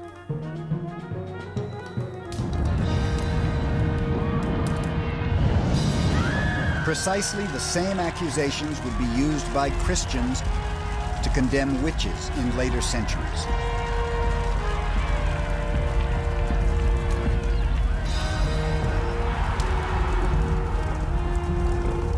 But Rome persecuted Christians for another reason.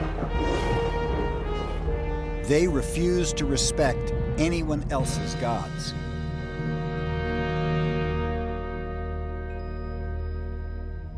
For there is only one God and one mediator between God and men, the man Jesus Christ. 1 Timothy. They couldn't absorb Christianity because it will not allow you to sacrifice to other gods.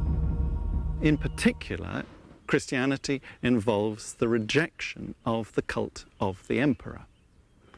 And because the cult of the emperor is virtually the only way in which the whole empire can express its unity, this is very disruptive. At first, the Roman state tried hard to ignore the conflict. A letter from the Emperor Trajan to a provincial governor in 113 AD shows how lenient he wanted to be. These people must not be hunted out. If they are brought before you and the charge against them is proved, they must be punished. But if anyone denies he is a Christian and makes it clear he is not by offering prayers to our gods, he is to be pardoned, however suspect his past may have been. Trajan.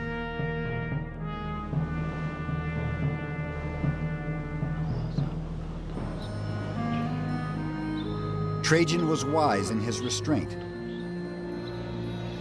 Rome's previous attempts at social repression had backfired. In 19 BC, the Emperor Augustus embarked on a program of brutal moral reform. He feared that the Roman aristocracy, decimated by recent civil wars, was dying out. His solution was to persuade Roman families to produce pure Roman babies quickly. Adultery was made a capital crime, punishable by exile or death. Romans openly mocked his moral crusade. Ovid, the most popular poet of the day, provoked the emperor's wrath by publishing a book called The Art of Love, celebrating sex and secret liaisons. Augustus panicked and banished Ovid to a bleak outpost on the Black Sea. Though others have been exiled for weightier causes, a more remote land has been assigned to no one. Nothing is farther away than this land, except only the cold and the enemy and the sea whose waters congeal with the frost. Ovid. Ovid died there 10 years later, still dreaming of Rome. The emperor's repressive reforms were extremely unpopular and futile. They fathered more informers than children. Now the country suffered from its laws as it had done from its vices. Tacitus. But by the 2nd century AD, most Romans had forgotten the lessons of the past. Christianity's ideals were attracting upper-class women to the faith.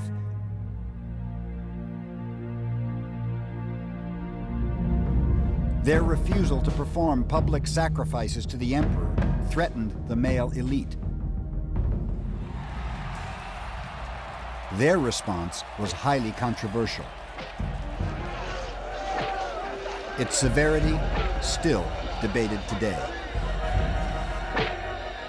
In the first 3 centuries after Christ, most Romans neither cared nor noticed Christians, and they certainly didn't see them as an endless supply of lion food. More criminals were eaten by lions in the Roman world than Christians, This is an image which has been created by later Christian sources, keen then to present themselves as an active movement of protest against Rome. And yet, accounts of public persecution have survived. Rituals of repression that backfired. For persecution produced victims. Victims willing to become martyrs. One of these was Blandina, a young slave girl.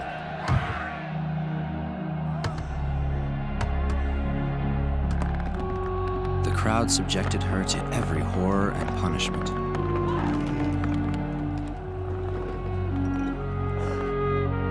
Yet she was by now indifferent to suffering and kept faith in Christ. To the crowd's amazement, Blandina endured 3 days of horrific torture in the arena. In the end, she too was killed, though the pagans admitted they had never seen a woman suffer so much for so long. Eusebius.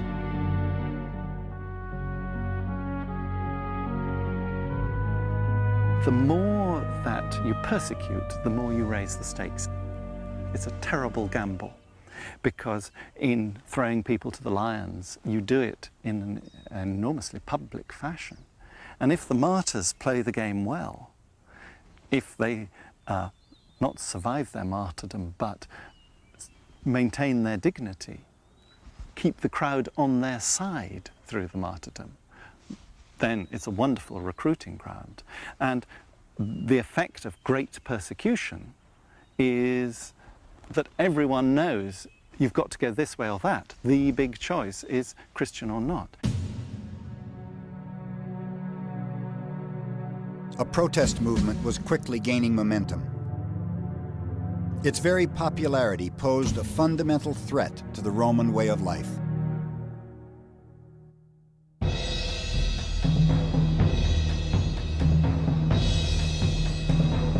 By the middle of the 3rd century AD, Rome was consumed by doubt. As chaos and confusion racked the empire, everyone began questioning the benefits of Roman rule.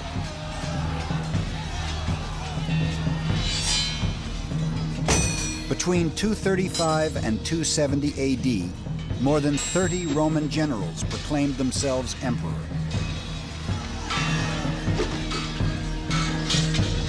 As Roman legion fought Roman legion, innocent citizens were caught in the crossfire of civil war.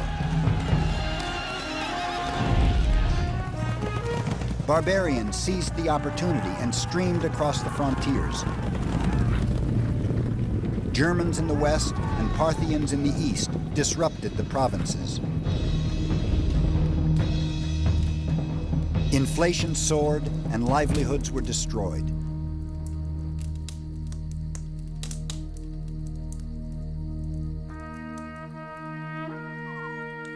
The promise of salvation in the next life was becoming very appealing.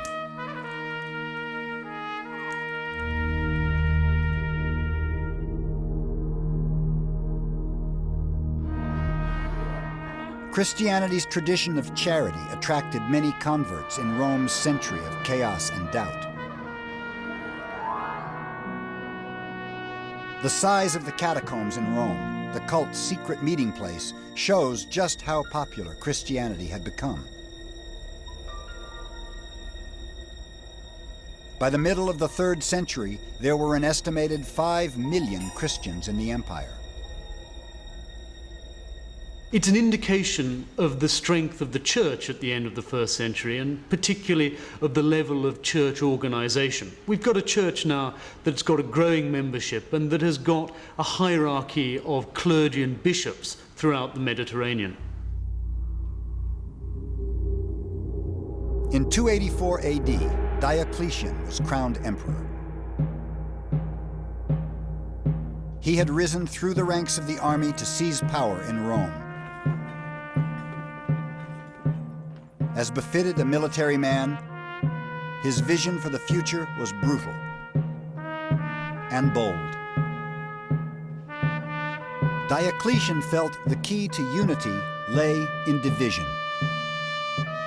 He split the Roman world in two and agreed to share power with 3 other generals. Their coordinated efforts did bring peace, but only for a time.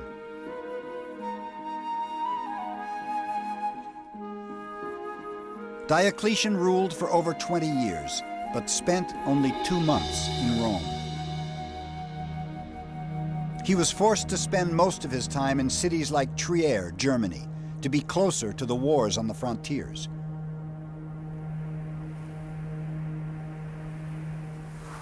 Rome, a beacon of strength for over 1,000 years, felt increasingly vulnerable,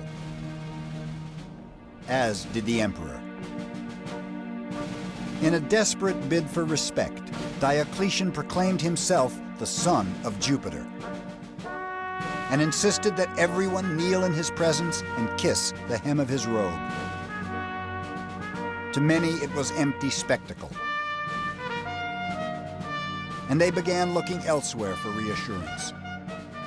Now, even members of the imperial court were secretly converting to Christianity.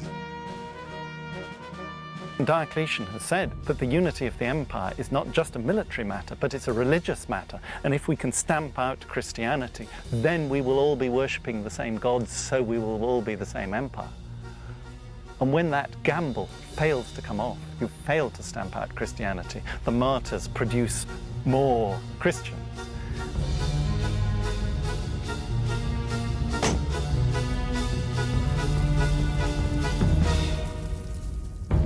On February 24th, 303 AD, Diocletian initiated the most sweeping persecution Christianity has ever faced.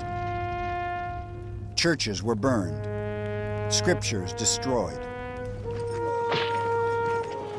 Christians sent to work in state mines, or imprisoned and tortured for their beliefs. If they still refused to sacrifice to Rome's gods, they were publicly tortured. Rome, once a proud culture of tolerance, had become a repressive cult of order. What we see in Diocletian's persecution of the Christians are the only 2 Mediterranean-wide organizations, the Roman state and the Christian church, battling it out for supremacy. In 305 AD, Diocletian retired to his summer palace, confident that Rome had won. He was wrong. In the blood of the martyrs lie the seeds of the church. Tertullian.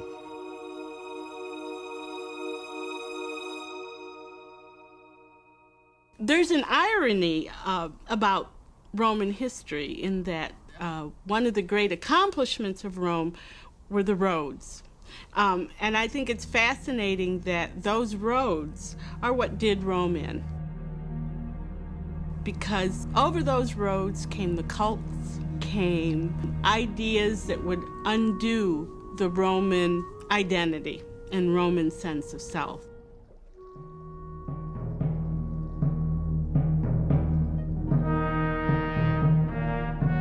For centuries, Rome's power and confidence had been unshakable.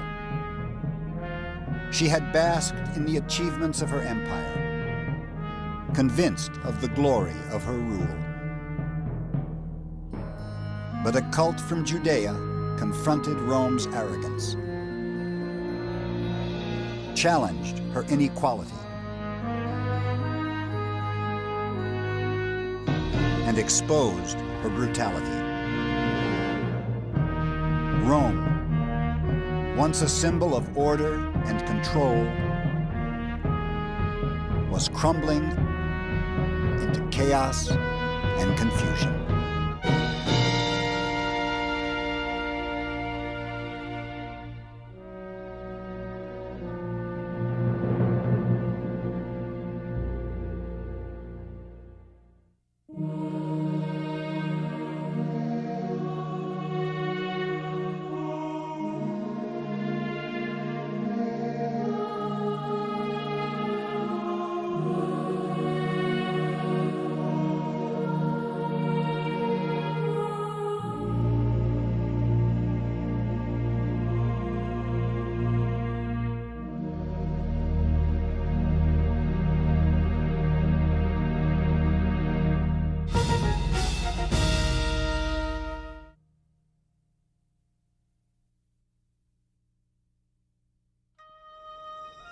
Rome's glory shone for 1,000 years.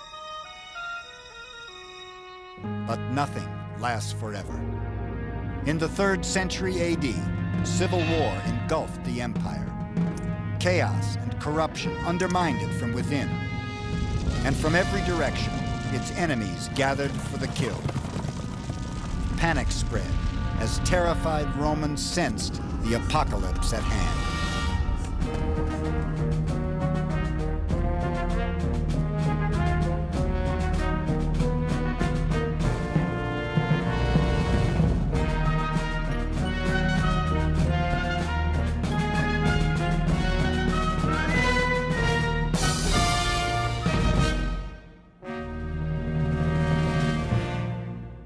Rome rose to the pinnacle of its extraordinary power and glory in the 200 years after Christ. It grew until the empire united all lands from Spain to Syria and from Scotland to Egypt. More prosperity, more stability, and more peace than the Western world had ever seen. It was in 190 AD, with the mad Emperor Commodus, that it all started to fall apart. Crazy emperors were nothing new to the Roman Empire, so when Commodus started fighting as a gladiator and walking around town dressed like Hercules, Romans weren't too worried. They simply assumed he'd be assassinated like so many before him. He was. Then waited for reason and order to return. It didn't. Civil war broke out as legion fought legion, each trying to install its general as emperor. Anarchy grew. Romans yearned for one of the great emperors of the past to take control. A Julius Caesar, an Augustus, a Hadrian. Instead, they got the likes of Elagabalus, proclaimed emperor by the 3rd Legion on May 16th, 218 AD. Elagabalus was a 14-year-old transvestite from Syria, brought up to worship the sun. At 17, he married a male charioteer named Hierocles, who publicly whipped him. It wasn't the only bizarre ceremony to invade the imperial court. In honor of the sun, Elagabalus sometimes walked backwards through the city, carrying a large black stone. Romans looked on, stupefied. When he finally announced he wanted to be castrated, it was the last straw. His own palace guard killed him as he sat on the toilet, then threw his body in the Tiber.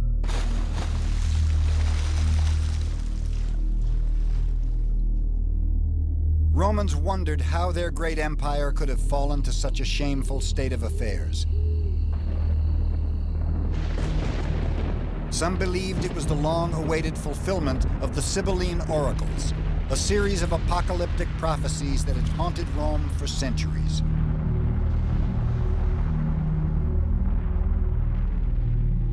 And on thee one day shall come, O haughty Rome, a deserved blow from heaven. You will be plundered and destroyed, and with wailing and gnashing of teeth you will pay. And you, daughters of Rome, clothed in gold and luxury, drunk with the attention of your wooers, you shall be made a slave and a whore because men forgot the good and gave themselves to greed and unrighteous living.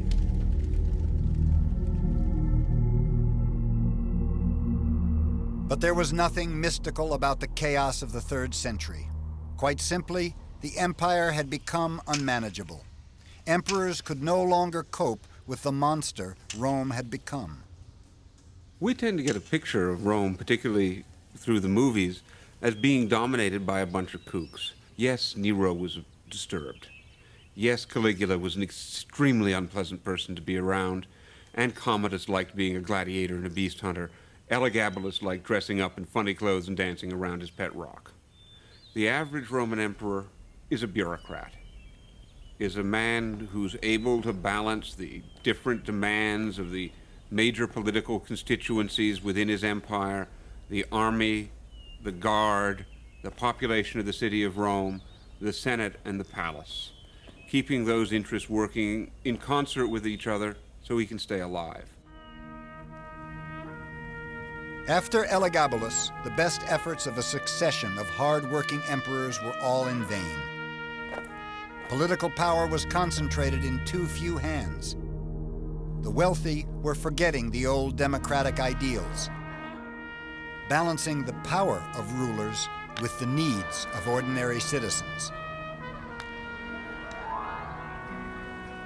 Rome had turned its back on the common man.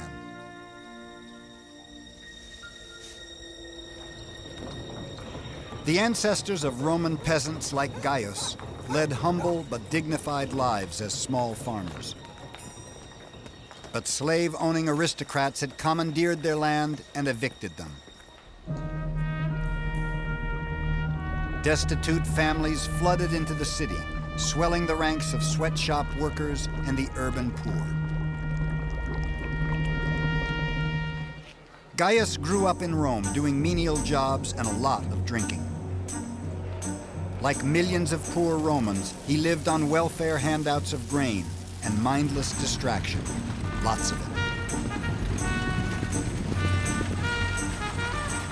The proletariat are idle, lazy, and devote their whole life to drink, gambling, brothels, shows, and chariot races. Their temple, their dwelling, their meeting place, in fact the center of all their desires, is the Circus Maximus. They talk about nothing else.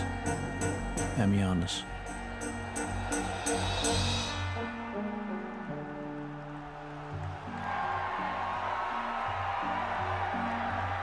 By the 3rd century AD, the number of days devoted to games had risen from a handful to a staggering 170 each year. People became obsessed by these games, by watching races, by watching gladiatorial events, by watching whatever it is that was put on for their amusement. I think that often people say that that's what's happening to the modern world. We're more interested in sport, more interested in watching games than we are in working. But I think it puts it in some perspective if you understand how far the Romans went. And we've got a long, long way to go. Being a couch potato now is a lot different than being a Colosseum potato 2,000 years ago. Intent on distracting themselves, most Romans didn't notice the social fabric of their empire shredding all around them. Rome's sense of community had disappeared. The elite were increasingly isolated from the poor. They are greedy. Their language is foul and senseless. The manners of the poor have decayed completely. They're quarrelsome and make disgusting noises by snorting loudly through their noses. Ammianus. Upper-class Romans could ill afford their disdain. Gaius would die in squalor and oblivion. But his children and grandchildren would never forget how Rome had shut them out. Educated Romans were turning their backs on everything to do with old Rome, not just the poor. The East, ancient, mysterious, and exotic, seemed much more enticing. Wealthy Romans headed off to see the sights of Egypt. The world's first tourist boom had begun. Bored local officials were forced to cater to Roman aristocrats on senatorial junkets. Lucius Memmius, a Roman senator in a position of considerable importance and honor, is sailing up the Nile from Alexandria to see the sights. Receive him in grand style and see to it that at the usual points, lodgings are prepared and landing facilities completed. Also, provide furniture for the lodgings, the special food for the feeding of the crocodiles, whatever is needed for the labyrinth, offerings, sacrifices, all the usual things. In general, do everything possible to please him. Romans marveled at the wonders of Egypt, and like tourists in centuries to come, scratched graffiti to record their visits. I, Palladius of Hermopolis, a judge, saw and was absolutely amazed. I, Colonel Januarius, was here with my daughter, and we marveled at this place.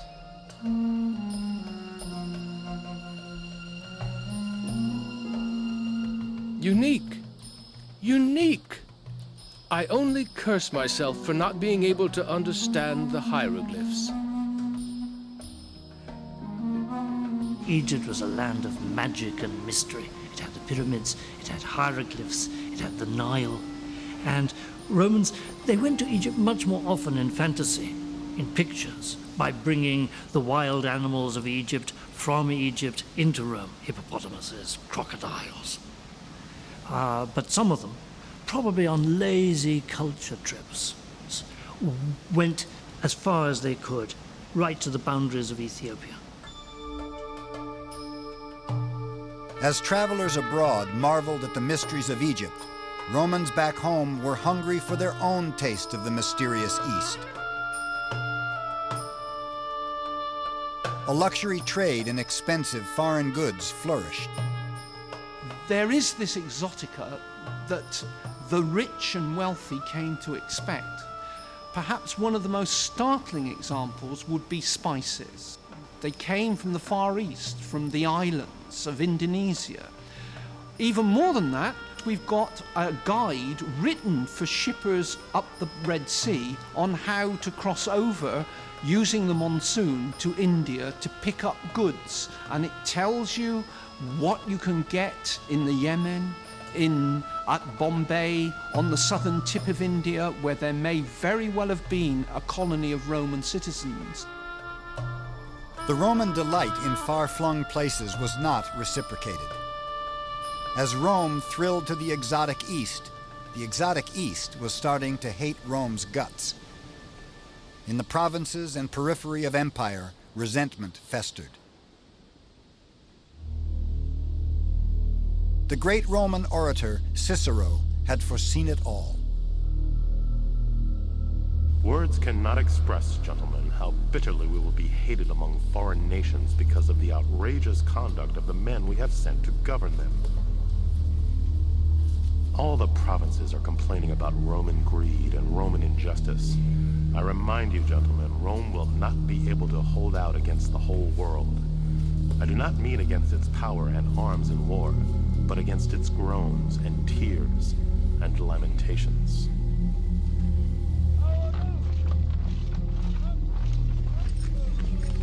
From the beginning, Rome had built its empire by conquest and force of arms.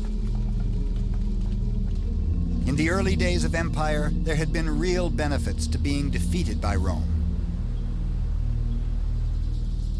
Citizenship, civil rights, trade, and prosperity.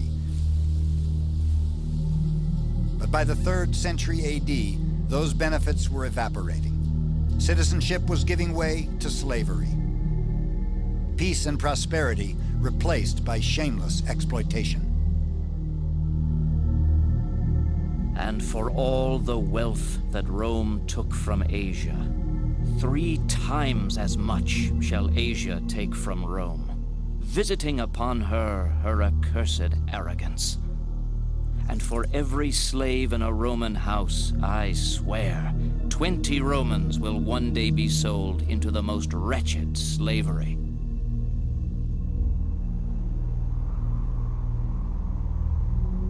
Rome was sitting on a powder keg of poverty and resentment.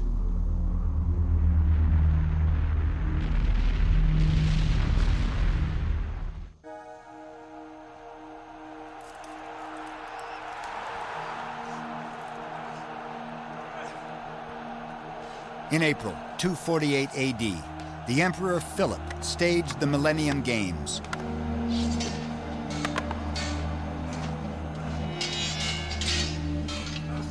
Rome was 1,000 years old and celebrating its birthday in the only way it knew how. With a grandiose spectacle of ritual, races, and bloodletting.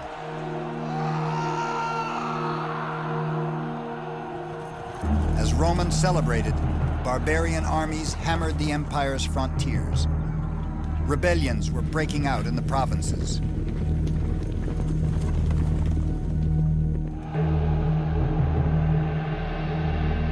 With their world collapsing into chaos, the Roman thirst for macabre distraction grew. The death toll from the Millennium Festival was spectacular even by Roman standards. 1,000 gladiators and hundreds of exotic animals were killed. Leopards, lions, elephants, giraffes, tigers, hippos, and even a rhinoceros. Noisy crowds paraded statues of the gods through the streets. Priests heaped offerings in front of the temples, praying for a return of Rome's good fortune. Nature itself seemed to be conspiring against the Roman Empire. Climatic changes in Central Asia were freezing the high plateaus and forcing its nomadic peoples to migrate.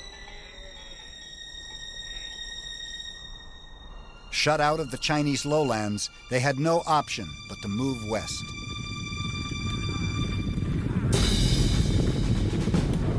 As they headed for Europe, they pushed all the tribes in their path further west as well. In the 3rd century, wave after wave of uprooted peoples were pushed up against Rome's northeastern frontier. Goths, Slavs, Vandals, and more.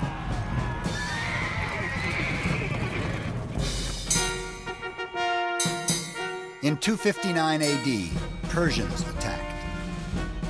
Rallying to the empire's defense, the Emperor Valerian marched his legions hundreds of miles to confront them. Weakened by illness and exhaustion, they were massacred and the emperor captured. Eager to humiliate the emperor to the maximum, the Persian king used Valerian as a stepping stool to mount his horse. When Valerian died in captivity, the Persians skinned him and hung his hide in a temple for all to see. Rome's humiliation was complete.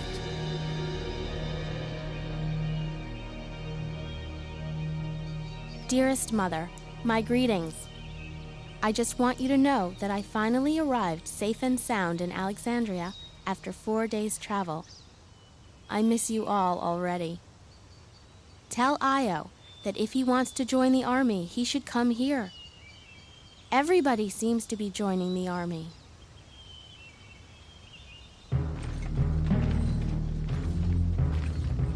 As Isis wrote to her mother from Egypt, the disaster of Valerian's defeat had sparked panic throughout the empire. There was a furious recruitment drive. By the year 300, there were almost 500,000 Roman soldiers, and the legions were still growing. The only way to maintain this gigantic military machine was taxation. Taxes rose and inflation spiraled. Roman currency, the denarius, was progressively devalued. Once again, ordinary Romans bore the brunt. The ordinary person in the late Roman Empire could expect to be taxed more efficiently, more harshly, more often, and more consistently than ever before. Likewise, people realized that in order to safeguard themselves, their families, their livelihoods, that they should join the state. So there's an enormous competition to join the army and join the bureaucracy, all of which confer substantial taxation privileges and immunities.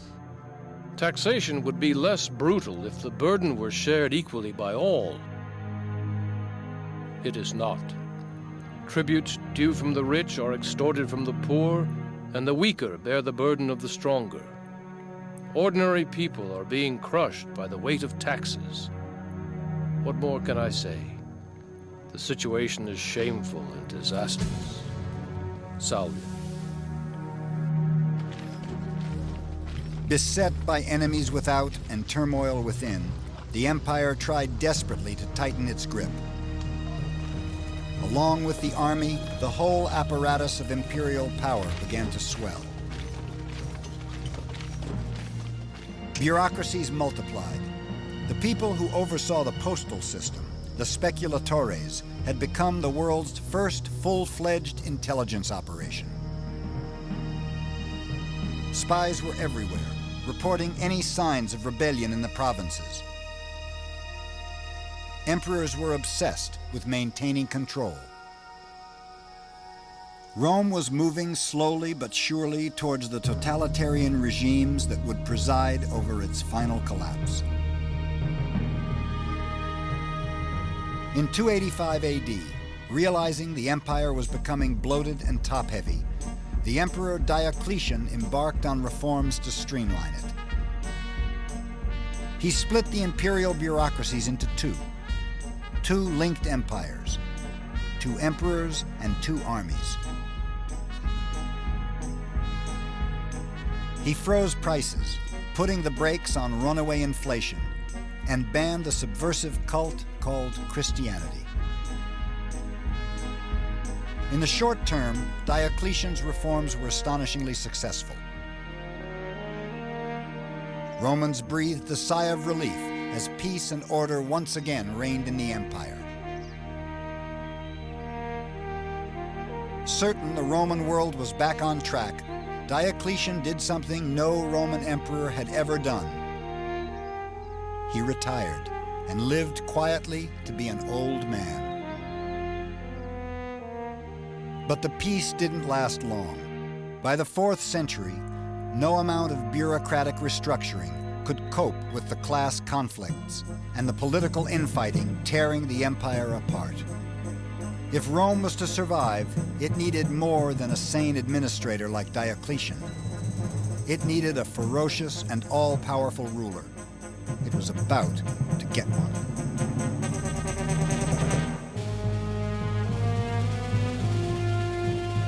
On October 26, 312 AD, rival Roman armies massed outside the city, waiting to do battle. At the head of one was a young commander called Constantine. He knew the next day a river of Roman blood would flow. He also knew that if he lost, it was all over. His claim to the empire, certainly, and probably his life. Constantine looked up into the sky. He saw a cross of light that seemed to burn itself into the heavens, and above it the words, "In hoc signo vinces," by this sign you will conquer. He had crosses painted on the shields of his troops.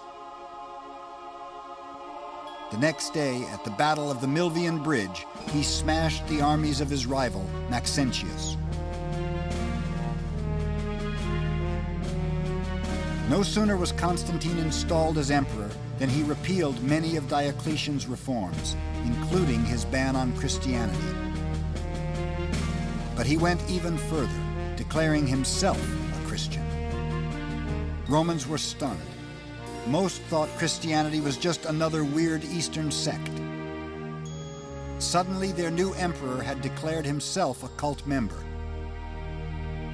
They thought they had another lunatic on their hands. They didn't.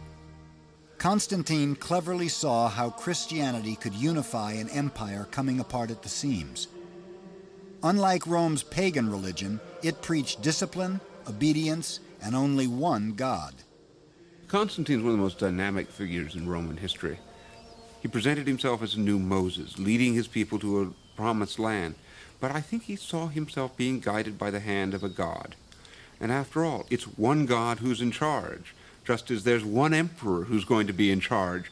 We're getting rid of this old system of multiple emperors under Diocletian and going back to the system where one man is calling the shots. Christianity resonates with Constantine's view of himself. Under Constantine, Roman unity was reborn, but there wasn't much that was Roman about it. Constantine grew up in the Balkans in Eastern Europe and the imperial city of Trier, Germany. He had no liking for Rome and recognized it had become strategically irrelevant. All the important conflicts in the empire were now along the frontiers to the east and north. So he moved the empire's capital to the ancient city of Byzantium and renamed it after himself, Constantinople. The foundation of Constantinople is, I think, one of the most important moments in the history of the Roman Empire. It's the foundation of New Rome, to use Constantine's name for the city. It marks a political, a cultural, and an economic shift from Italy to the Balkans. The Roman Empire now will be centered not in the west, but in the east. Constantine abandoned the traditional trappings of a Roman emperor and ruled like an oriental sultan from his palace in modern Turkey. His power was absolute. His piety, and some say his vanity, knew no bounds. Pagans were a little more doubtful about Constantine's piety. One pagan story said that Constantine converted to Christianity because, having murdered his son and had his wife suffocated in a hot steam bath, he was desperately in search of a religion that would give him forgiveness. And Christianity was the only religion that would do that, Constantine having been flatly refused forgiveness by a number of pagan priests. Before he died, he had 13 coffins placed in his sepulchre, 12 for the 12 apostles, 1 for himself, as if Constantine was the 13th apostle of Christ, the one who finally brought his kingdom to earth. It may have seemed like God's kingdom was coming to earth, but not for long. Christianity's growth from a small, persecuted sect to the dominant religion of empire was a violent and bloody one. Even before Constantine died, fine points of Christian doctrine about the Holy Trinity were generating furious debate, and before long, bloodshed. In 366, a conference of bishops left 137 corpses on the floor of a Roman basilica.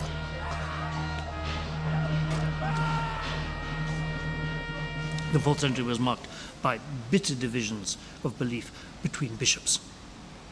And they fought with every weapon they could. They used state forces to expel some people from the church.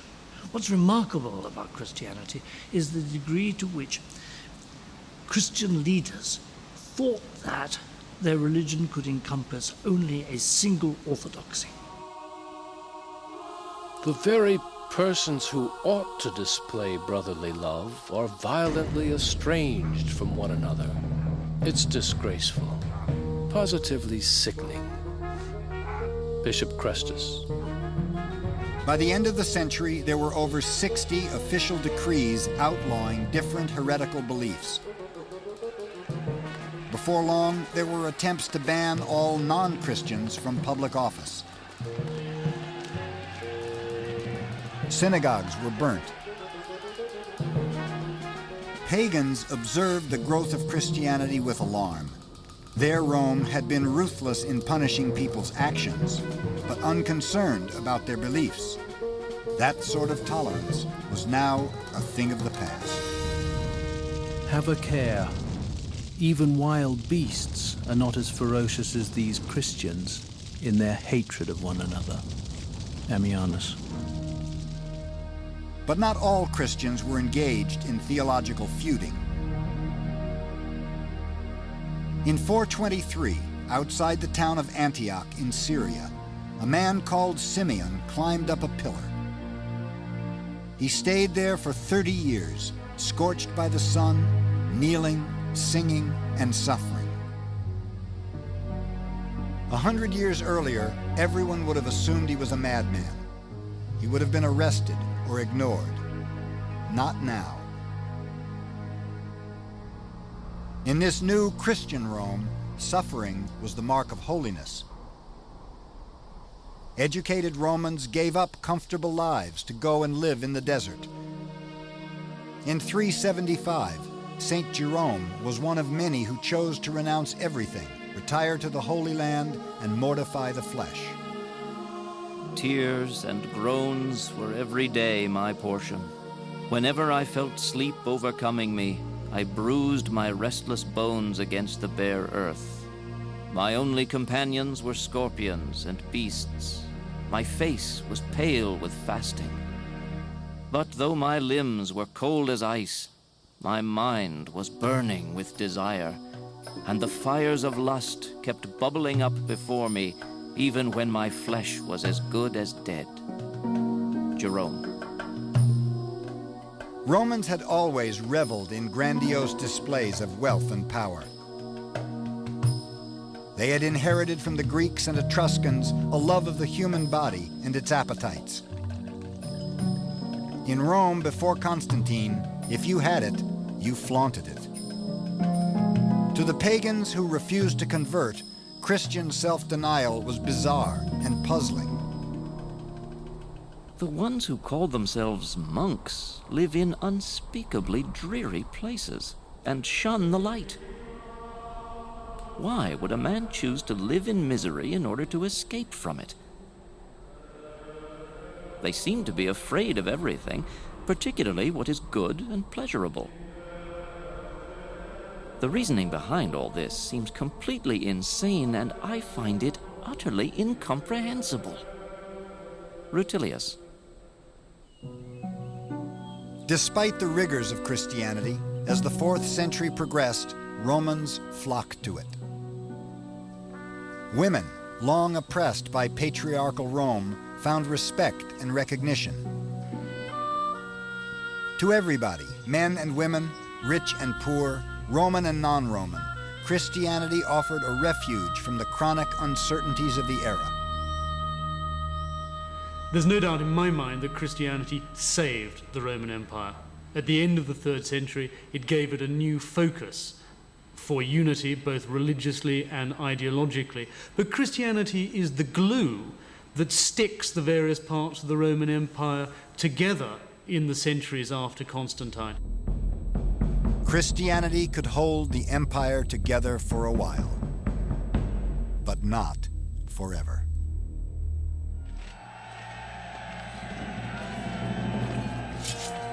In the year 378 AD at Adrianople in modern Turkey, the Emperor Valens led his army into battle against Goths from Romania. It was time to teach the barbarians a lesson and make them submit to the might of Rome. Like Valerian before him, Valens marched into disaster. His legions were surrounded. The famous Roman discipline gave way. He and his army were massacred. It was Rome that had learned its lesson, and it was a bitter one. Rome could no longer rule by military might alone. She would have to negotiate with the barbarians.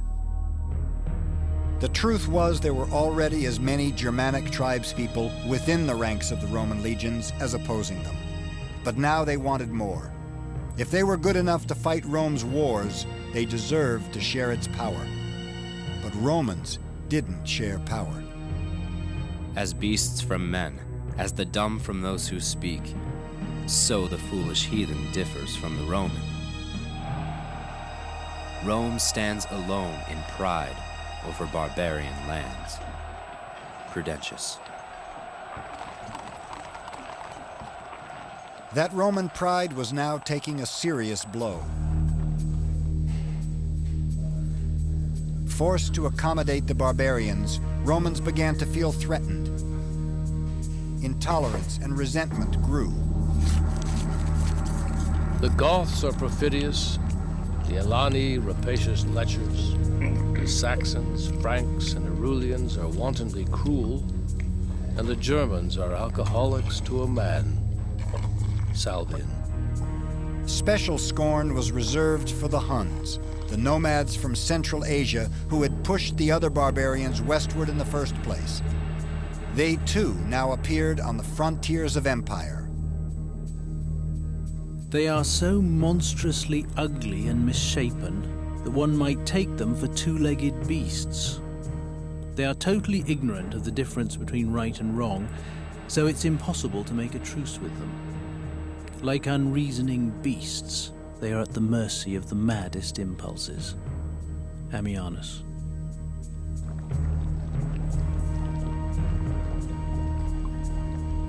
These attitudes didn't bode well for the future of interracial harmony in the empire.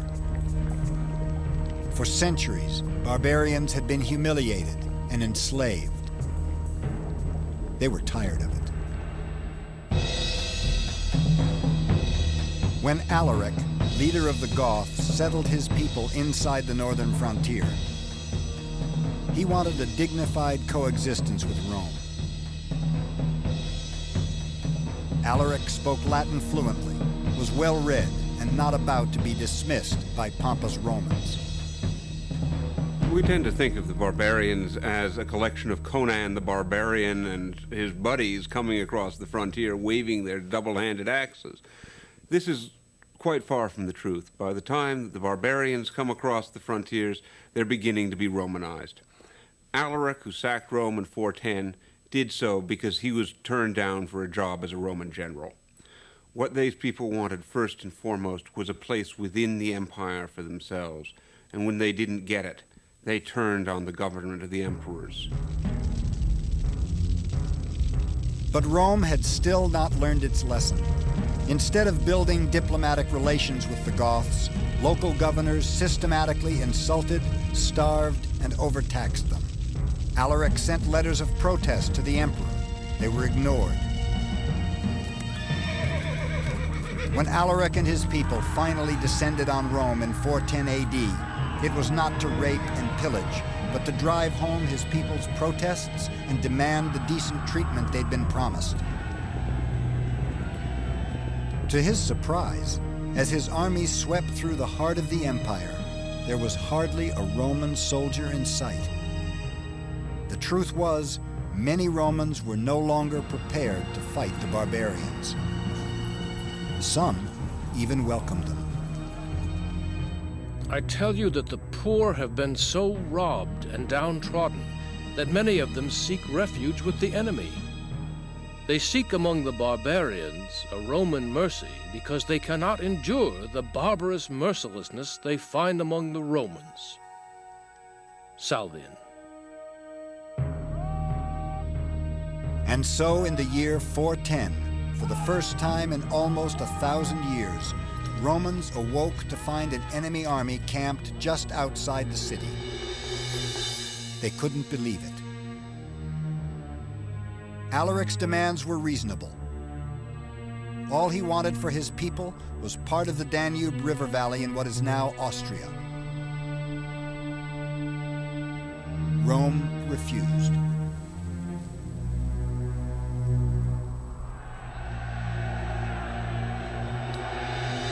Furious with Rome's arrogance, Alaric laid siege to the city. In addition, he now demanded 5,000 pounds of gold, 3,000 pounds of silver, 4,000 silk tunics, 3,000 scarlet-dyed skins, and 3,000 pounds of pepper. "Will you leave us with nothing?" asked the Roman envoys.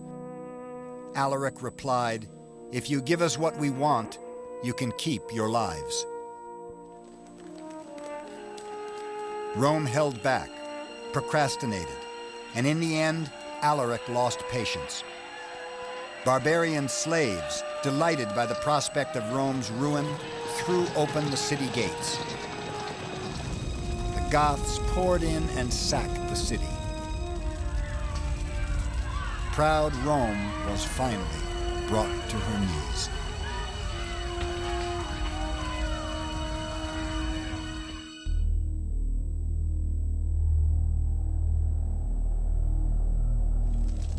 It's inconceivable. Rome fallen? The city which subjugated the whole world, conquered? I am speechless with despair. What will have happened to our friends? I fear the whole world is faced with annihilation. Jerome.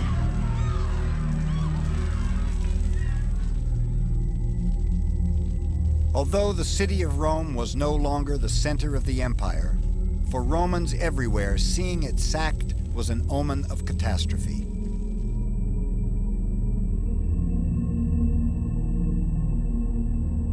Diseases are spreading. Time surely is nearing its end. I foresee the massacre of all humanity. This surely is the twilight of the world. Ambrose.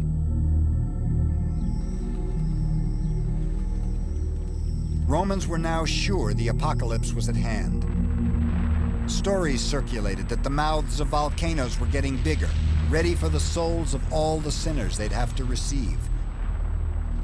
Rome was now divided in half. The Eastern Empire remained strong, but as barbarians overran the West, Romans everywhere were terrified the end was at hand. My soul shudders to recount the downfall of our age. The blood of Romans is being shed everywhere from Constantinople to the Alps. Women are raped. The whole empire is being sacked, pillaged, and plundered. Jerome. But apocalyptic visions turned out to be untrue.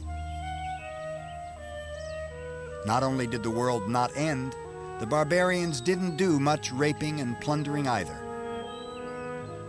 Goths, Visigoths, Vandals, and other German tribes streamed out of Central Europe and spread themselves throughout the Western Mediterranean. To everybody's surprise, they tried to live peacefully alongside the Romans. Paulinus was a wealthy Roman nobleman with huge estates near Bordeaux in modern France. When news arrived that an army of Goths was heading for his lands, he feared the worst and fled in terror for his life.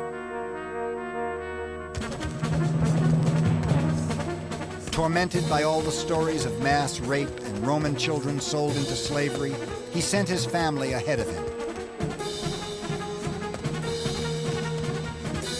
On the road, he was astounded to receive a letter from an unknown Goth. He says he wishes to buy a piece of my property and has actually sent me the price of it. I am astonished. It is nothing like its true value, of course, but in the circumstances, it seems like a gift from heaven. Paulinus.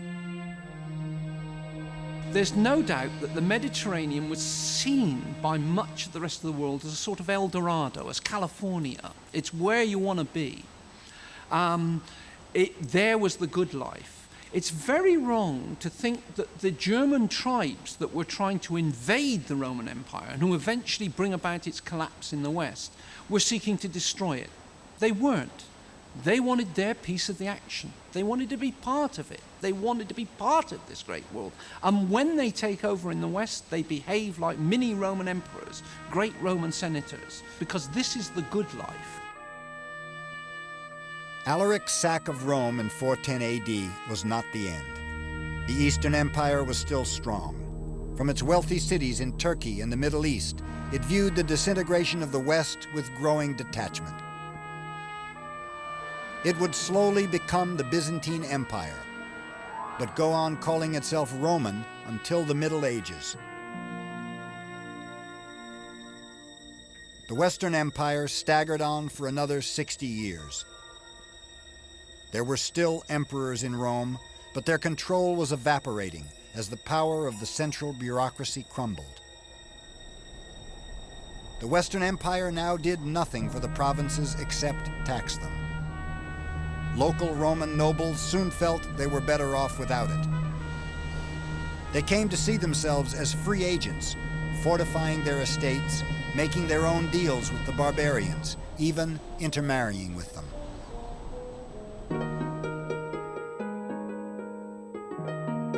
This was the birth of medieval Europe, an anarchic world where local barons owed allegiance to few and built their own fiefdoms.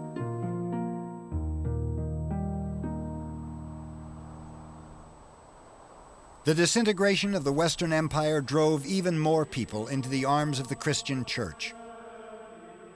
With this world collapsing all around them, they sought refuge in the next. Paulinus was one of them. After the Goths took over his estates, Paulinus threw away what little he'd rescued. He wandered on foot through Spain and finally found his way to the south of Italy, where he ended his days as the abbot of a small monastery. His poverty came to feel like a blessing. I visit cities infrequently these days and have grown to love the intimate remoteness of the silent countryside. Solitude is conducive to the spiritual life. I feel that I am fashioning and strengthening Christ within me every day. I strive for the kingdom of God, as once I strove for position. I attend to heavenly goods as carefully as I once attended to earthly ones. Paulinus.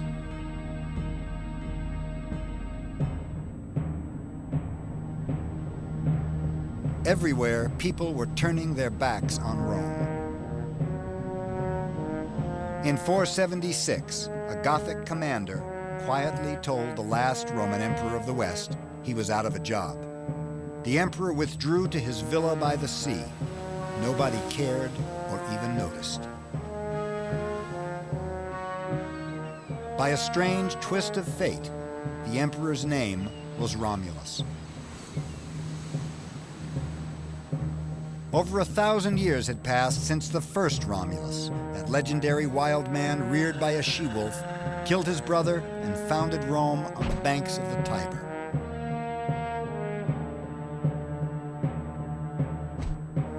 In the millennium in between, Rome had grown from a tiny, primitive backwater to ruler of the Western world. The achievement of the Roman Empire is extraordinarily impressive.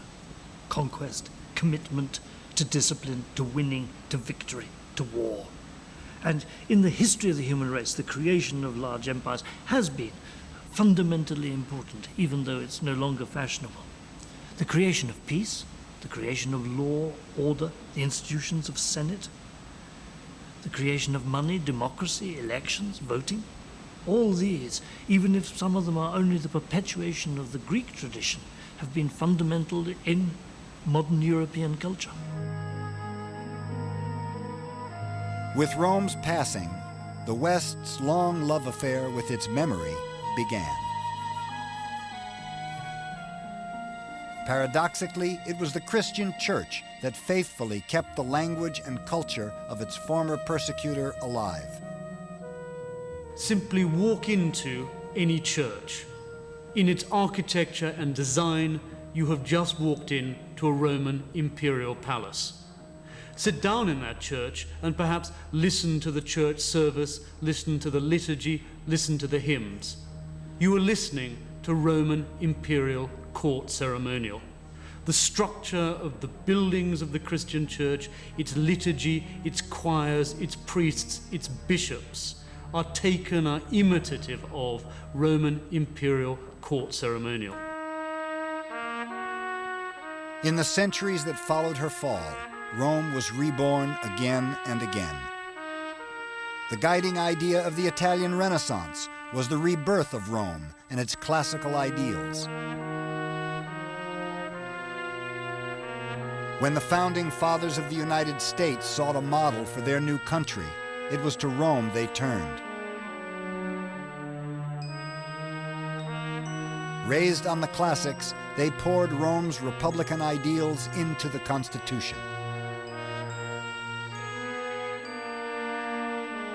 The early Roman Republic inspired democracies and high ideals down to the present day. But the empire it became left a very different legacy. When the French Emperor Napoleon claimed to have Roman blood coursing through his veins, it wasn't the Republic, but the empire and its all-powerful rulers he was thinking of. The great danger is that we believe that the Roman Empire was a good thing. That is a 19th century view. It's the reason why in Britain people learnt the classics. They learnt the classics and they read their Livy in order to know how to govern India. because Britain saw herself as doing exactly what the Romans had done. We have not yet properly written the post-imperialist history of Rome that will come and realize that this whole thing, great though it was, has its negative side. It has its violence, it has its dark side. That dark side of Rome was ruthlessly exploited by the fascist dictator Mussolini, who openly styled his regime as a new Roman Empire, and himself a new Emperor Augustus.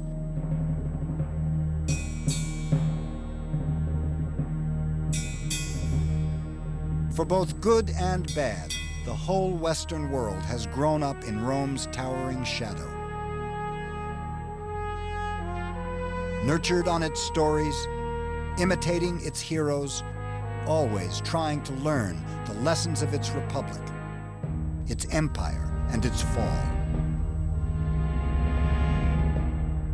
Rome, ruthless in its lust for power, insatiable in its ambition, revolutionary in its political ideals. Its soaring spirit has never died. Rome's power and glory have branded themselves on the Western imagination forever.